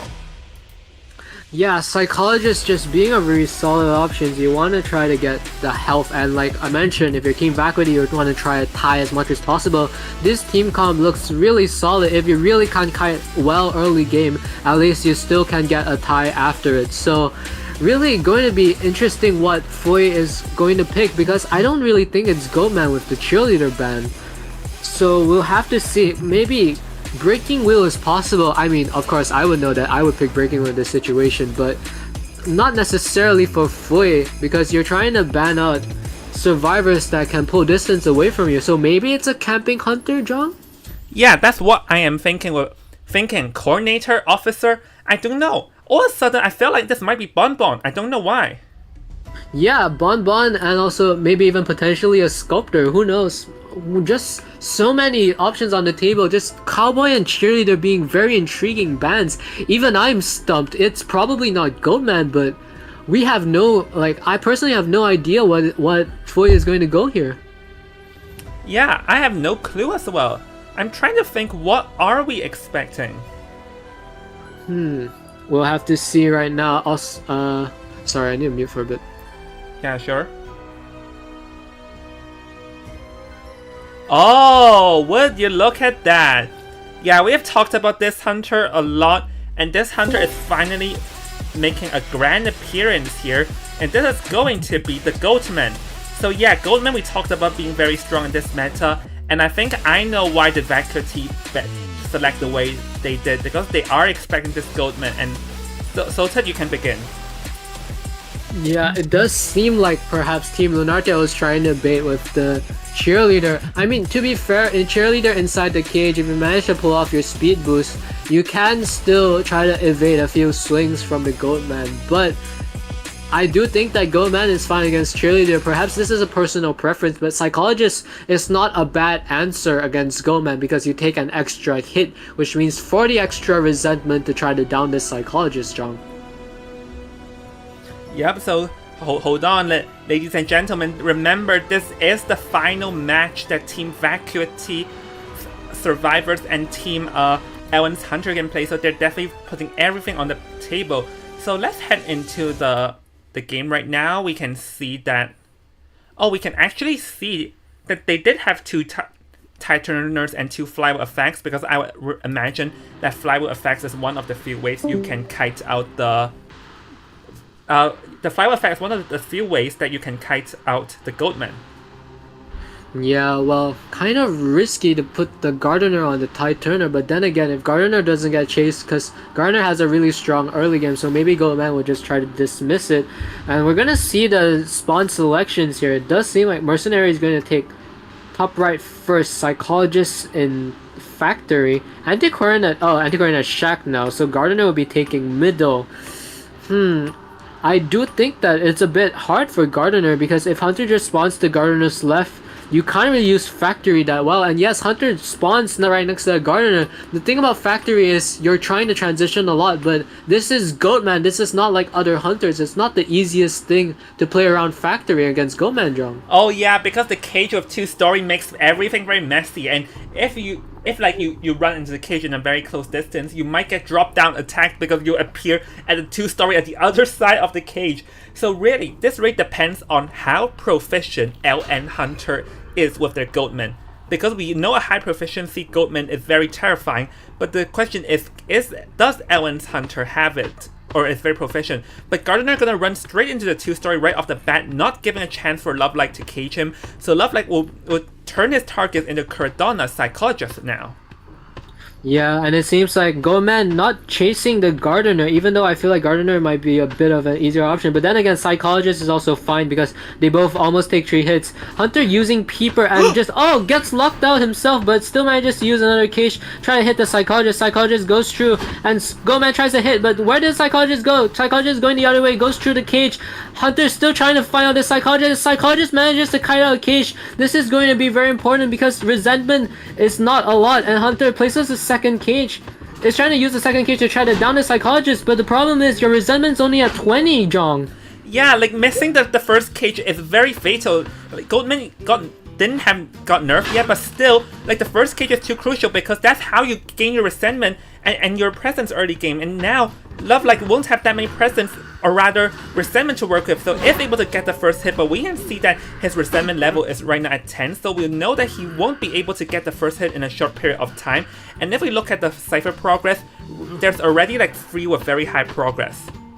Yeah, however, the Gardener Cypher is blocked, so that means that the Psychologist will be kiting around the area. Gardener's forced to leave that Cypher. Peeper in front of the pallet. Hunter just trying to break it. Now is able to create a cage. Will he manage to get the Psycho down here? He manages to get the Psycho down, and that's going to be Gardener, I think, just broke a chair, so Hunter probably has to decode another chair, but Gardener's still choosing to decode in this area. It's kind of risky though, John. Yeah, I think they're trying to force it or to have a high progress, but oh, hold on, it's ended, and the Gardener is now in the vicinity, and the thing against the Goatman is that you do not come too late, or else you'll get ruined by the cage. So, there goes the hit with the bubble thing, but yeah, the Gardener is actually just looking to buy some time here because you don't get afford it, but a bit of a dizzy situation. Is able to get the hit off, I think. Let's see. There's still a cage to work with. Is he able to get the hit? Oh, misses the hit barely. Well, yeah, it could have been potentially a double down situation, but doesn't find the Gardener and still hasn't hit the Psycho yet. Psycho manages to kite out the cage. Hunter has to use another one. That's going to be it should have been a terror shot, but it's not. And Hunter low on resentment. Even though Gardener is nearby, Hunter can't even down that Gardener. Gardener's still staying nearby. I think Gardener's trying to remove the chair, really playing with fire here, even though it's half health. Oh no, Gardener's just continue to decode, but even so, decoding in front of the Goatman might not be such a nice option because Goatman could just place a cage and just catch him in front of you, and you're going to get incapacitated. So Gardener has to leave the area right now. Yeah, that's exactly what Gardener is doing, and I don't really know if I'll agree with Gardener's choice of forcing it over there. It's very dangerous, but fortunately for him, it did not backfire. So let's see, Mercenary trying to break the cage, gets hit, is able to pull off the rescue, but Mercenary got the elbow pad away, so curing the survivors are doing a decent job, but I think the Psychologist should run into the corner to make sure to free up that Cypher at the water tank over there, because if he's dying too close, then the survivors cannot pop that Cypher that is in 80% or something. Yeah, Psycho, even though trying to stay at the pallet just now, just a beautiful backstab. Not even mentioned how like just the familiarity of this hunter with Goatman is really something to be impressive with. And, oh, we're gonna see just got stopped by the tree, but you could see like the hunter almost pulling off a second cage and catching out the mercenary. But it seems like hunter's just going to play a bit of control here, breaks the pallet, and the survivors right now they're not really in great condition. Mercenary and Gardener are both injured, but Gardener's trying to pull off a cipher, and Mercenary is going to be the next chase here. Whoa! Window, but still gets hit, Jong.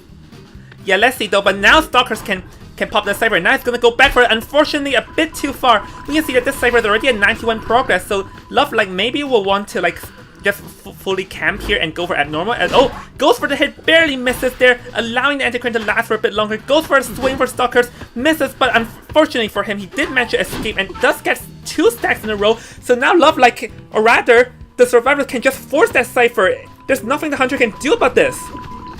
Yeah, Trump card's not ready because that last peeper is not done. Gardener trying to pop that cipher. Antiquarian should come over as well. Hunter places a cage trying to hit the Gardener, but is the cipher going to prime in time, Jung? That's going to be a cipher pop, and they're just going to go for the tree man. And again, Gardener is going to be the next one to get chased. Antiquarian leaving the vicinity already. Hunter needs to down this Gardener as soon as possible. I feel like you could just use Blink right here, but Hunter trying to place a cage. You can also use the cage to block a pallet, and just going to get the hit on the Gardener. They're still not the gate yet, Jung. This might even be a 3K. Well, this will be very dependent on what the survivors do, because at this point, they maybe should have someone pop the gate and another one prop Tinnitus, and that's exactly what's going to happen as we can see the Antiquarian staying nearby, the Mercenary popping the cipher. They probably did not send the Antiquarian to pop the gate because Antiquarian is slow, but Love like right now doesn't seem to know which direction the survivors are coming from as he double cage in the wrong direction, so he opted for teleport instead, but this might backfire for him because Mercenary can last a bit, and then Antiquarian can pull off the Gardener, but he's able to get the full hit on the Mercenary, so this changes entirely.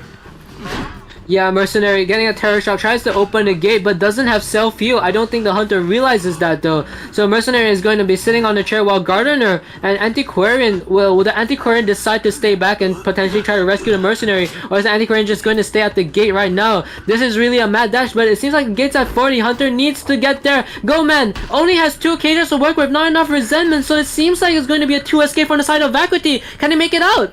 I think they do. Love Light has no idea which direction they are, so I think those 2 survivors are gonna make a grand escape. And there you have it, ladies and gentlemen. This is going to be a tie for both sides. And this tie means that for the next round, Team Vacuity's Hunter only needs a tie in order to win the matchup. Yeah, I think Team Vacuity has really done their job. That Antiquarian and Gardener, just a lot of Cypher Rush. Even though the Hunter was nearby, Hunter didn't really put enough pressure on that Cypher, and that Cypher is not the best Cypher to decode as well because you only have 1 pallet to work with. Right now, Team Vacuity, their Hunter just needs a tie to win this matchup, John. Yeah, and I also want to say this, because we can see that Goldman missed 2 cages, and that is fatal. If only he had more cages to work with endgame, this could have been an entirely different story, but he missed like a cage on the Psychologist early game. That meant that his resentment was lower than it normally would have been. So really, that came back to haunt him, and he failed to like fully field control that allowed the survivors to achieve that tie. So, oh my gosh, what a game. But Stalker's coming back and performed extraordinarily with the Antiquarian too. Yeah, so it seems like we're going to be heading into the round tree second half later, reminding you that this will be no overtime. So a tie means that Vacuity automatically wins, and a tree escape means that Lunartia automatically wins, John. Yep, so we're gonna head into a quick pause, and we'll see everyone after the break of the final match between Team Lunartia and Team Vacuity. I'll see you in a bit.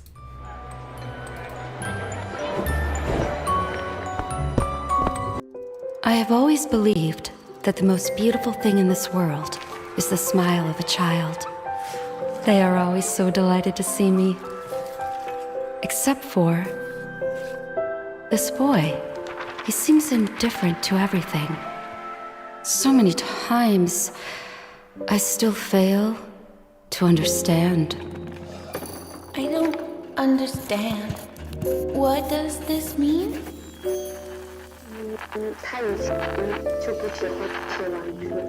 I still want to try, just one time, to get closer to you. Confused, unknown, quietness? Is this how you perceive the world?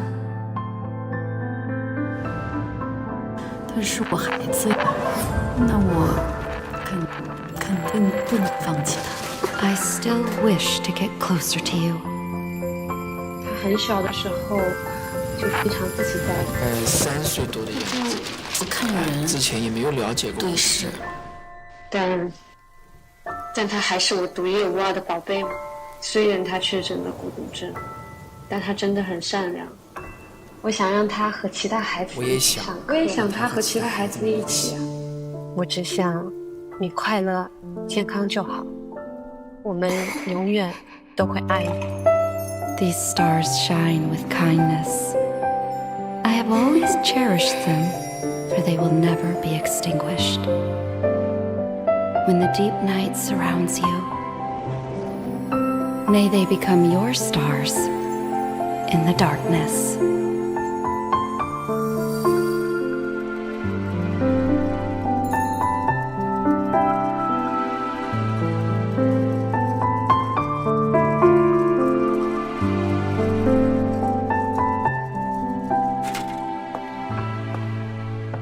Voyager 1, are you there? Yes, I'm here. I've brought you many things this time too. Continue your journey with courage. Stay the course.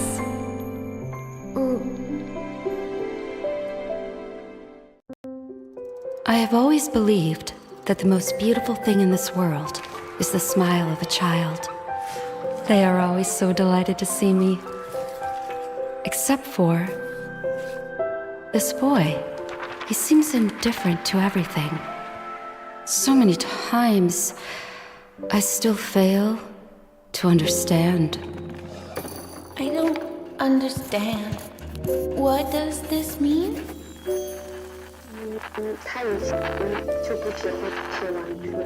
I still want to try, just one time, to get closer to you. Confused, unknown, quietness. Is this how you perceive the world? 他是我孩子呀，那我肯定不能放弃他。 I still wish to get closer to you. 他很小的时候就非常自己在。3岁多的样子。不看人，之前也没有了解过。对视。但他还是我独一无二的宝贝嘛。虽然他确诊了孤独症，但他真的很善良。我想让他和其他孩子一起上课。我也想他和其他孩子们一起啊。我只想你快乐、健康就好。我们永远都会爱你。These stars shine with kindness. I have always cherished them, for they will never be extinguished. When the deep night surrounds. Alright, welcome back, ladies and gentlemen. We are going to be heading into the final match between Team VC and Team LN, like Lunarfia and Team Vacuity. And oh my gosh, is this intense, seeing that it all came down to the final match. Yeah, it seemed like VC had a really strong upper hand after BO1 ended, but in the second round, Lunarfia fighting back and getting the win on the round, which is very important because they were losing on points. So right now, we're also moving into round 3, and Team Vacuity got a tie against Team Lunarfia's Goatman. Love Likelihood almost could have had a 3 elimination opportunity, but doesn't manage to get it. So right now, Team Lunarfia survivors need to get that 3 escape, otherwise they will be moving to the losers bracket. Yeah, oh, Sota, you can begin. So here's a quick recap. In the first round, Team Vacuity had a 4-man elim with a free escape, but then Lunarfia came back in the second round with a 6-3, so now after that tie, this means that Team L1 Survivor must achieve a free escape as well to return the favor. And honestly, just anything can happen, but we can see that Vacuity's Hunter got a 4K and a 3K. So if Team VC or Team LN Survivor want a free escape, they need to step their game up. There's nothing, they must get a free escape. There's no overtime, it's free escape or lose. Yeah, so if you're 1000 right now, if you're Team Lunartia right now, you probably want to ban out the Dream Witch, you want to ban out the Geisha, maybe even prepare against Thai hunters potentially, like maybe even Disciple. But then again, there is still meta hunters available for Thousand. It's not just Geisha and Dream Wish that he's able to play, and so really I would wish to see Team Lunartia bring out the big guns, maybe something crazy, like something like Batter, maybe your Cowboy, like a forward even. Like you need to bring out things that can allow you to get a tree escape in a map like Leo's Memory. Yeah, Leo's Memory, and honestly, Leo's Memory get rid of Geisha. Geisha can fly up the 2-story like nothing at all. So, and seeing that Team Vacuity, like the Geisha got a 4k and a 3k in 2 rounds, I don't think Lunarfia will be letting it out this time around though. So I'm trying to think, what are we expecting? Maybe we can see more harassers, because in games where you must free escape, normally we'll see more harassers because you cannot gamble someone to like free Cypher Cat in this meta. So the harassers and support will be very crucial in the team comp for Team Lunarfia. Yeah, so I think Team Lunartia does have a batter that was used in the qualifying rounds. So if there will be a batter brought out later, I think this is right now is the perfect time, because you really need to get the upper boundary and the upper hand against Team VC's Hunter. Really, just they have if you still want to face that Geisha, you want to still face a potential Dream Witch. You want to so you can begin. Sorry? No, I was saying so that you can begin. Oh, is he not here? Resting. So resting my. Oh my gosh. Wait, so I'll take Banpig then? Sure, I guess. Alright, so you can commentate then. Yeah. Anyway, so to need a bit of a break, so I guess Jeff can help with the ban pick. So I'm trying to think on what we're expecting as I was talking harass and support.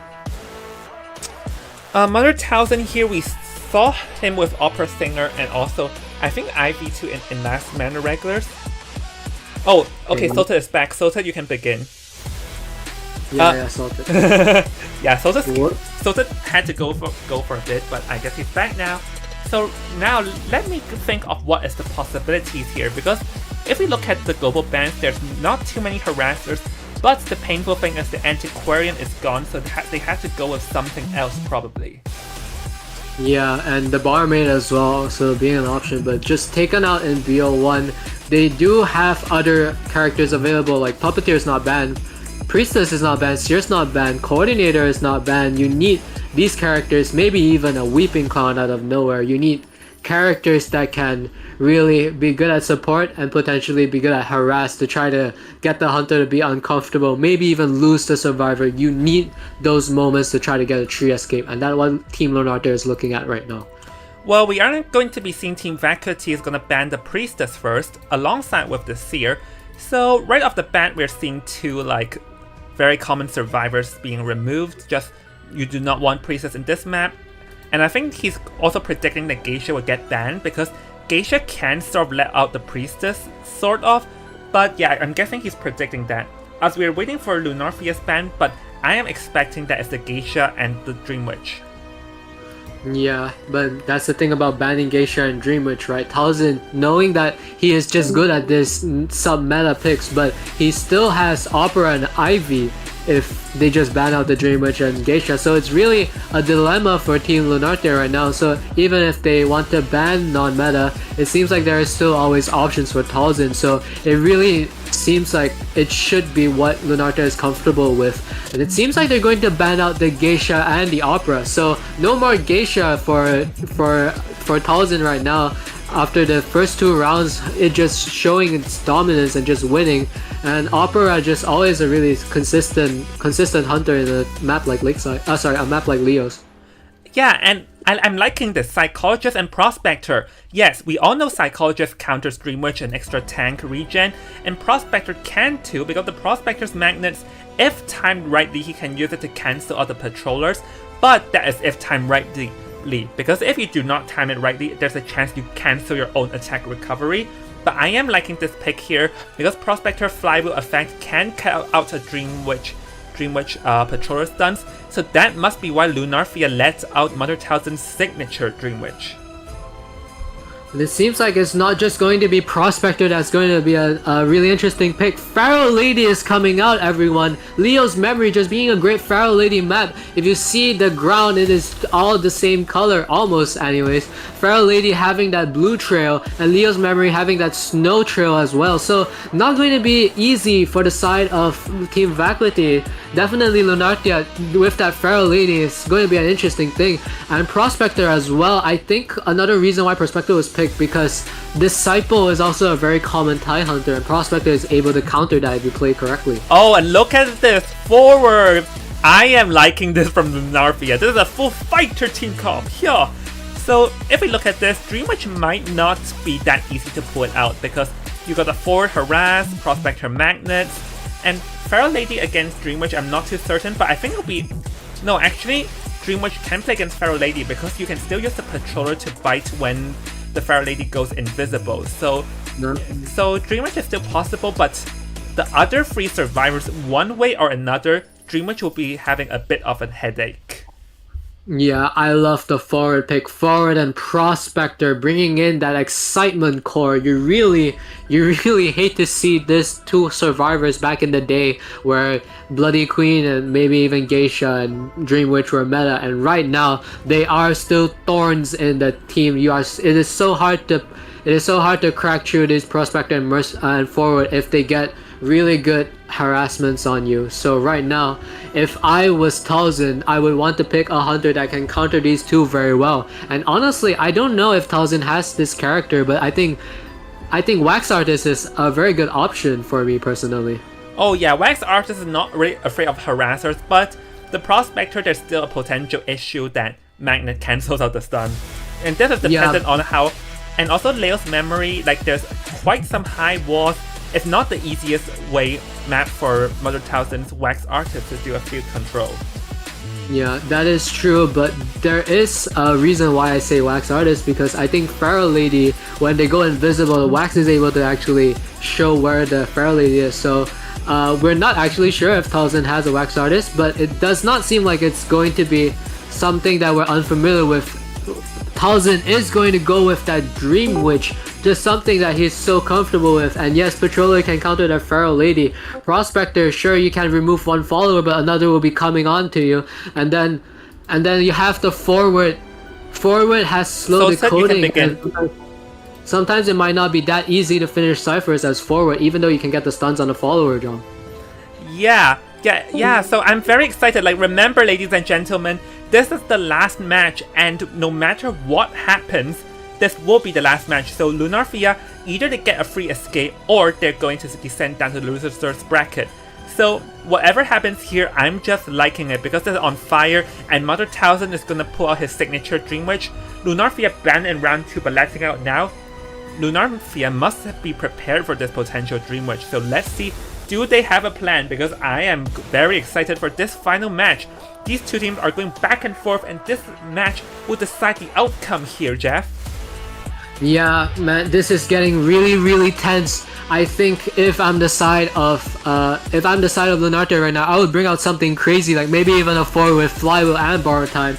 Pharaoh Lady needs to survive because I think Pharaoh Lady will be the weak spot against this Dream Witch, so they need to keep the Pharaoh Lady alive and try to keep everyone available for the end game when the cipher pops. So really, we need to see the personas LN is bringing right now. It is going to be very tense. Jong, are you able to show the personas right now? What on earth? Is it just me, or did they have Pharaoh Lady with Ty Turner and forward that has no Ty Turner but going for a full kiting build here? What on earth? What on earth is this?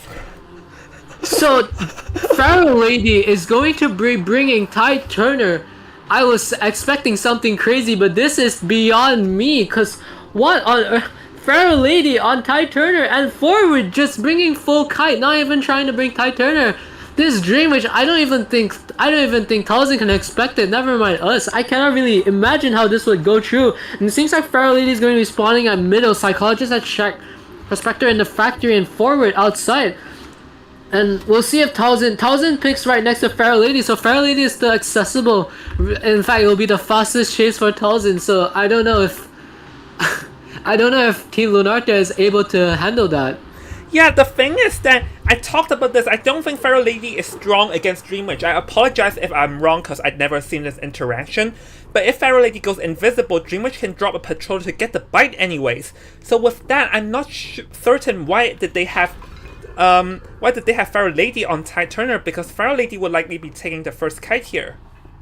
Well, only one way to find out, Jong. Right now, we have the Dream Witch going straight for that Pharaoh Lady. The only one being Ty Turner. Wait a minute. Is Hunter going to go for Pharaoh Lady? Yes, and we can also see that Golden Hood, the prospector, is also nearby in the vicinity. Will he go for harassment? Because Pharaoh Lady is very likely to go for first chase. Prospector, I think they're both really bundling up together. Right now, their communications, they're running together in a straight line. Prospector! No! Prospector didn't get the pallet stun. Right now, Prospector is the one getting chased. The Prospector has the kite really long against this Dream Witch, and Patroller is not even used yet, Jong. Yeah, that seems to be like a massive communication error on Team Lunarfia's side, having the Pharaoh Lady and the Prospector colliding with each other. We can see the Ford is in the vicinity preparing to help. Like, this may work if it's an opera singer, but this is like a Dream Witch. What are you going to do against it when he throws the Patroller down later? Patroller's coming. Patroller's coming. Patroller bit on the Prospector, and the main follower is not far behind. This Prospector is expecting to go down very soon. Prospector goes down. The Cypher is not even close, John. This is not looking great at all for the side of Team Lunartia. Yeah, it seems like this being the last game has caused some massive issues, that there are some massive communication errors over there, because first of all, the Pharaoh Lady did not decode early game. Second of all, the Ford came, so the Ford did not decode early game. So that actually means that there's only one cipher done, and that is the Psychologist, and there's only 1.5 cipher at best here, Jeff. Yeah, for right now, gets a stun on the follower and manages to get the hit. Prospector going to be rebound. Hunter trying to go for a double down. Prospector forward manages to use rugby ball to stop that. I'm jumbling on my words as well. This is just crazy stuff. They need to make sure that the Prospector is able to rebound for a very long time, because 4 ciphers remaining. Pharaoh Lady just started decoding. 4 is not even decoding, so that's not a lot of cipher progress, John. Yeah, but the good news though is that right now, hold on, there's a leech. The good news is that the main body does not have the Patroller, so let's see. Oh, is able to get the hit. Prospector tries to use the magnets to fly, to like knock the Patroller back, or rather the leech back, but did not work. And we can see the Ford is in the vicinity, but it won't help, because all the Dream Witch needs is a second leech, and then bam, it's not gonna work. And nice move from there. Oh, goes to the blink. Blink and just knocks down the forward. Right now, there's 2 people down, and you do not want that against a Dream Witch. Psychologist just now had the opportunity to use against forward, but right now, forward also getting cheered. Right now, you're forced to have Pharaoh Lady or Psychologist to come for the rescue. And 3 ciphers remaining. This is just looking terrible, and even more terrible for the side of Team Lunartia. Yeah, considering that the Prospector is like one chair from elimination, their one bet right now is for the Prospector to make the kite of his life, and maybe during the kite, try to have a possibility for the Psychologist to go for long range heal. That's the only thing they have, but the Psycho is already in the vicinity now, so probably just going to take a normal hit and rescue. Or let's say you try to go for the farm. Is able to get the farm! So that's bad news for Team Lunarfia, because now the Prospector will be sent back to the Manor, meaning that they must send all 3 remaining survivors out of the Manor. Yeah, and 3 ciphers remaining. I believe in miracles, but this must be a really big miracle to pull off for the side of Team Lunartia. Forward not even going to get chased. Hunter trying to go out for the Psychologist. Does have Blink ready on that follower. Does not even try to use the Blink. Just uses another follower, and the Psycho is down. Now Pharaoh Lady being the only one able to rescue if another person gets down, Drone. Yeah, I feel like there's massive communication issues on or errors on like Team Lunarfia's side, because we can see that they keep colliding on each other. Like, currently there's only 2 ciphers being done over here, so the Psychologist is trapped in a bad area, and with that, Blank Psycho has no forgive me, no flywheel effect, so she is going to be going down. So right now, the Pharaoh Lady is the only one that can really come, but the ciphers are far from enough. Just look at that, 3 ciphers remaining. Yeah, and the Pharaoh Lady coming from far away, even though you have Ty Turner, but remember, Pharaoh Lady rescues slow because because of her external trait. And so this is not going to be the easiest thing. Tries to use a decoy to try to trick the hunter. Hunter falls for it, tries to go for a rescue, but still hasn't rescued just yet. The thing is, with Berserker, it's not going to be easy for the Pharaoh Lady to pull off this rescue because it takes a very long time. Pharaoh Lady just going for it. Oh, it gets to hit the chair. Beautiful rescue from Pharaoh Lady. Hunter doesn't even go for the Pharaoh Lady anymore. Psychologist is going to take the hit, and Hunter's going to try to farm off another hit from Pharaoh Lady just to like increase his advantage, right? Yeah. Well, it's able to get the hit over there. Are happening right now. Yeah, it's okay, we understand. And the thing is that he doesn't have to afraid of losing the psychologist because he still has a psychologist leech. But hold on, Forrest trying to de-leech it. Is it gonna work? Nope, not being able to. And right now, all Mother Talzin really has to do is to send 2 leeches, and there's not a thing that the Ford can do. That's the thing of why Dreamwatch is not afraid of like these. An Orc goes for the blink over there. Whatever works. Yeah, and right now it's just looking terrible on the side of Lunartia. I don't really see them trying to escape them. Trying to tree escape from this. Forward is down. Psychologist is on second chair. Pharaoh Lady needs to somehow pull off this rescue. Forward is going to get chaired as well. So Pharaoh Lady is only able to rescue one. Even if you hit the chair again, it's just not looking great for the side of Lunartia. It's probably going to be a 4 elimination. Hunter trying to look out for the Pharaoh Lady right now, Jong. Yeah, and the thing is that Mother Talzin can just let the Pharaoh Lady get out of the dungeon because all he needs is a tie to end this game, and right now it's beyond enough. There's 2 on the chair, and the Pharaoh Lady is the last one remaining standing, like, not knowing what to do, and oh, with Tinnitus and... Oh, Dreamwitch spot Pharaoh Lady's location, so I think this might be game over here. Yeah, or does he though? Mother Talzin licking his lips. I don't even think he's going to show any mercy. Sees what a Pharaoh Lady is. Tries to place a follower on the pallet. Oh no, doesn't seem to. Yeah, he doesn't know where Pharaoh Lady went. Well, now he knows because of crows, but we will see if the Pharaoh Lady gets dungeon, but it doesn't really matter anymore because we can congratulate Team Vacuity for winning, but right now it's just a matter of whether Team Vacuity, the hunter, wants to show any mercy to this Pharaoh Lady and see if Pharaoh Lady can go for dungeon. Mind game. Pharaoh Lady very close, but ran back. Actually, he's in a bad area. She is in a bad area right now. Oh, playing with fire, like licking off the tip of a knife here. Yeah, Pharaoh Lady doesn't have Flywheel to work with, drops the pallet, but Hunter has Blink, and that's going to be a down of Pharaoh Lady, and we can congratulate Team Vacuity for advancing to the next phase of the winner's bracket, and Team Lunarthia really trying to fight hard, even with just crazy personas. Tide Turner on Pharaoh Lady, and even pulling off a very beautiful rescue, but at the end of the day, they will still be in the loser's bracket, so they're not knocked out just yet, but what a game, Jong. Oh my gosh, that was very exciting.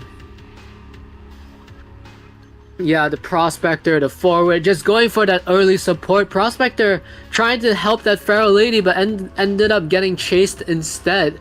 And just after that, Hunter just got the hang of it. Forward having no Tide Turner, just couldn't rebound from the Prospector as well, and just ended in a 4K ultimately. Congratulations to Team Vacuity for that win. Oh my gosh, that was so exciting. My heart. Yeah. My heart. Me and Jong is definitely speechless. Even I'm messing up what I'm saying because I can't really articulate. Yeah, sorry. Yeah, I apologize to the audience. Our words are jumbled up. We were so excited during that match. Yeah, no, to see Pharaoh Lady with Tide Turner and forward with full kite build, and ultimately it did not quite pay off for Team Lunartia, but at the end of the day, they really tried, and their fighting spirit has been really commendable. And honestly, just what an entertaining match, Jong. I was not expecting this much entertainment. Yeah, me too. And it was also so exciting when Team Lunarthia seemed that they could have turned it around when they managed to clutch out the second round with that format elimination from Opera Singer. But Vacuity just stayed true to themselves and managing to get that win. So with that, congratulations to Team Vacuity for advancing once again. For Team Lunarthia, they'll be dropped down to the loser's bracket, but they have not been eliminated just yet, as VC will be playing off against IVE once again next week, while Lunarthia will be playing against Team Tianba next week. So for everyone in the chat, make sure to be prepared, as there'll be more matches to come. So with that, let's head to the interview VC to see who will be the one getting murdered by us today.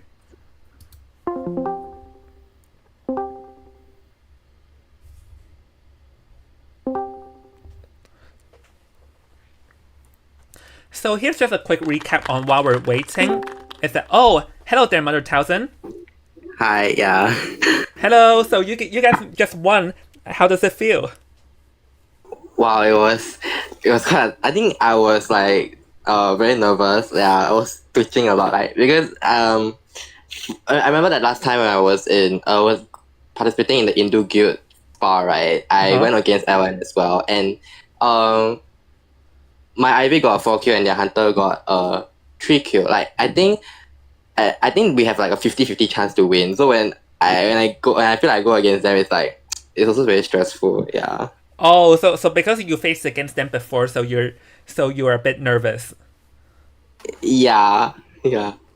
Yeah, but one thing to note is that your hunter choices, especially the Geisha, like because we were talking about, we felt like Geisha was a bit hard against that team comp, but you still pulled it out and managed to get 4K. So do you want to like let the audience know what's your decision and rationale behind that?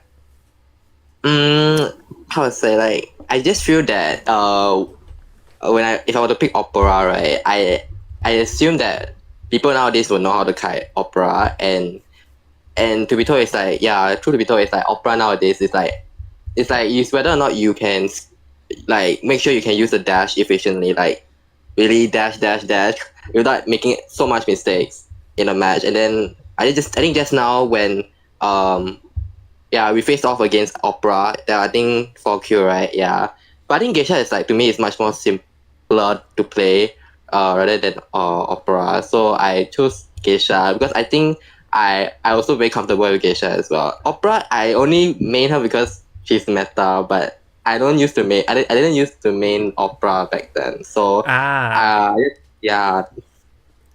So just going with like comfort picks, right? Yes, I mean in the tournament, right, nowadays, I mean, like I see in other groups, right, they don't tend to use those hunters, the meta hunters, but rather their own preferable hunters. So I thought I can go with that as well. Oh yeah, definitely right. Don't necessarily have to like pick the meta, but like even if it's meta, if you cannot play effectively, then it's still not that effective. True. Yeah, but then you think about IVE, right? If we're going to face them next week, right? Then I think they are well prepared. Like I have to say, they have meta hunters. The hunters can play meta hunters quite well, so it's gonna be a tough match. Yeah, I'll be looking forward, since you also played against them last time. But we lost horribly. Well, let's see then. So as for the survivors, like since you weren't there at that game, but like you're facing off against a Goatman, and we all know that Goatman is very terrifying in this like meta. So for the third round, were you expecting a Goatman when you were making that like character choices? Okay. I wasn't in the survivor team, but we were. I think my team also did. I mean, they were thinking that there will be a Goatman coming out. Yes, and Goatman right now, we don't know how to kite this hunter at the moment. All we know is that he's there and he's kind of strong. Yep. Okay, but then I feel like in the match right just now, you could see like how like the Goatman right uses 2 cages and to block off the survivor's path, and then survivor is forced to get a hit. But doesn't mean survivor cannot like escape from a hit, you know. It's like they can loop around the cage, but they need to know which cage they're looping around so they don't get confused and keep on looping back and forth until the hunter get a hit on them. Oh yeah. That's not the same for the hunter as well. If the hunter is lost on where he's going, then he also can't get the hit. That's the thing. Oh yeah, I got confused just now too. So oh yeah, for the final match, like when you pick Dreamage, it's also the same thing, right? It's your comfort pick. Yes, it's my comfort pick. Plus, also the team comp didn't seem too pressuring to me because they were actually trying to target like probably other hunters that I think they actually banned Dreamage in the previous 2 rounds, right? But I don't know why they didn't ban Dreamage this round. If they did ban Dreamage, they could actually pull off this match as well. Like I could use Anne, and they probably have 2 interrupters blocking. Probably 2 harasser trying to stop me from getting the chase down too quickly. But then they didn't ban Dream Witch. So I was also like thinking that their BP wasn't correct. Like it wasn't the right choice. If they want to aim for 3 or 4 kills, right, they will have to, they will pick more than, even they pick better warding, forward, or 4 harassers also can also. Oh yeah, for harass obviously can. Oh, okay. So anyways, like you already talked about like how you feel facing against IV tomorrow. So or not tomorrow, next week. So Jeff, anything you want to ask? Actually, yes, I do have a question for Talzin. Since today Stalkers was unavailable for the first 2 rounds, how do you feel about getting to play both Puppeteer and Toy Mission? And honestly, you didn't seem bad at the Survivors at all. How do you feel about that? Oh, I think I just play what I can. I just play at the standard I can play lah. It's not saying that if it were to me to be kiting, right, it would be a different story already. But it's the other people that get chased by the hunter, so it's not me, and I was just doing the bare minimum. Okay. I think I'm also comfortable with Survivor as well. Just that I mean Hunter more than Survivor. Yeah, that's all lah. I mean, I doesn't mean I'm bad at Survivor. I'm okay with it. Yep. All right then. So yeah, was that if there's no more questions, so Mother Towson, thank you for your interview, and once again, congratulations to your team for advancing to the winner brackets final. So yeah, with that, this will wrap up the end of the stream. Thank you everyone for tuning in, and hopefully you all enjoyed these 2 days of Manor Regulars action, and we'll see y'all next week with more action. See you in a bit, but guys, goodbye. Bye bye everyone.